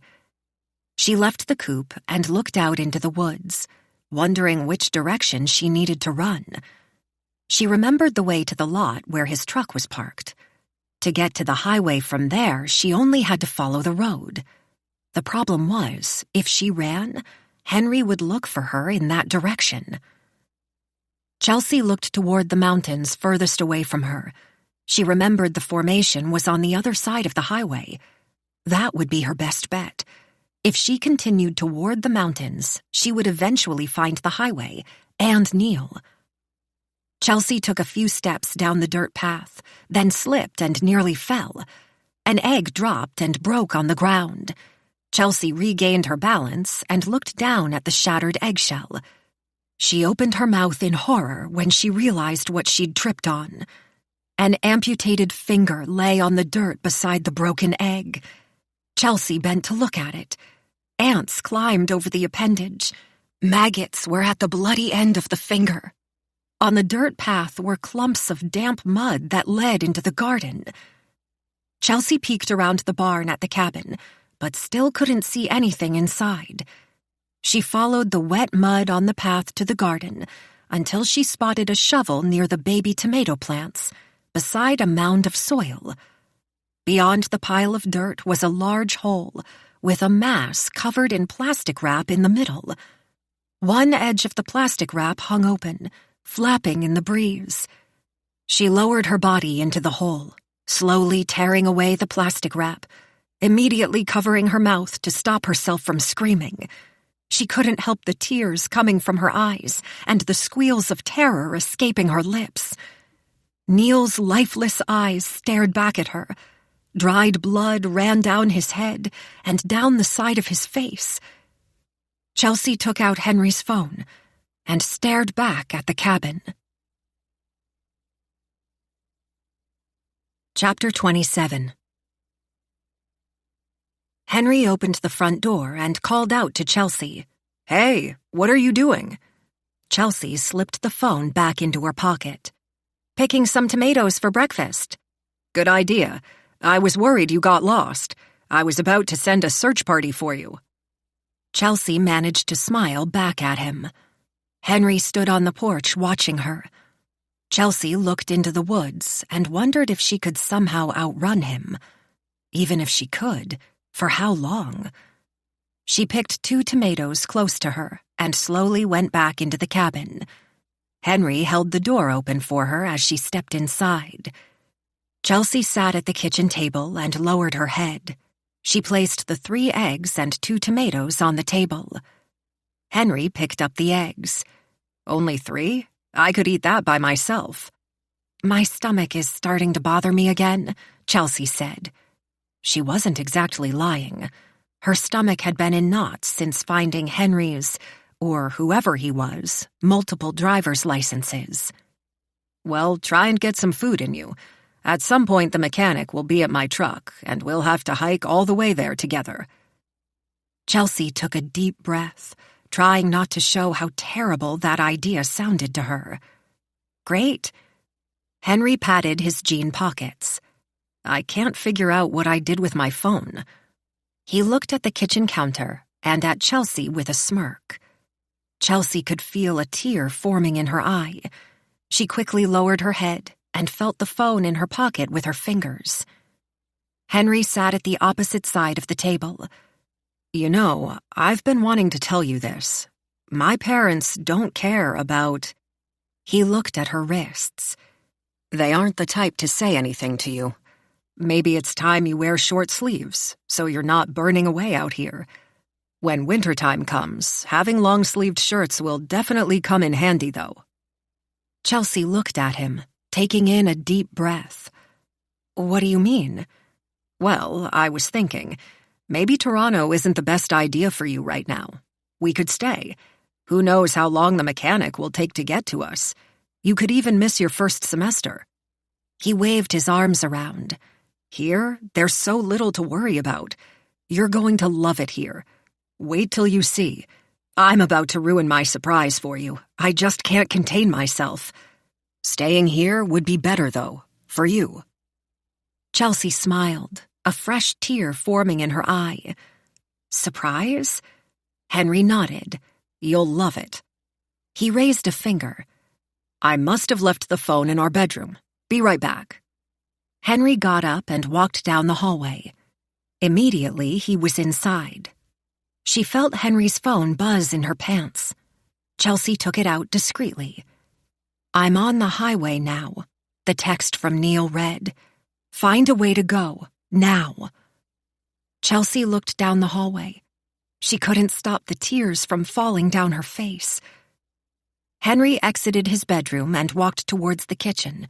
Chelsea quickly hid the cell in her pocket, even though she knew it was for nothing. "What happened?" he asked her. He stood in front of her, wiping her tears. "Don't worry, C. Everything is going to be better now." Martha entered the cabin through the front door. She stared at Chelsea and Henry and started past them. "Mom, wait." Martha stopped and looked back at Henry. He motioned her to join them at the table. "I'm about to tell her. Come sit with us." Martha looked at Chelsea intensely as she walked back to the kitchen table and sat across from her, taking Henry's seat. Henry sat beside Chelsea, grabbing her hand. He took a moment to look at his mom and Chelsea, the smile on his face getting wider. "This just feels so special. My two favorite ladies. Look at us, sitting together as a happy family. I'm feeling a lot of emotion right now. I don't know how to express it." He patted Chelsea's hand, staring at her intensely. "You really are going to love it here with us. I know you will. You have to." He kissed her wrist. "I have something to show you, my surprise." He stopped and looked at Martha, raising an eyebrow. "Where's Dad?" "He must still be fishing, dear," Martha said. "Should I run and get him?" Henry scoffed. "Would take him a year to limp back here, and I can't contain myself any longer." He looked at Chelsea. "My parents have been working on a homecoming gift for you. You need to see it." Henry stood up from his chair, grabbing Chelsea and forcibly raising her off hers. "Don't be shy." Chelsea wiped a tear from her eye. She looked at Henry, who gazed back at her coldly. Henry maintained his boyish smile. "What is it?" she asked in a whisper. "Follow me," Henry demanded. "It's outside, in the shed." Chapter 28. Henry opened the front door, holding it for Martha and Chelsea. Martha walked outside. "She's going to love it, Henry," she said to him, taking a moment to look at Chelsea. "I have to thank you and Dad for all your hard work on this when I was away," Henry said. As they talked, Chelsea slipped the phone out of her pocket quickly and hid it behind a chair cushion in the living room. "Coming?" Henry asked her. Chelsea smiled back and nodded. Henry put out his hand to her. Chelsea reluctantly reached out and held it. He guided her down the dirt path, with Martha several feet in front of them. As they walked, Chelsea could feel her heart quicken with every step she took. Henry seemed happy as ever. Martha looked back at Chelsea and smiled. Now Chelsea was worried. What were they planning for her? Should she run as fast as she could into the woods? Would she have a chance if she ran and hid? They walked past the barn. Chelsea immediately let out a deep breath. She imagined them bringing her inside it, creating fresh paint of red blood from her body. They passed the chicken coop. Chelsea quickly glanced and saw Neil's amputated fingers still laid in the dirt.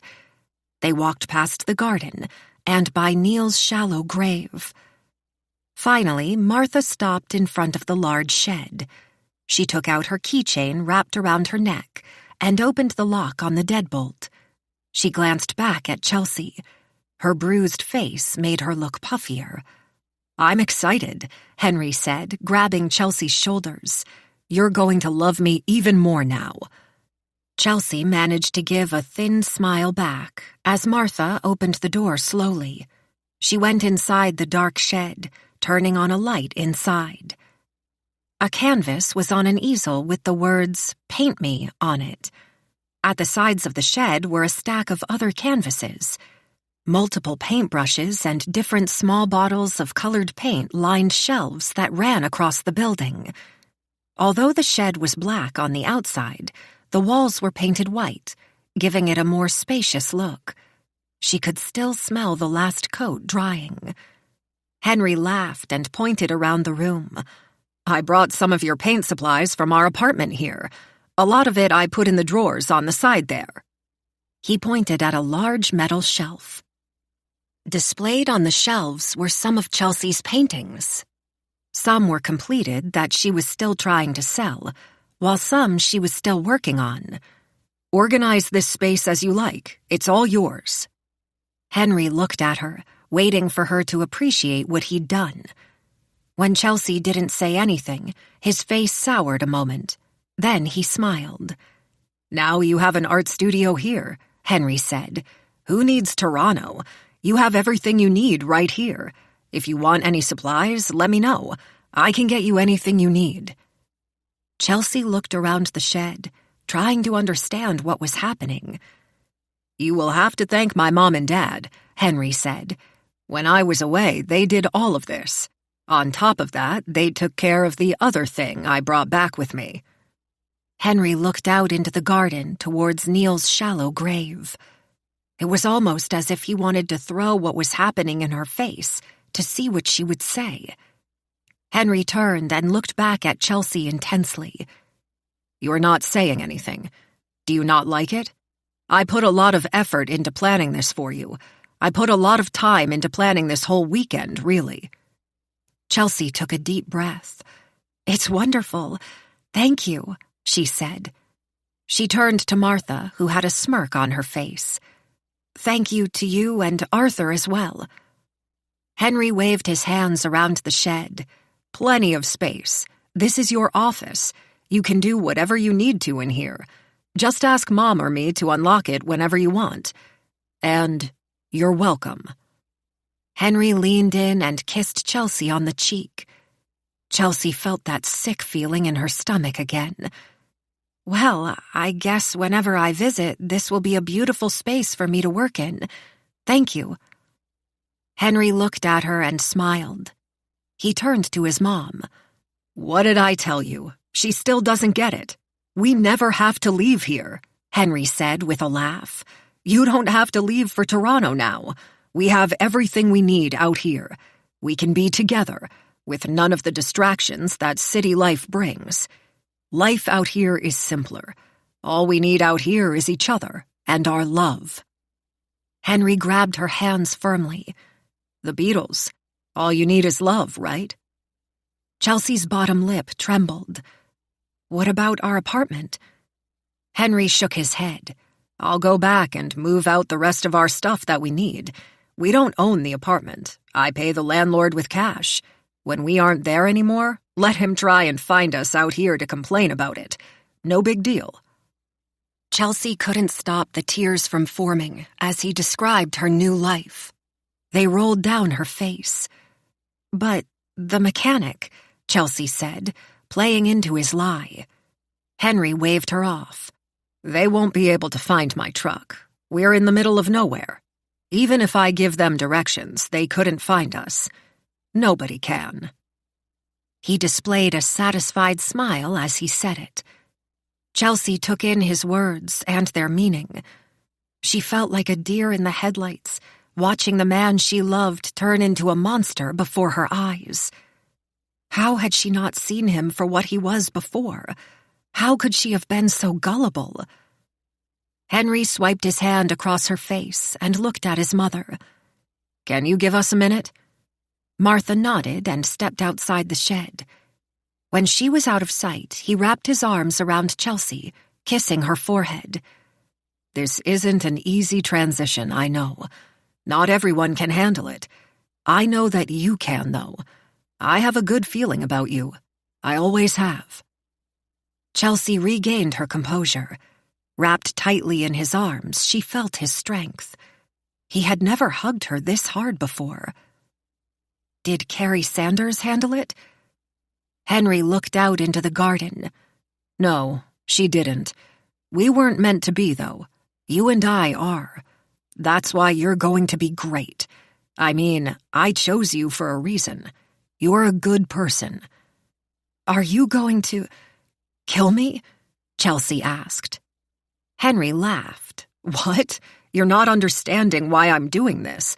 I want us to be together. I understand why you were tempted to go to Toronto. I do. Now we don't have to be separated. You can paint here.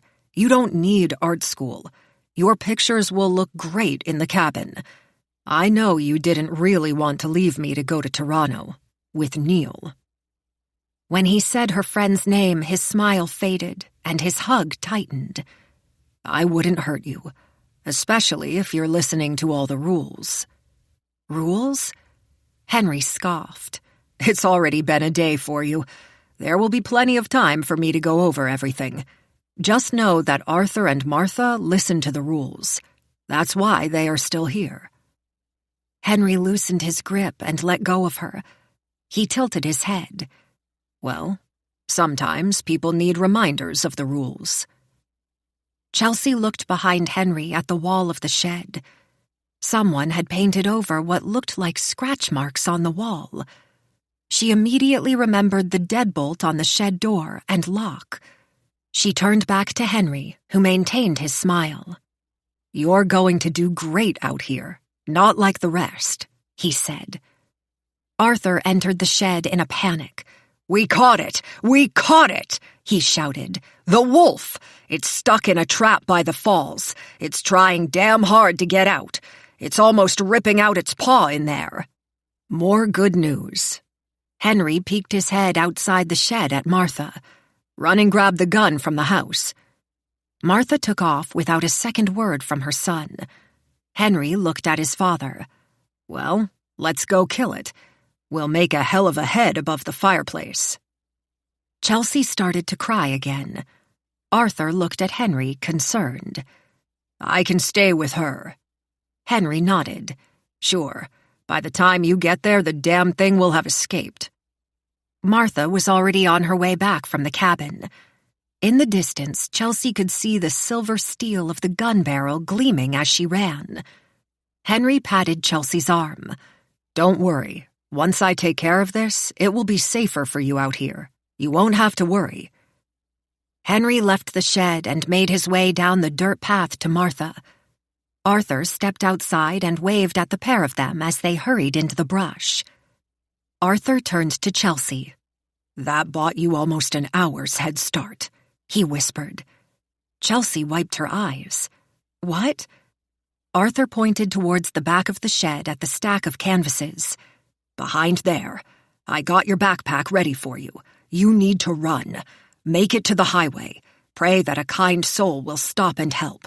Don't ever come back here. Chelsea thought about the tin box, with all the different driver's licenses with other names on it, one belonging to Arthur. Who are you, really? Arthur let out a desperate laugh. I was like you. I've been here for over 5 years. Henry tricked me into coming out here, and I haven't been able to leave since. He shook his head. I'm not his father. Thank God I'm not his father. Chelsea stepped towards the side of the shed, spilling some paint when she did. When she moved the stack of canvases, as Arthur promised, a backpack was there. Plenty of supplies, water, even a blanket. I tried to think of anything I could to help you get out of here, even if it took a few days. Come with me, Chelsea said. Arthur let out another desperate laugh. My leg. I wouldn't get very far. I'd slow us down. I've tried to run before, but I wasn't prepared like you are now. Chelsea let in a deep breath. Your leg, did he do that to you? He did, after I tried to escape. I was stupid. I told that bitch Martha what I was planning, to help her too. She told him everything. Martha? Arthur shook his head. I don't know who the hell that woman is, but she's not his mother. Henry looked out into the garden. I know of at least 3 bodies out there. If we don't play his game, he replaces us. He tricks someone else into coming out here to play a role in his twisted family fantasy. If they don't play along, that's it. You need to listen to his rules, Chelsea whispered. That's right. You don't play his game and pretend, you're going to be in trouble. He nodded towards the garden. You'll join the rest of them. That's why I'm going to tell him that you struck me and ran. And speaking about that, you need to leave, now. Chelsea put the backpack on. Before she left the shed, she turned to Arthur one last time. But who are you? Fred Davies, he said with a smile. Whatever happens to me, find my daughter Eve. Tell her, I don't know. Tell her I love her. Arthur looked into the woods, then back at Chelsea. Now get the hell out of here, see. Chapter 29. Chelsea wasn't sure how long she had been running for, but it was starting to wear her body down. Arthur, or Fred Davies, said she had only an hour or so head start before Henry and Martha would figure out what happened. Chelsea took no breaks, besides slowing down to catch her breath. As she hurried towards the mountain formation she'd noted before, she had one goal: find the highway. She could hide until a car came and try and flag it down. She ran past a bush, scraping her arm. It was one of many bruises she was receiving while making her way to the highway. Henry killed Neil, she thought to herself. He killed Carrie Sanders. Fred said there were many more in the garden, buried along with her friend. Chelsea ducked under a tree branch. She paused a moment, wondering if she was even still going in the right direction. She looked into the sky, trying to figure out what direction she was heading. She thought it would be easy to walk towards the mountain formation, but was worried she was already lost. She thought of Henry. She imagined the last time she was intimate with him. Their bodies were one, and at the time that was all she wanted. She wanted to feel connected with him. Now all she could feel was anger. The sound of a howl interrupted her thoughts. She heard the quick footsteps of something close by. She panicked inside, knowing Henry was close, until she realized the steps were too fast to be human. She turned and saw a large wolf running, jumping over a small bush towards her. She looked around and quickly attempted to climb a tree, but failed to get up it. The wolf was getting closer, and she ran to an adjacent tree with lower branches. She quickly climbed it as high as she could. The wolf stopped in front of the trunk, circling her. Chelsea attempted to climb onto a higher branch, but it was too flimsy. She stopped and looked down at the beast. The wolf continued to circle the tree and sat looking up at her. It took a few moments for Chelsea to remember that wolves can't climb, and she immediately felt better. Then she looked down near the first tree she'd attempted to climb. Her backpack was at the bottom of it. Chelsea shook her head. She wanted to scream, but feared Henry would hear. Chelsea cursed to herself and at the wolf. She sat on the tree branch, leaning her body on the trunk. The wolf at times would move around the area below her, but was always in sight. Chelsea had no way of telling, but she knew she had been in the tree for some time. She was trapped. The time spent running through the woods was catching up with her now. Her lips were dry. It dawned on her in that moment that because Henry chose a cabin in the woods to bring his prey to, he was just as bad as the wolf. Just like the animal, Henry would keep her in the woods for as long as he could, until one day getting bored with her and adding her to the garden. Chelsea felt lightheaded. Her thirst became unbearable as time went on. She closed her eyes, and it made her feel better. Every so often, Chelsea opened them again, but the wolf was still there. After a while, she felt her nausea and lightheadedness increase. Closing her eyes to everything around her helped. She started opening her eyes less and less, until at some point she passed out completely, with the last image in her mind being Henry smiling at her. Chapter 30. Chelsea opened her eyes and saw the ceiling of the cabin and Henry in the corner of his bedroom, looking at her with concern.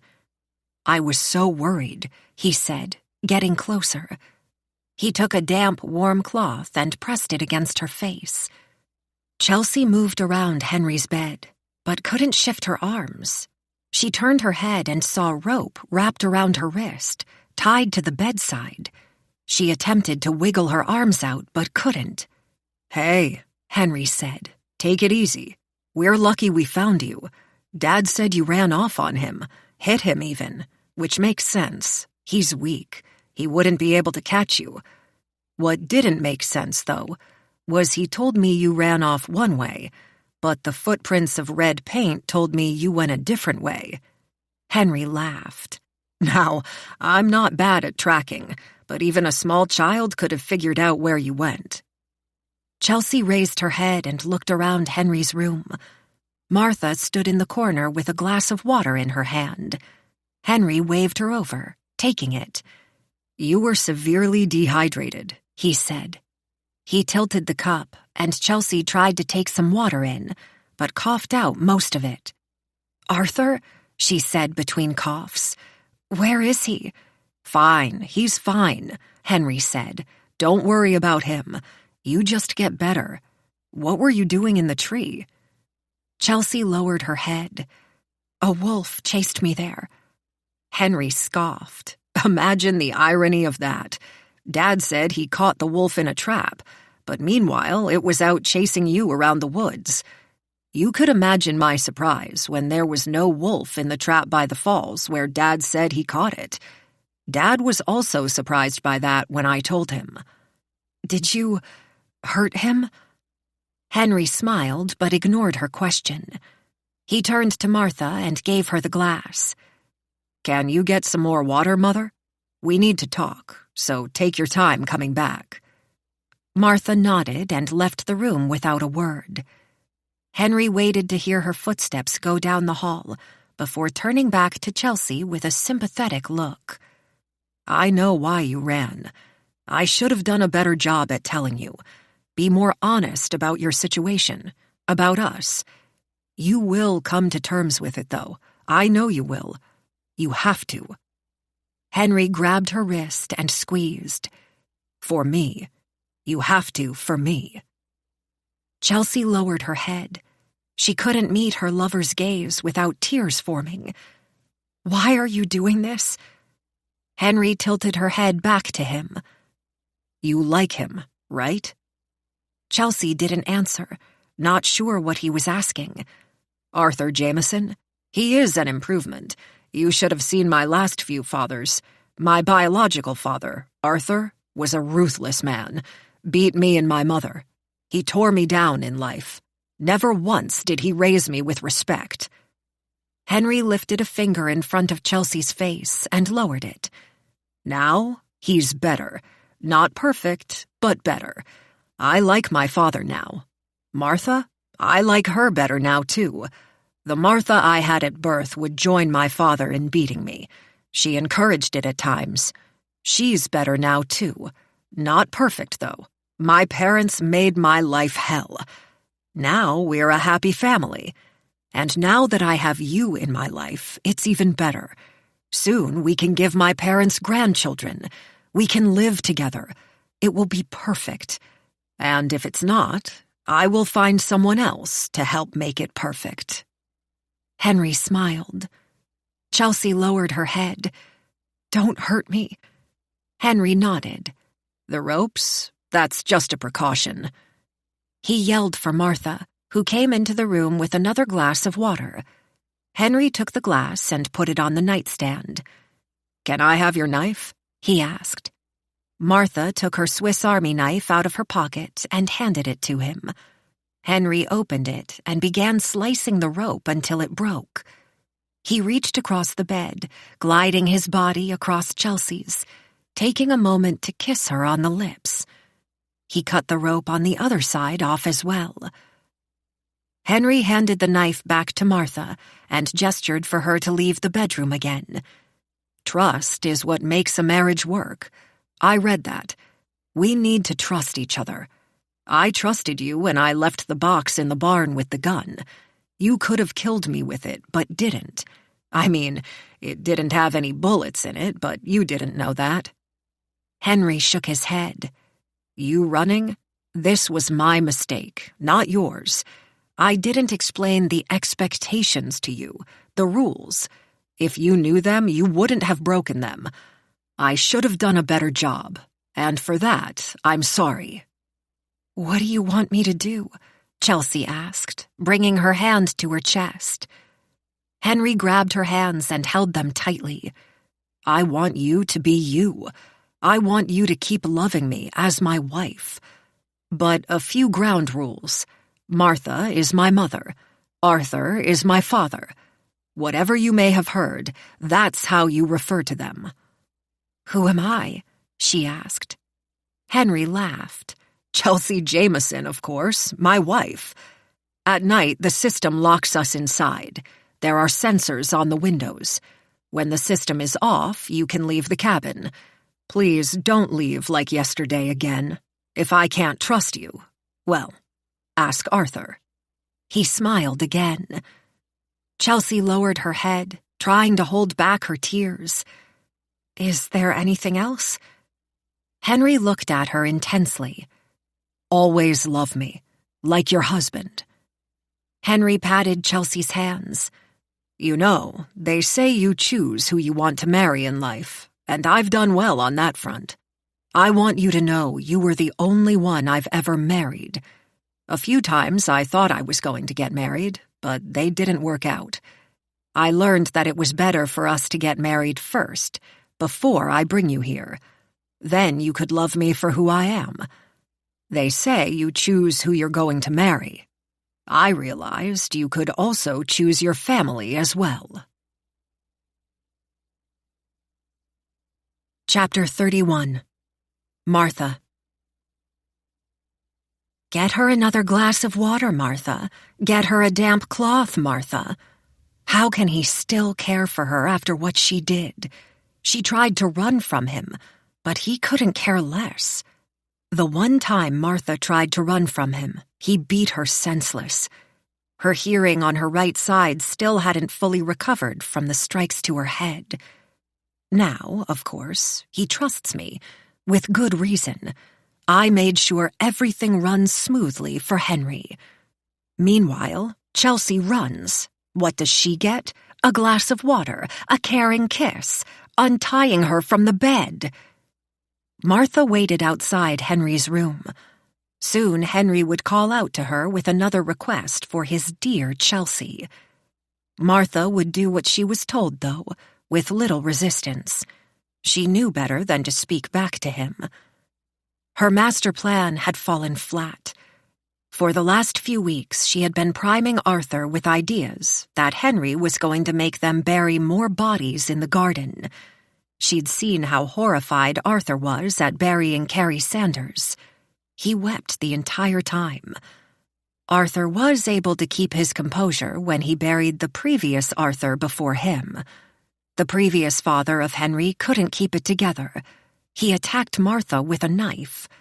Thankfully, Henry saved her and put a bullet in his head.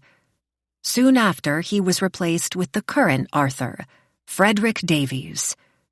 When the current Arthur tried to escape, Henry showed him little remorse. He injured his leg with a shovel. He wasn't able to walk for over 2 months, although Martha knew he was malingering, playing up to the idea that he couldn't bear weight, to not be around Henry. What Arthur didn't know was that by not killing him, Henry was being sympathetic to him. Usually escaping would lead to replacement. Martha touched her swollen eye. It had been some time since Henry struck her like this. Martha knew she deserved it. She'd tried to get into Henry's head about Chelsea. She wouldn't make it out here, she knew. She tried to reason with him, explain it to him. His emotions were high, and she tried to talk to him at the wrong time. He didn't care much for that. Martha put the cold compress on her eye and felt a sigh of relief from it. Martha encouraged Arthur to help her escape. She'd told him fake stories, that Henry wasn't happy with his current wife. He begged her to tell him that she would be okay out here, that she didn't need to be replaced. He would keep asking her if she told him yet. Martha smiled. She had played Arthur well. When Martha told him that she couldn't reason with Henry about keeping Chelsea, he took it upon himself to help her escape. He thought he was being sneaky, filling up a backpack with food and other supplies. He reminded her of herself when she was younger, escaping her parents. He'd done exactly what Martha wanted him to. Chelsea did exactly what she was supposed to do, escape. Martha's plan had fallen apart with Henry. Martha sighed to herself. The careful planning, the manipulating of Arthur, all of it was for nothing now. Henry forgave Chelsea immediately. No black eye or broken leg, only care and attention. Martha knew better than to say something to him, though. She was already on thin ice. She touched her eye with the rag again. She had been in this place before, but always came out on top.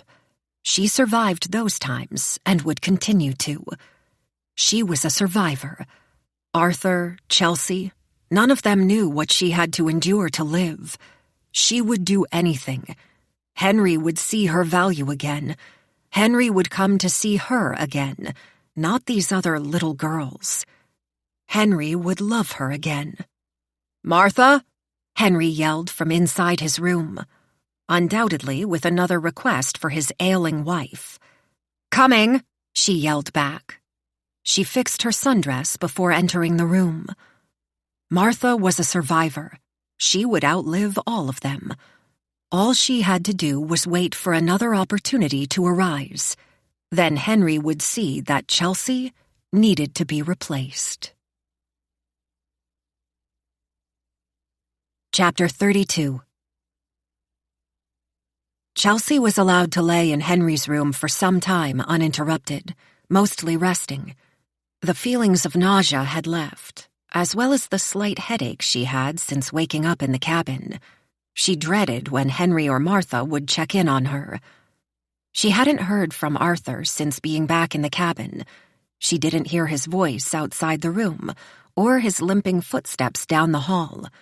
Henry, or whoever he was, didn't say what had happened to him.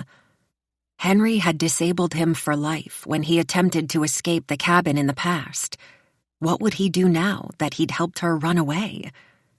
There was a possibility Henry accepted Arthur's story, that he was shoved by Chelsea when she escaped. But she doubted it. When Henry saw no wolf in the trap, that would have been hard to explain. A knock on the bedroom door startled her. She turned to her side and closed her eyes. The door slowly creaked open, causing her heartbeat to race. "See?" She turned and saw Arthur leaning against the doorframe. The entire left side of his face was swollen. He had a crutch made from long, thick branches tied together with rope. He limped into the room. Chelsea covered her mouth in horror. "What has he done to you?" Arthur put a finger to his lips. "I'll recover," he whispered. "He didn't break anything that wasn't already broken. You need to come out of the bedroom now.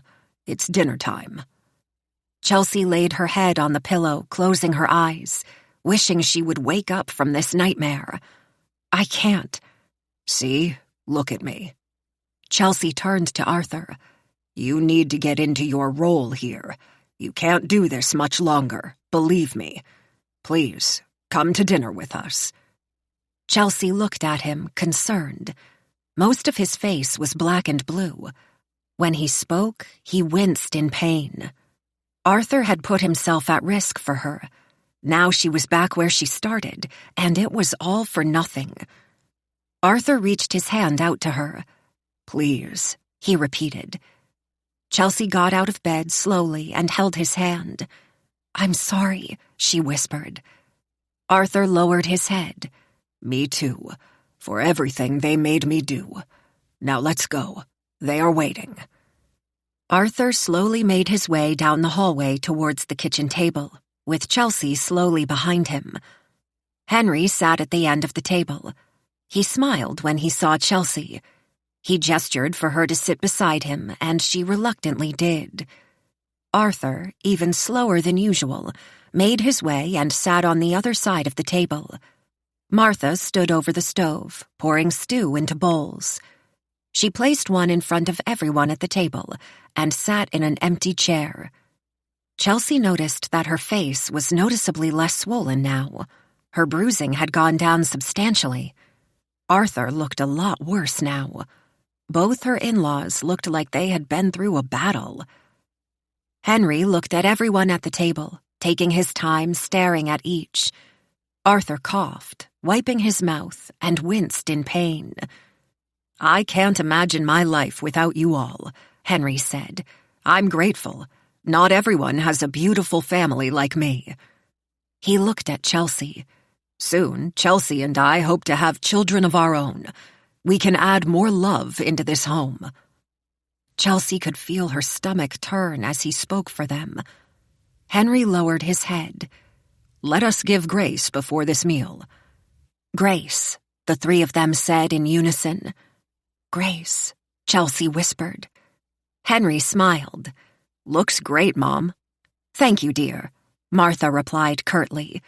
"It's just vegetable soup today. Arthur didn't catch any fish." She looked at her husband intently, as if to shame him before continuing. "I picked everything out from the garden today, though." The three of them began to eat, but Chelsea stared into her bowl. A cut-up tomato floated at the top. She thought of Neil's body decomposing in the garden and immediately stood up, purging what little she had in her stomach on the table and floor. "I said outside!" Martha yelled. Henry put a hand on Chelsea's shoulder. "She needs more liquids. She must still be dehydrated." Before the curtain rises on the next chapter, let your imagination rest for a while. Here is a musical space created just for your relaxation. Let yourself drift along with the melody, cast aside all thoughts, and simply enjoy the present moment.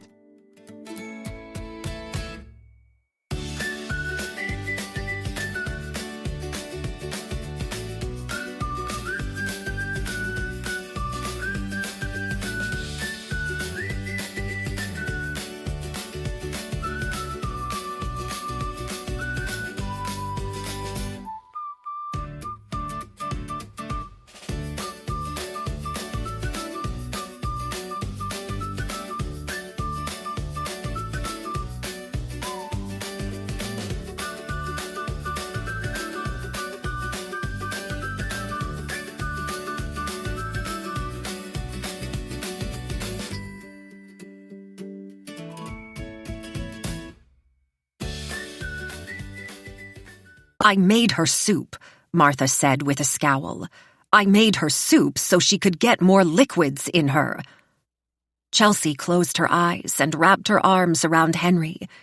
For a brief moment, he felt the way he did before she found out who he really was. "I need to lay down again," Chelsea whispered. "Of course she does," Martha said, raising her hand. "She always needs to be in Henry's room." Henry looked at her with a raised eyebrow. "Enough," he said. Martha listened. Henry helped Chelsea back into their bedroom. She lay on the bed, and Henry covered her with sheets. "I hope you feel better soon," he said. "I'll be back with some water." He left the room, and Chelsea turned to her side and closed her eyes. All she wanted to do was lie in this bed forever, until she realized it would be night soon, and he would be lying beside her. She imagined sitting at the kitchen table with Henry and her in-laws. Chelsea had a bruised lip and dark bruises around her neck. Martha had a fresh black eye, and Arthur was still recovering from his injuries. Chelsea knew it was only a matter of time before she herself felt the wrath of her husband. She thought of what Arthur said, "You need to pretend." She thought of the garden, and of Carrie Sanders, who was buried somewhere in it. Henry came back into the room and put a glass of water on the nightstand. He turned to leave. "I'll come back soon, to check in on you." "Wait," Chelsea said, sitting up in bed. She took a long sip of water before standing. "I'm feeling better now." She managed a smile as fake as the ones Henry had been giving her. "Thank you, my love, for taking good care of me." She wrapped her arms around his waist and kissed him on the lips. Chelsea fought back, thinking about the monster she was married to, and tried to picture what he used to be. She managed to kiss him several times. "You always take care of me." Henry smiled. "I'm glad you appreciate me for that. Martha is cleaning up in the kitchen, but I will bring you your soup to the bedroom to eat." Chelsea shook her head. "No, I want to eat with you and our family." Chapter 33. Chelsea continued to act the way Henry wanted for the rest of the day. They sat in the quiet room, reading together as a family, each with their own books. Chelsea continued to read The Martian.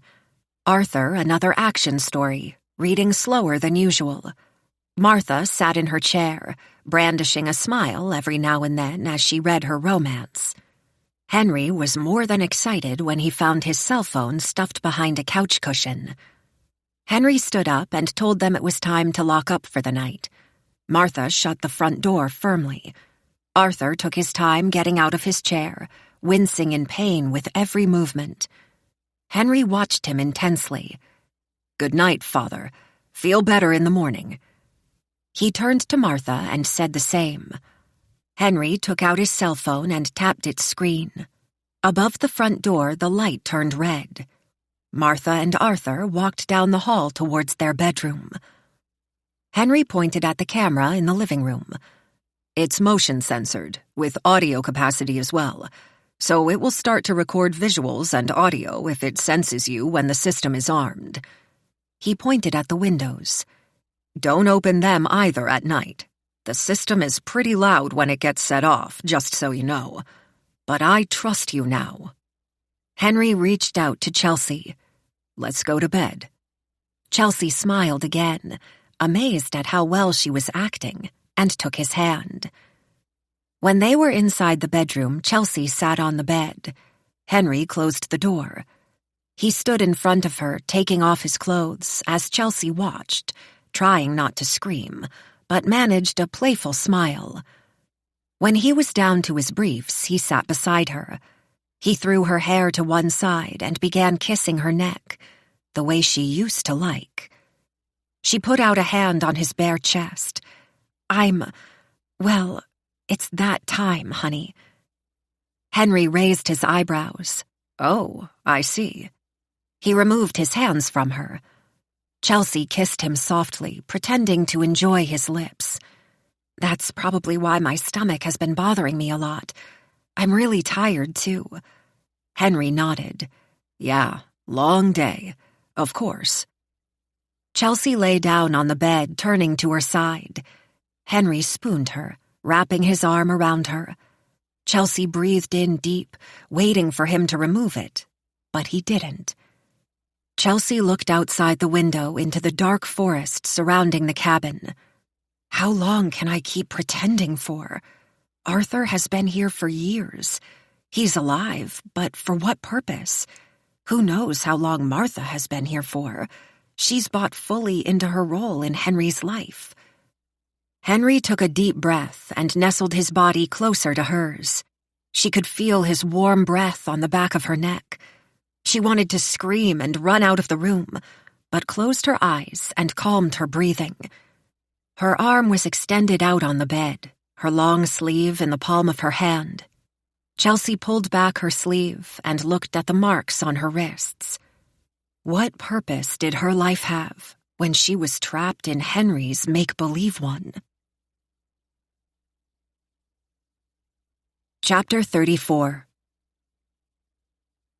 After breakfast, Arthur decided to lay in bed. He wasn't looking well.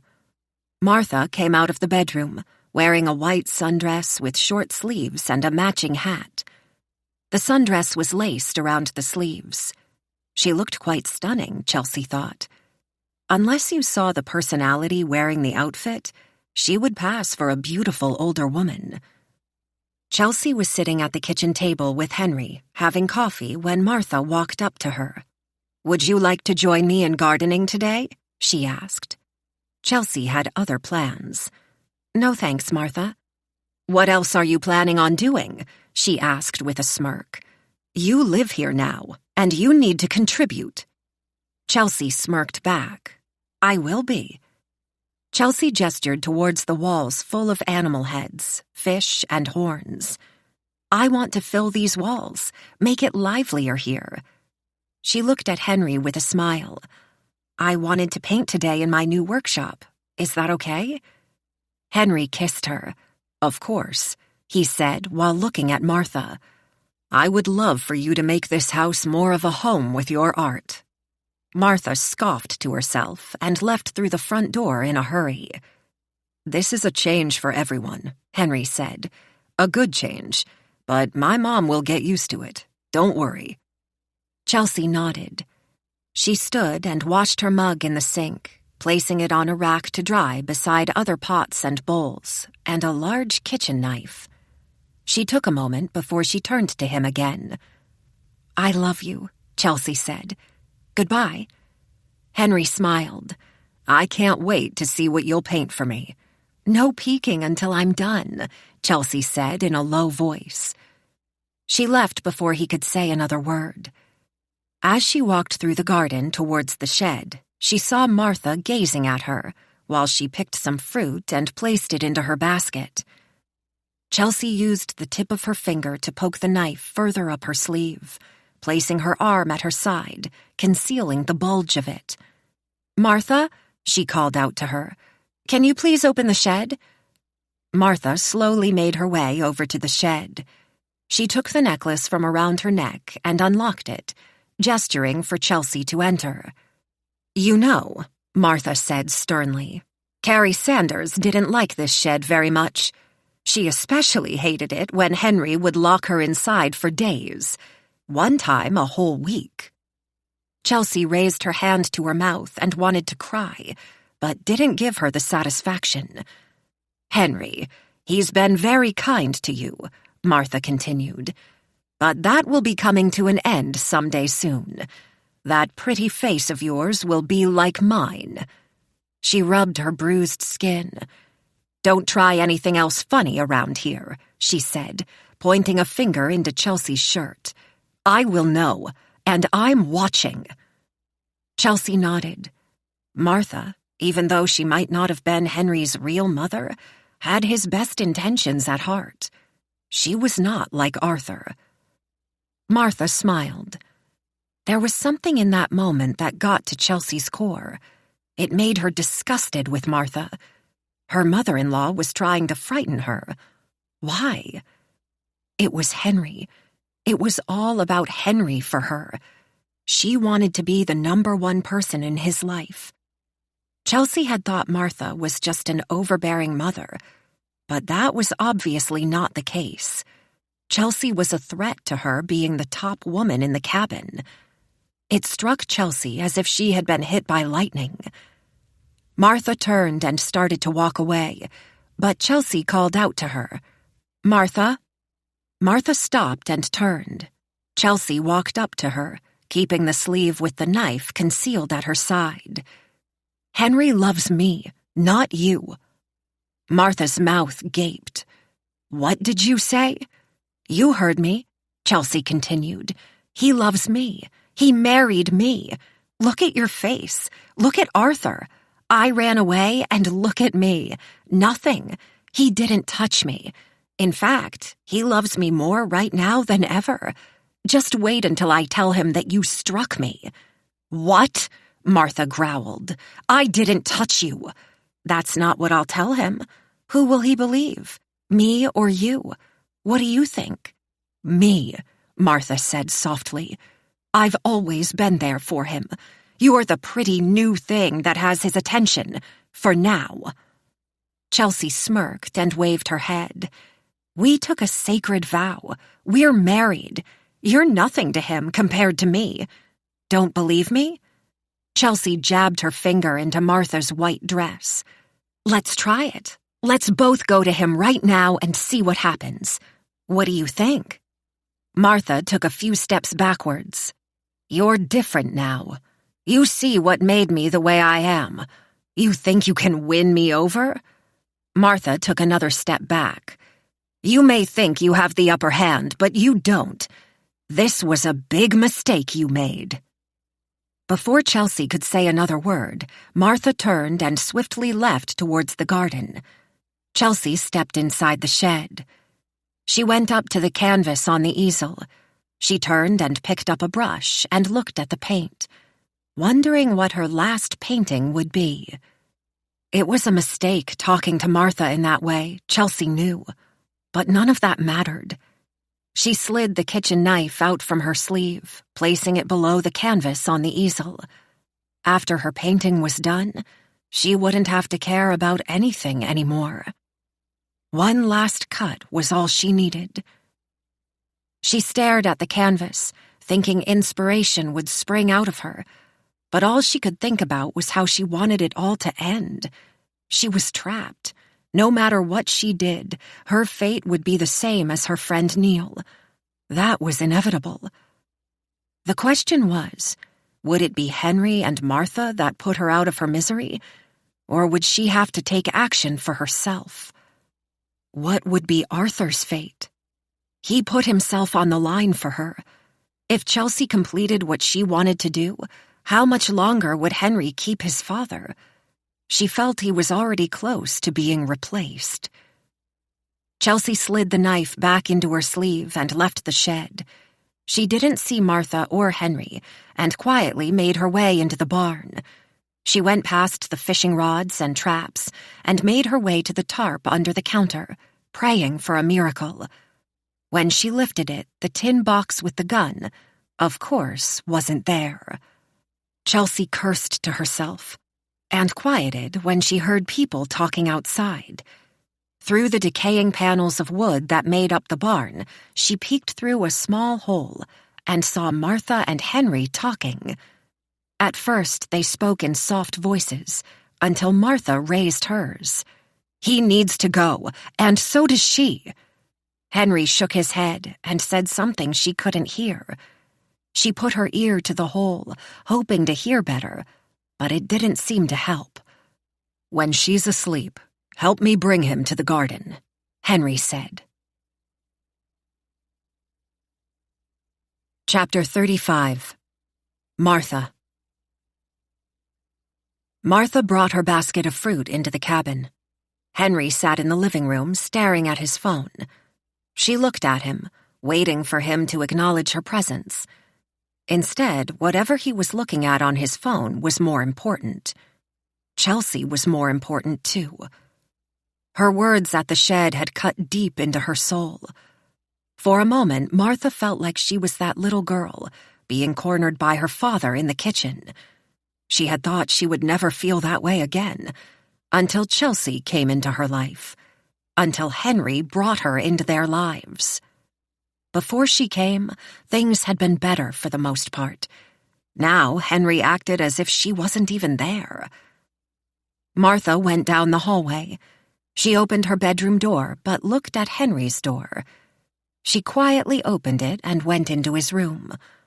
On the dresser was a picture of them.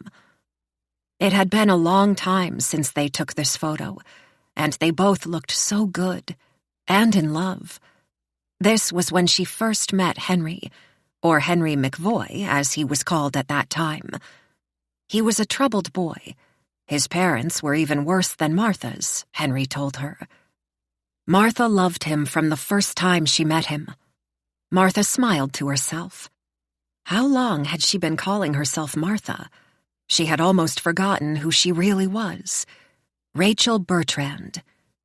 After escaping her parents, she lived in a shelter in Calgary for mostly runaways for years. The staff knew many of the younger people who lived there had come from terrible homes. Even after she turned 18, they let Martha live there a few years before saying she needed to move out. Even when the time came for her to pack her bags and leave, they helped her. The shelter gave her a job. She worked mostly with the youth, helping those who came in who were just like her. She had empathy for the young runaways especially. She met many young people who would come and eventually leave the shelter. Many, she knew, didn't do well after they left. Some, she heard, killed themselves. Others ended up in prison. Martha liked to think she gave the young broken ones who came into the shelter a purpose. She talked to them. She listened to them. She was a shoulder to lean on. Martha knew that it wasn't her fault that terrible things happened to them after they left the shelter. But that didn't mean that it didn't hurt. The broken stay that way. Nothing could make them feel whole again after they ran from their homes. Even though working at the shelter helped, Martha never felt whole. Helping others gave her a purpose, though. It made her feel like she was meant to go through the terrible things she had endured. She was meant to help other broken things as best she could. She had worked at the shelter for years, until one night a new boy came, Henry McVoy. He was handsome, young. Even though she was much older, she felt giddy being around the 17-year-old. She connected in a way she hadn't with any other boy or girl who came to the shelter. She told him things about her life she hadn't told anyone. She told him everything, except what happened with her father that night. Then Henry told her the truth of what happened to his parents and why he ran away. He had put a deer rifle to his mother's head first. When his father, startled, jumped out of bed, Henry took care of him next. He left, hitchhiked across the country, before coming to Calgary. After meeting Martha, he said he didn't want to go any further west. Soon after, he turned 18. The shelter was forcing him to leave. Rachel could still feel the pain she had when she was forced by the shelter to give him the news he was being kicked out. She decided then and there that he would stay with her at her apartment. He agreed. They became intimate soon after. She never thought she would fall for a boy over a decade her junior, but with Henry, it was easy. One night, she told him the truth about what she did to her father. Henry understood. He had done it himself. It was either her or her father. She made the right decision, just as Henry had. They fell even more in love. Henry started to work under a fake name. He had made a few connections with some people at the shelter who knew how to counterfeit identification. He was able to work as a security guard at a company under the name Henry Jameson. He made solid connections at work, climbing the corporate ladder. More and more, he was away from the apartment. Rachel felt like he was losing track of who he was. What was the point of being with someone when they were never home? Rachel made the mistake of telling him one night how upset she was. He accused her of trying to leave him. She insisted that wasn't the case. But the truth was she had thought about it. It didn't matter to Henry. That was the first time he struck her. The next night, he surprised her with an emerald promise ring. He told her he was sorry for what happened. He didn't want to hurt her. He loved her and one day would marry her. When things were better at work, they would be engaged and have a large wedding. They would invite the whole shelter. Anybody Rachel wanted to come could be there. He said he was working on a surprise for her. It would be something that would change their lives forever. Then he took her to the cabin in the forest. She couldn't imagine how Henry had been able to build a home. Ingenuity and cheap labor from migrants on the street. They had worked day and night and completed the log home in a few months. Henry dropped them off in the parking lot and would hike with them to the spot he wanted to build. They weren't allowed to leave until the cabin was finished, only going to get more materials. Martha loved the cabin. Henry said she should get rid of her apartment and move in with him there. It would only be the two of them, in the middle of nowhere, nothing but their love to warm their home. They would live off the land, make their own garden. They would never rely on anyone but each other for their life out here. Someday they could have children of their own. Martha agreed, and a few years of being with Henry was more than she could have ever asked for. She loved her life with every year that passed. Henry, though, was becoming more distant again. He would leave the cabin for longer stretches to work. He wanted a child from Rachel, but every month would bring more despair. For years she tried to give him a baby, but couldn't. Henry would be frustrated every time her period came. He started to try less and less to have one with her. Rachel said she could go to a doctor in the city. He could see one too. Maybe there was something he could do to help so she could become pregnant. Henry didn't like that. More years went by, and she remained without child. Rachel was now in her late 40s. Henry resented her age. He blamed her for not being able to give him a baby. "Family means everything," he would say. After a weekend gone from the cabin, he returned with an older man in his late 50s. He was someone he'd met through work at a function. Jonathan Melroy was his name, at first. They had been fishing together in the city sometimes during breaks from work. Henry had invited him to stay at the cabin with them for a weekend. But when the weekend was over, Henry told him he wasn't able to leave. Jonathan fought back, but Henry continued to hurt him until he obeyed. He started calling him his father and named him Arthur, which was his real dad's name. He was only to answer to Arthur. If he didn't listen or called himself Jonathan, Henry would hurt him. Henry was happy again. He had a loving girlfriend and his new father. Soon after, he brought an older woman to the cabin. She was Jonathan's real wife, it turned out. He tricked her into coming to the cabin under the guise of finding Jonathan. She was happy when she found her husband alive, but then found out the truth. She wasn't going to leave the cabin now. Now her name was Martha, which was Henry's mother's name. Arthur was her husband. They were the parents of Henry. Rachel, his loving girlfriend. Henry had everything he wanted, except for a child. At first, Rachel was scared for these strangers in their home. She didn't want Henry to hurt them. Just as she did in the shelter, she tried to help them make the cabin their new home. She would help them as best she could by helping them play their roles better. Soon, though, they conspired behind Henry and Rachel's backs to escape. When they tried, Henry shot and killed Jonathan. Rachel helped Henry bury him in the garden. Martha agreed she would never try to leave again, and Henry, loving as he was with his mother, agreed to let her stay. Soon a new Arthur came to the cabin. Martha didn't keep her word and broke the rules. She didn't want to play Henry's game any further. Rachel had to help Henry bury her body in the garden as well soon after. Every so often, someone would need to be replaced. Every year, the garden would get bigger, and every so often a new body would be buried in it. Still, she was not able to give him a child. Soon, Fred Davies came to the cabin with Henry. He fitted in well and took to his role as Arthur better than any of the others. Henry was happy until his Martha, who'd played his mother for a few years, fell sick. She tried to explain to Henry that she had cancer, but had thought she was in remission. Henry wouldn't allow her to leave and see a doctor. She died in her sleep next to Arthur some time after. The next day, Arthur and Rachel buried Martha. As they buried her, Henry dug a fresh hole in the garden nearby.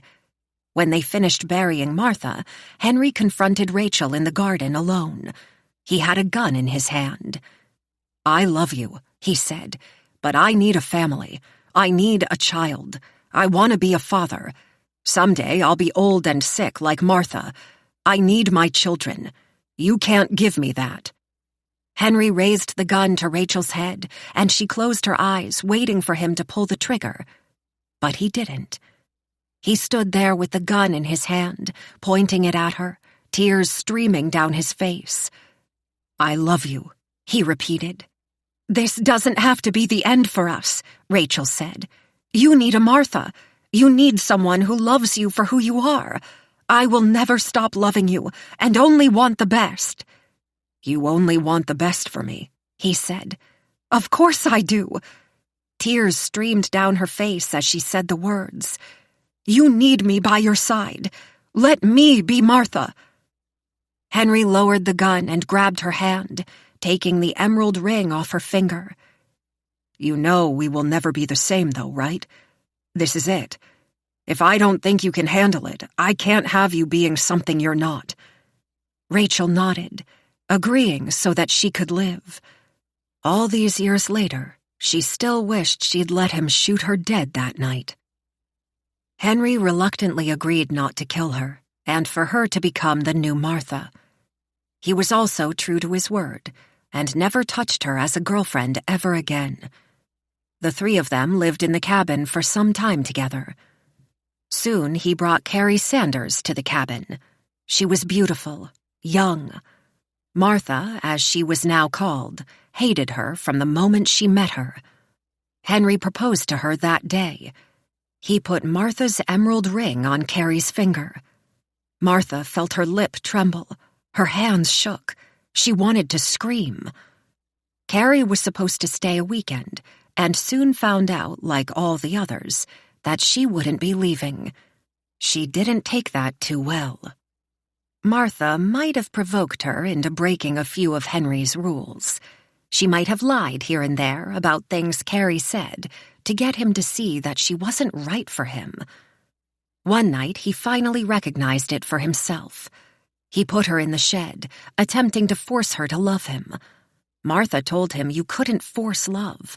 It had to be natural. He didn't listen for months. Finally, one night, after months of poor Carrie Sanders being in the shed, he understood. She wasn't right for him. After he killed her, he kept her in the shed. He kept her body locked inside to visit her when he was at the cabin. He came less and less to visit, though. It was as if he was in mourning for the woman he loved. It destroyed Martha every time she watched him visit her in the shed. Martha hoped that now that Carrie was gone, she could talk to Henry about them. Instead, one night he came home and told them about Chelsea. He'd spotted her while working at the hospital on a small contract. He watched her, took pictures of her. Eventually, he found a way to inject himself in her life. As soon as Henry told Martha, she knew things were going to change again. Whatever Henry wanted, he would get, she knew. After their marriage, he told them they would be coming soon. He instructed them to get rid of Carrie's body and to clean the shed thoroughly. As always, Martha and Arthur did what was told to them. When Martha opened the door and met Chelsea for the first time, she hated her immediately, just as she did Carrie. She was different, though. Chelsea was less combative than Carrie. She loved Henry more than Carrie. Now Martha found herself in the present. Chelsea was Henry's new love. He'd made it clear that he would put Chelsea above Martha. Martha put the picture frame of her and Henry back on the dresser. She took out the Swiss Army knife from a dress pocket on her apron. She smiled, looking at the pink heart on it. Henry had given it to her the first year they lived at the cabin together. Every so often she would take it out to remind herself of her worth in Henry's life. How could Henry be so stupid over this little girl? Did youth and good looks make men utterly dumb to what mattered in life? Martha slipped the knife into her apron pocket and went into the hallway to confront Henry. Only he wasn't inside. She spotted him walking through the garden and hurried to catch up. She was nearly out of breath when she reached him. "Henry!" she called out. He stopped and turned to her. It was as if he'd somehow rolled his eyes at her before she had even said what she wanted. "What is it?" he asked sternly, stopping near the barn. "Where are you going?" she asked. Henry let out a deep breath. "I wanted to see how Chelsea's painting was coming along. Get a sneak peek." "You know I put us above everything. You know that, right?" Henry shook his head. "I don't know what to do with you anymore." Martha lowered her head.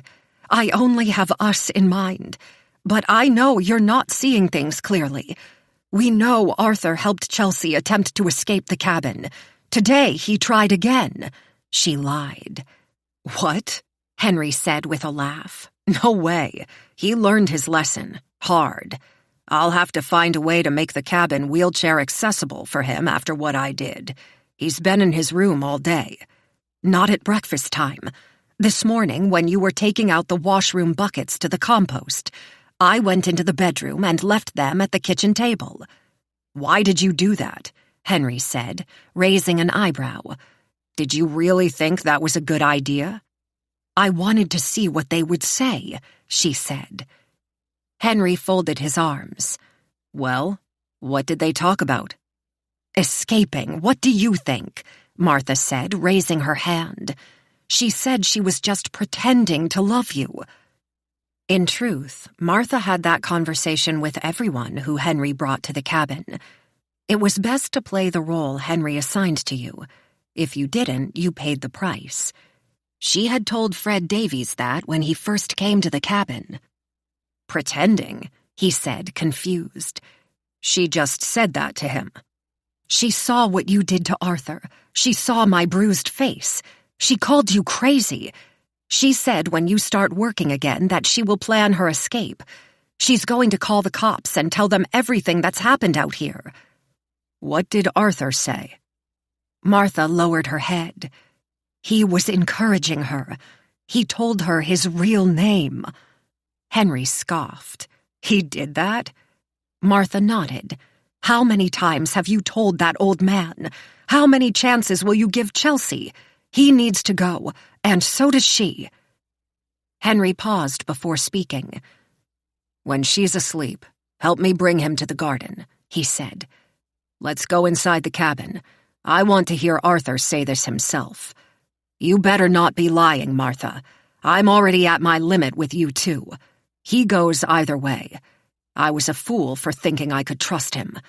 Nothing happens to Chelsea." Martha nodded. "Say it," he demanded. "Nothing happens to Chelsea." Chapter 36. Chelsea heard Martha and Henry talk. She understood Arthur didn't have much time left. She gathered what she needed, and after confirming Martha and Henry were inside the cabin, quietly made her way back to the shed to set up. She took her brush and sporadically spread paint on the canvas. She took red and blue, dunked her brush in the paint, and madly ripped her arms across her torso, splashing paint across the canvas. She herself was covered in different paint colors. When she was done, she took one look at her painting and took it off the easel, laying it purposefully on the ground, making sure to be extra careful. She stood up, and, satisfied that everything was right, she hurried down the path to the cabin. She tried to get herself into her loving wife character that Henry was getting used to before opening the door. When she entered the cabin, Arthur sat at the table with Henry and Martha standing over him. The other side of Arthur's face had fresh bruises. Chelsea looked at Martha and knew that whatever was happening, her sweet mother-in-law was the cause of this scene. Chelsea plastered a smile on her face, ignoring what was going on between the three of them. "Henry," she said, "I need to show you my painting." Henry looked back at her solemnly. "Can it wait?" I think the four of us need to talk." Chelsea scoffed. "I made you something. In the studio, you spent days creating for me. Don't you care to see what I've made you?" Martha rolled her eyes. "Henry, talk to her." Henry looked at Martha and back at Chelsea. "I'd love to see the painting you made for me. Why don't you bring it inside? We can hang it up." "You're going to love it, but it's still wet. I just want you to see what I've been working on all day for you." Chelsea went across the room and grabbed Henry's hand. "Come, let's go. You're taking forever." "You're excited," Henry said, surprised. "I love my painting, my work area, and you." She kissed him, tugging harder on his hand. "Fine, fine," Henry said with a laugh. Martha reached out and grabbed their hands. "We need to talk about what happened," she said sternly. "The painting can wait." Chelsea took her other hand and removed Martha's grip forcefully. "Mom, stop. I want to show my husband something I made for him. I don't need your permission to do that, do I?" Martha took a step back, not knowing what to say. Henry smiled at her. "Hey, she's the boss, Mom. What can I say? Stay with Arthur. We'll be back." Chelsea tugged on his hand and guided him out the front door. They strolled down the dirt path, holding hands. For a brief moment, it felt like she had the old Henry back. When they were further away from the cabin, Henry let go of her hand and stopped. "So, Martha told me something," he said softly. "I have to ask you about it." Chelsea scoffed. "What did she say now?" "She said Arthur told you his real name. Is that true?" Chelsea took a deep breath in. How could she have known that, she thought. He had told her his name before she ran, and Martha was nowhere near them. None of it mattered anymore, though. Chelsea nodded. "He did, the night I ran away. I didn't know the proper ways then, though. You hadn't explained the rules to me yet. I made him tell me. I saw the different IDs in a tin box in the barn." Henry nodded back. "So it wasn't this morning that he told you?" Chelsea laughed. "No, when could he have? He can barely walk or talk for that matter." Henry nodded again. "Martha said you spoke to him about leaving, about not loving me." "What?" Chelsea exclaimed. "When would I have had a chance to talk to him about that? He went to his bedroom after breakfast." Chelsea knew Martha was plying Henry with lies. Arthur and her never talked about escaping after the night she ran. Martha thought she would get the upper hand on Henry, playing on half-truths. She would take a page out of her dear mother-in-law's book on how to play Henry. Martha was the one who threatened me. "She threatened you?" Henry said, folding his arms. "When she opened the shed for me today," Chelsea said. "She told me Carrie Sanders was buried in the garden, and that she would make it so someday I would be too." Chelsea lowered her head. "I just want to get along with her. I want us to be happy, together, as a family. I'm not sure what I've done wrong, but she doesn't like me." "She's been through a lot. She doesn't understand how much I love you. She likely never will. Don't worry about her. Don't worry about either of my parents. I think it's time that you and I spend quality time together here at the cabin. Just you and me. We can focus on building our own family out here." Henry shook his head. "I've been so focused on making the past right, but I didn't realize I should focus on the future, with you and our children. I'll take care of my parents." Chelsea managed a thin smile. "I'd like that," she lied. She knew what he meant, and hoped it wouldn't come to that. "Now," she said, tugging on his hand, "stop wasting time. I have to show you." Henry kissed her lips. "Okay," he said. "I can't wait." Chelsea brought him to the shed and demanded he close his eyes before stepping inside. Henry obeyed, covering his face. He took a few steps inside, stumbling with his eyes closed, before looking at her painting on the floor. The splashes of paint across the canvas bewildered him. It wasn't what she typically painted. He raised an eyebrow. Chelsea let out an audible sigh from behind him. It fell. It's ruined. Some of the paint has run. Henry looked back at her. You can barely tell. Chelsea looked at him, her mouth gaping. You don't like it? Henry's eyes widened. I love it. It's new for you. I thought you didn't do abstract paintings. I don't, but I wanted to try something new. It fell off the easel, though. It's ruined. Henry shook his head. It's great, really. I'll put it on the wall as soon as it dries. Henry stepped into the shed, bending down to pick up her art. When his hand gripped the side of the canvas, there was a snapping sound, and the metal teeth of the large trap shot closed onto Henry's arm. Henry shouted out in pain.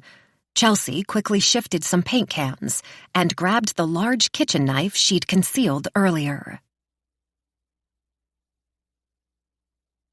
Chapter 37. Martha stepped into the shed and tossed Chelsea to the side.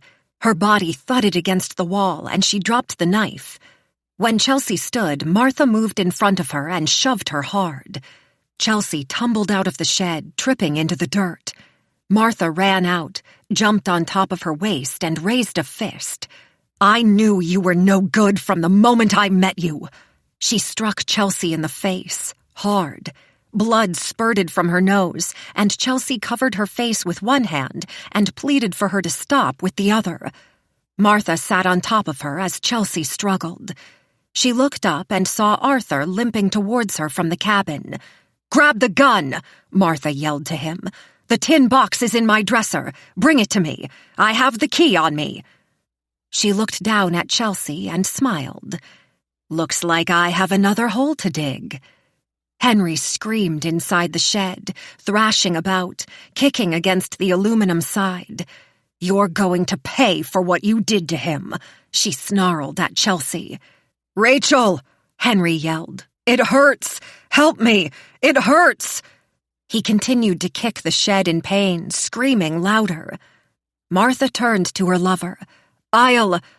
Before she finished, Chelsea struck the bruised side of her face, and she fell off of Chelsea.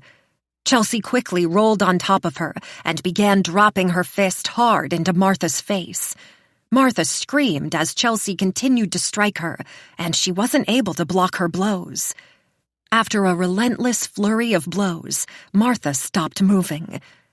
Henry screamed inside the shed, screaming for someone named Rachel, in between his shrieks of pain. Chelsea slowly stood up, wiping the blood from her nose. Arthur was getting closer and looked down at Martha. He took his time getting down on one knee, taking her pulse. "She's not dead." Chelsea felt a sigh of relief when he said the words. Martha turned to Chelsea, her face battered, and mumbled something. "I can't hear you, Martha," Chelsea whispered. She looked at Arthur. "I saw some rope in the barn. I'll be right back. Yell if she starts to get up." Arthur raised his crutch above his head at Martha. "She's not going anywhere." Chelsea ran quickly into the barn and grabbed the bundle of ropes lying near the wall. She quickly came back and tied Martha's feet together, then her hands. Martha didn't move. Chelsea put her face against her mouth and felt a warm breath against her cheek.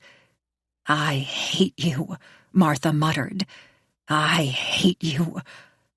Chelsea stood up and looked down at her. "I don't hate you. You're one of us," she said. "Who are you, really?"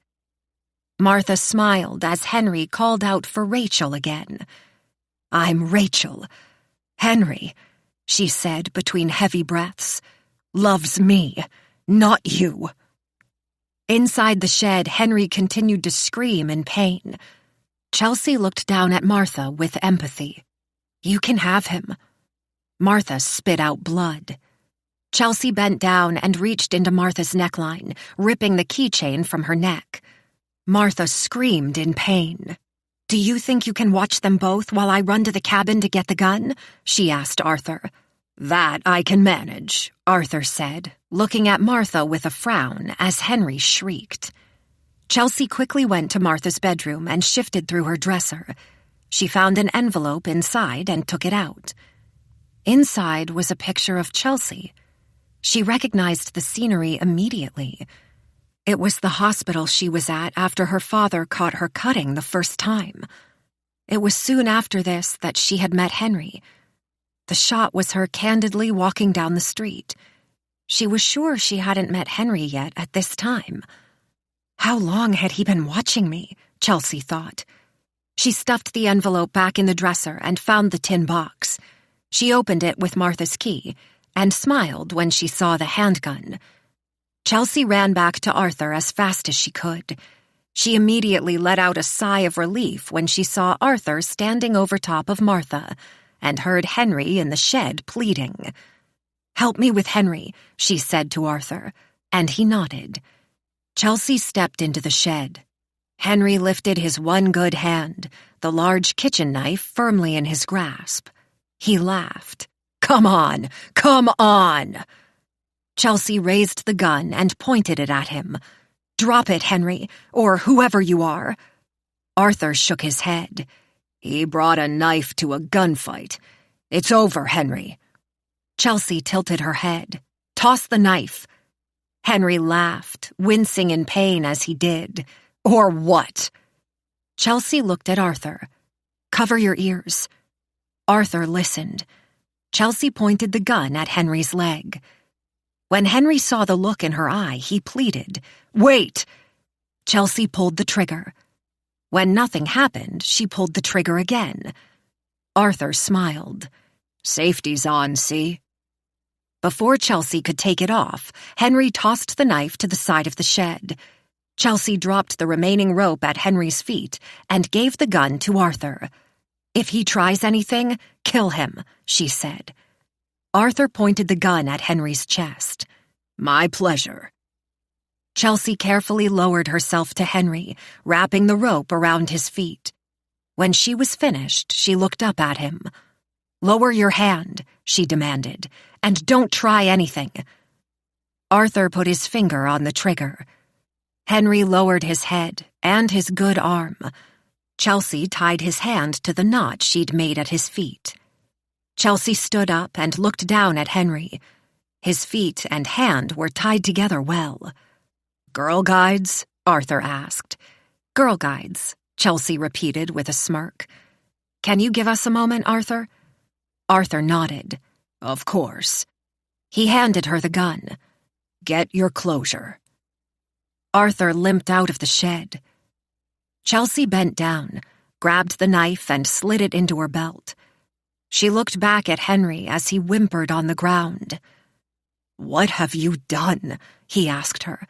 "We would have had a great life together." "It was all fake," Chelsea said. "All of it."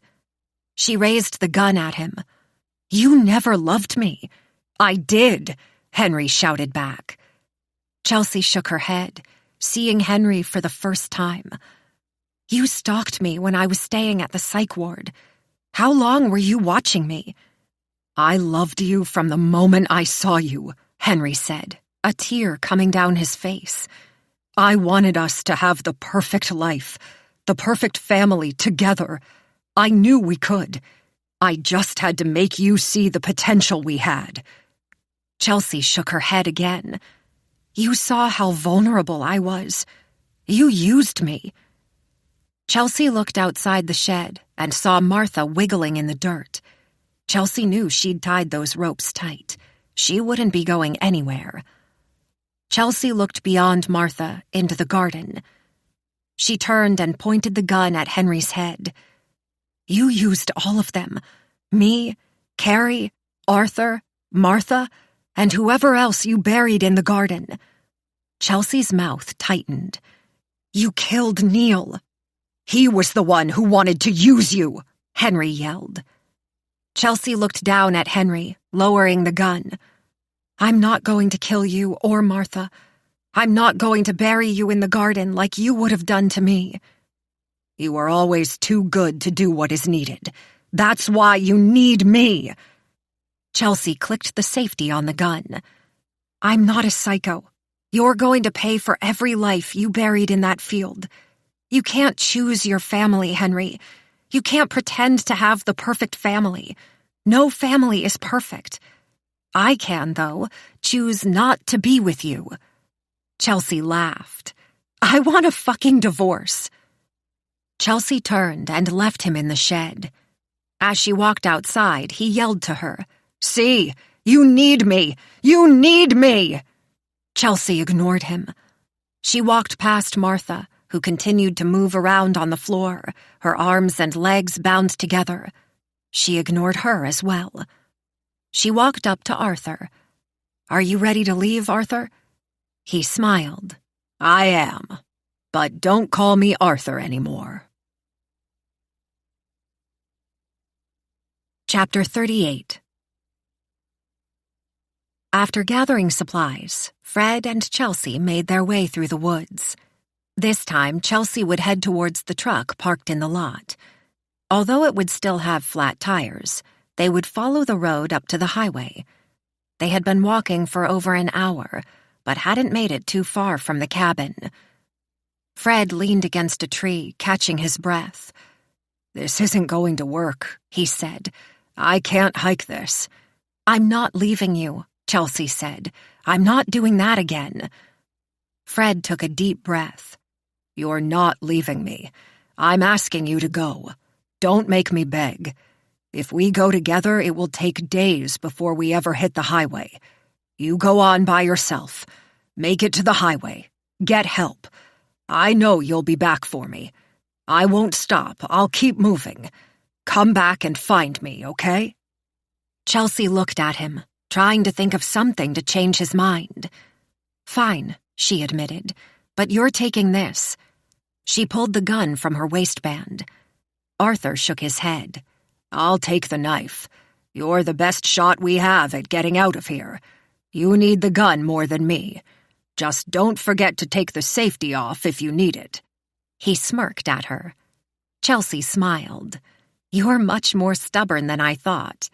"That's what my real wife would always tell me," he said. "You're actually married?" "Widowed." Fred pushed off the tree. "We will have plenty of time to get to know each other if we can get the hell out of here. So you go. I'll be fine." Chelsea nodded and gave him the knife. "I'll be back for you." Fred smiled back at her. "I know you will, see. Now be careful." Chelsea left him, taking a moment to get her bearings, and headed in the direction she believed the parking lot was. She would at times run or jog and walk. After several hours, she spotted a broken fence line. Her heart soared, knowing it was the parking lot. From a distance, she spotted Henry's truck. She took out a brownie that her and Henry had bought from the gas station from the backpack and a bottle of water. She started to eat and drink as she got closer to the truck. All she had to do was follow the road, and it would lead to the highway. She stopped walking when she heard a growl behind her.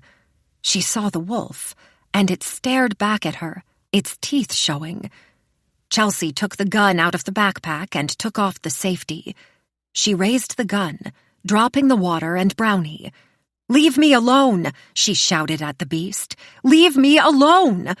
She backed away slowly, keeping the gun pointed at it.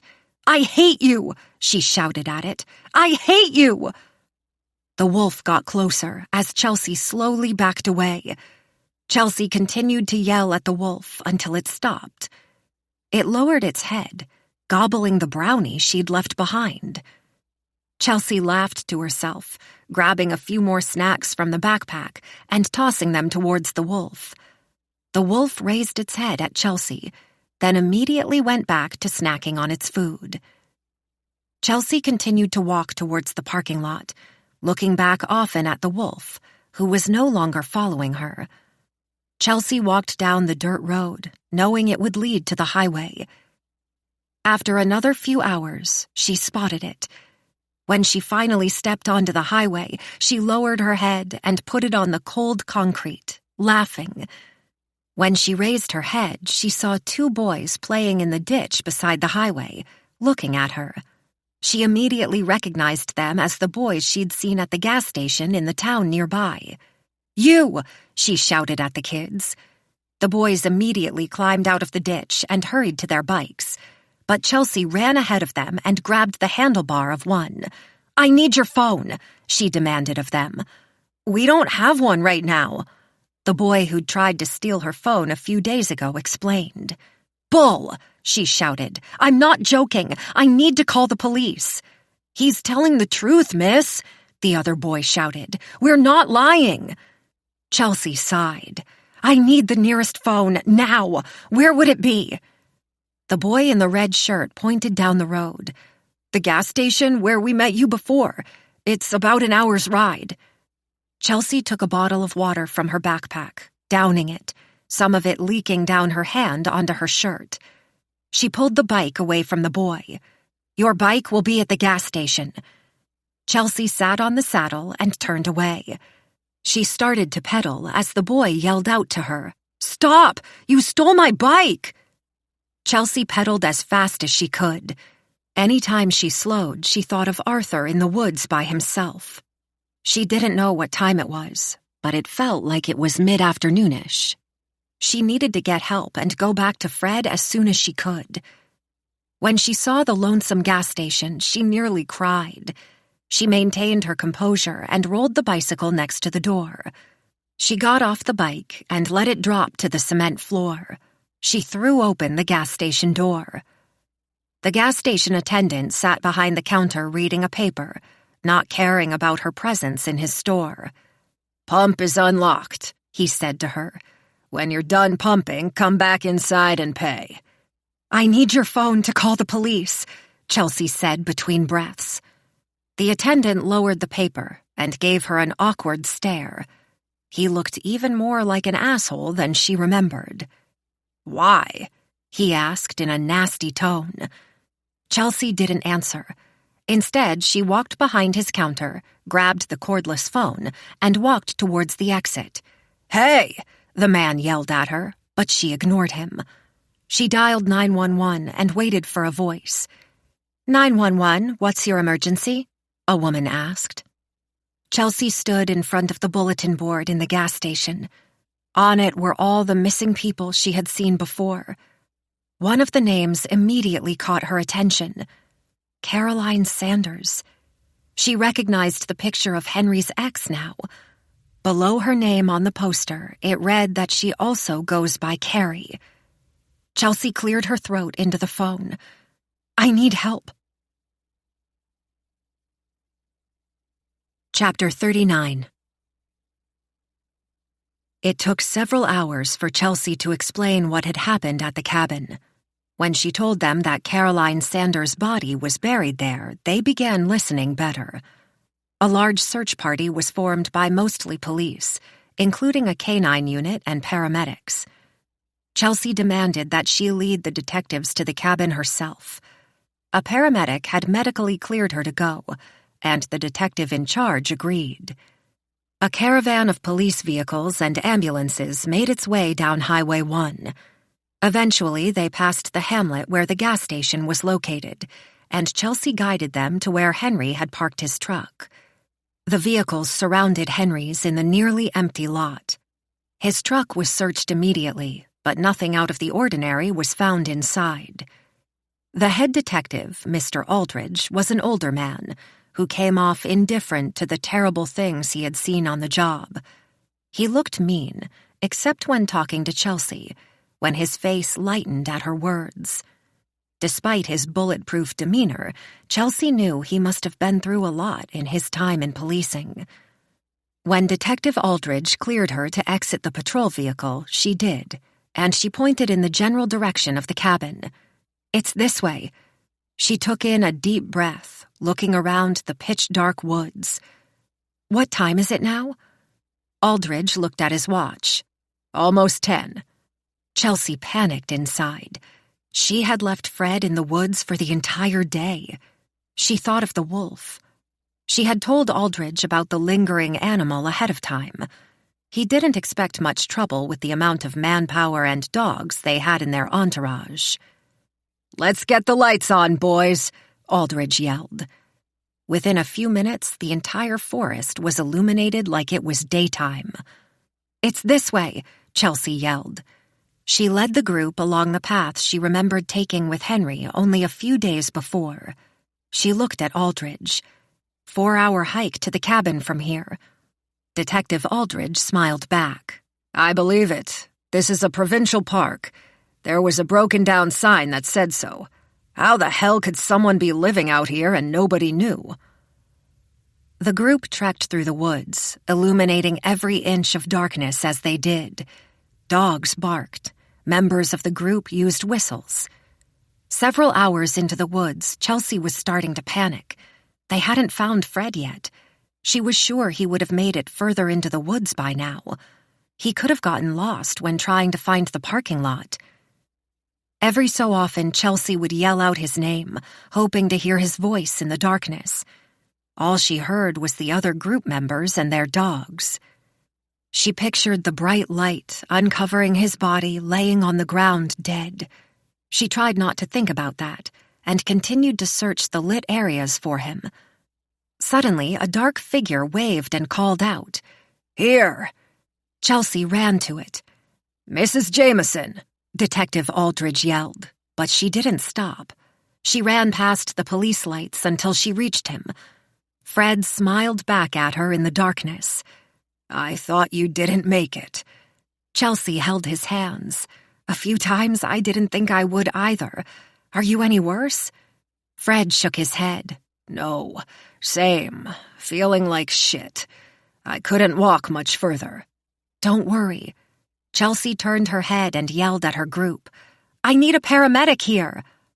The paramedics immediately placed Fred on a stretcher and picked him up.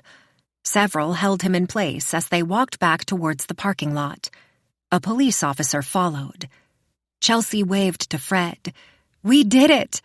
He waved back. "No, you did it. I owe you my life. Come see me after."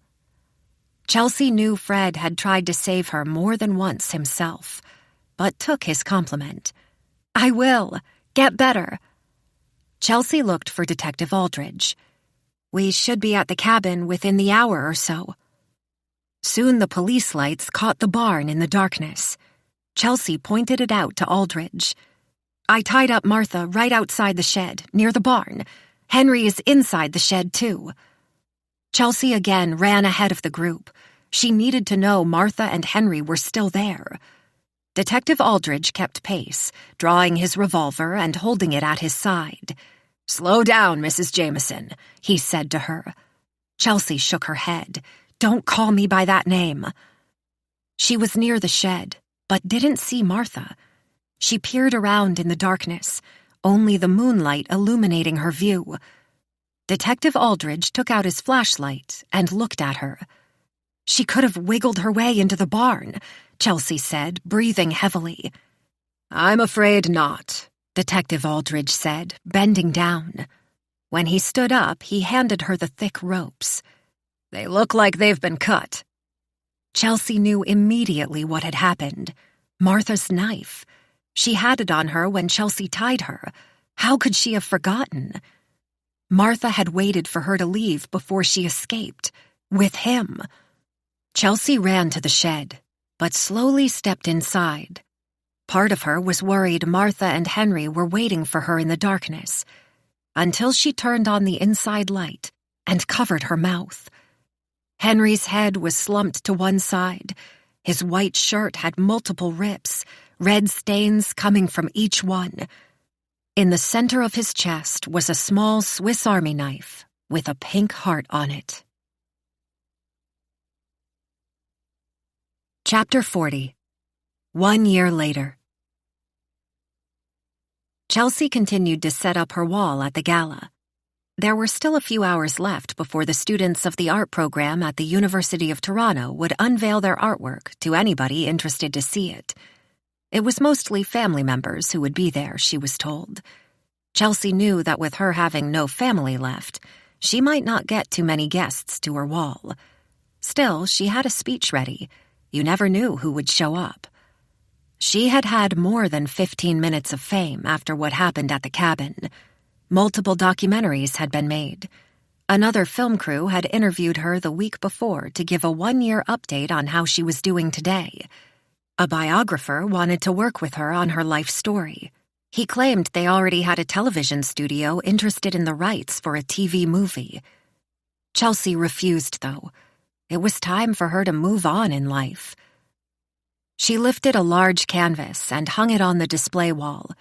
She already had more than double the paintings of any other student. She had so many ideas, and not enough hands to paint them all at once. Only a few made it to the wall for the gala, though. Another artist named Teresa was on the wall beside her. Her artwork involved a lot of mirrors in her pieces. She'd named her wall Reflection in bright mirrored letters. Teresa struggled with a larger mirror, nearly dropping it. Chelsea ran to her and picked up the other side. "Thanks," Teresa said. She motioned to where it would be hung, and Chelsea helped. After the large, mirrored art was on the wall, Chelsea took a moment to regard herself. She looked slender in her sleeveless red dress. Her bare arms were something she was still getting used to. Sometimes people would notice the cuts, but Chelsea no longer cared. She smiled at her image in the mirror. Her smile grew when she saw a man limping behind her. "You look great, C," Fred said. Chelsea hugged him tightly. "I didn't think you would travel all this way." "Wouldn't miss it," he said. A little girl ran up to him and hugged his legs. "This is Debbie," he said, bending over to pick her up. "My granddaughter. She's 7 now." He had missed years with his grandchild when he was at the cabin, but with the smile on his face, you wouldn't know it. Behind Fred, a younger woman waved at them. "My daughter, Eve," Fred said. "Eve? Well, this is my other daughter, Chelsea." Eve walked up to them, tickling her daughter, who giggled. "I want to thank you," she said to Chelsea. "I didn't think... well, he's back." She smiled. "Thank you." "He saved me more than once, too," Chelsea said with a smirk. Fred laughed. "Listen, we want to take you to dinner after the gala. Would that be okay? We're in the city for a few days, too." "I'm definitely free," Chelsea said. "Look at all of these," Eve said, staring at her paintings. "These are beautiful." "Can I have one, Mama?" the little girl, Debbie, asked. "These are great," Fred said. "I know I've seen one of these before, though." He pointed at the abstract painting she'd made for Henry, hung prominently in the middle of her wall. "Not my favorite one," Chelsea said. "Sometimes you're not always happy about the past, though." She looked down at her wrists and back at Fred. "But you need to forgive yourself, because that's a part of you. It's actually the theme of my wall." Fred smiled. "I like that. Are you ready to show everyone your paintings?" "I feel like you guys are it for me tonight. I don't think too many people will care besides you." Eve laughed. "I saw a few camera crews outside. One of them mentioned your name. I don't think so. I think you're going to have some attention today." Chelsea shook her head. "Ah, hell." "What?" Fred asked. "What's wrong?" "This speech I'm going to give for my paintings. I hate speeches. I was truly hoping it would only be you guys." "Well," Fred said, "practice the speech on us." Chelsea laughed, but Fred folded his arms, waiting. "Go ahead. You can mess up in front of us if you want." Chelsea smiled. Somehow, she knew Fred was just as stubborn as the man she had met in the cabin when she called him Arthur. "Fine." Chelsea walked in front of her wall and turned to her small crowd. "Ladies and gentlemen, changes. All of us change throughout life. Some change is for the better, and sometimes not. These paintings reflect some of my changes." Chelsea pointed towards an empty area. "Pretend there's a painting here, a really good painting. I'm still getting ready." Chelsea cleared her throat. This painting reflects my change for the future. It's full of promise. I take with me all my baggage from the past, but it's up to me what I do with the lessons I've learned." Chelsea pointed at a picture of a little girl with a microphone, her hands raised, standing on top of the head of a giant. The giant had long, flowing hair that matched the little girl's. Finding your voice can be hard, but if you love yourself and all your flaws— Chelsea looked down at her bare arm a moment, smiling to herself. "Then it becomes easier." Chelsea moved down the wall and pointed at a picture of a young woman wearing a sundress, leaning against a skull. Along the way to finding yourself and loving yourself, you will reflect on the people in your circle. Sometimes you may feel certain people are the only reasons your life is good. You can become codependent on others for your own happiness. And when that happens, hopefully those people have good intentions for you. It's okay to lean on others when you need help. Chelsea looked at Fred and smiled. You need to stand on your own as well. Chelsea went back to the abstract picture she'd painted at the cabin last. She looked at it, remembering all the emotion she had when she painted it. It's important to remember, though, that no matter where you are in life, you're not trapped. You can change. Chapter 41. Adam Kilbourne sat at the table in the restaurant, waiting for his date to return from the bathroom. He couldn't remember the last time he'd had such a fun time with a woman since his wife passed. He couldn't remember the last time he'd had a date, for that matter. It had been years since his wife left this earth, and he felt he still had more love to give. Dating in your 60s wasn't an easy thing to do, though. Things had changed from when he was a young single boy prowling for women. Dating apps, Tinder, none of these things made sense to him. Hooking up seemed to be the new norm in the dating world. But all Adam wanted was a good woman to lay with, talk for hours, enjoy each other's company. It was surprising to Adam that he'd been able to meet someone through a local newspaper that promised to match couples who were older on blind dates. His date was beautiful. With her flowy sundress, she had a youthful appearance. She said she was in her 50s, but didn't look a day over 40. Their conversation had been going well. They had many things in common already. A sad one was the fact that she was widowed, too, after many years of being with her husband. The waiter walked by the table and asked if he wanted more wine, but Adam shook his head. He didn't want to mess up tonight. She seemed to find him charming. More wine wouldn't help with that. Finally, she came back to the table with a smile that matched Adam's. "Hope I didn't keep you long," she said. "I would have waited for you," Adam said. He knew it was corny, but his wife had always loved his corny flirts. "You're too good," she said with a smile. Adam cleared his throat and leaned forward. "So, Rachel, what are you looking for right now?" Rachel smiled. "You don't beat around the bush, do you?" "Not at my tender age." Rachel sipped her wine. "I'm looking for love. For someone to love me. I want a family." "Family?" Adam asked with a smile. Rachel smiled. "Oh, yes. I know we're at a tender age, but it's never too late to choose your family." This is the end of The In-Laws, a Podium audio production. If you enjoyed this audiobook, we would love for you to rate and review it. For more thrilling mysteries, check us out at podiumaudio.com and sign up for our newsletter. We promise we won't spam you. Also, consider joining our community of listeners, fans, and trolls on social media. We're active on Instagram, Facebook, Twitter, and Reddit. We'd love to connect. You have been listening to The In-Laws, produced by Hannah Grenfell, written by James Caine, performed by Piper Goodeve, a member of SAG-AFTRA. Text copyright 2022 by James Caine. Production copyright 2023 by Podium Audio.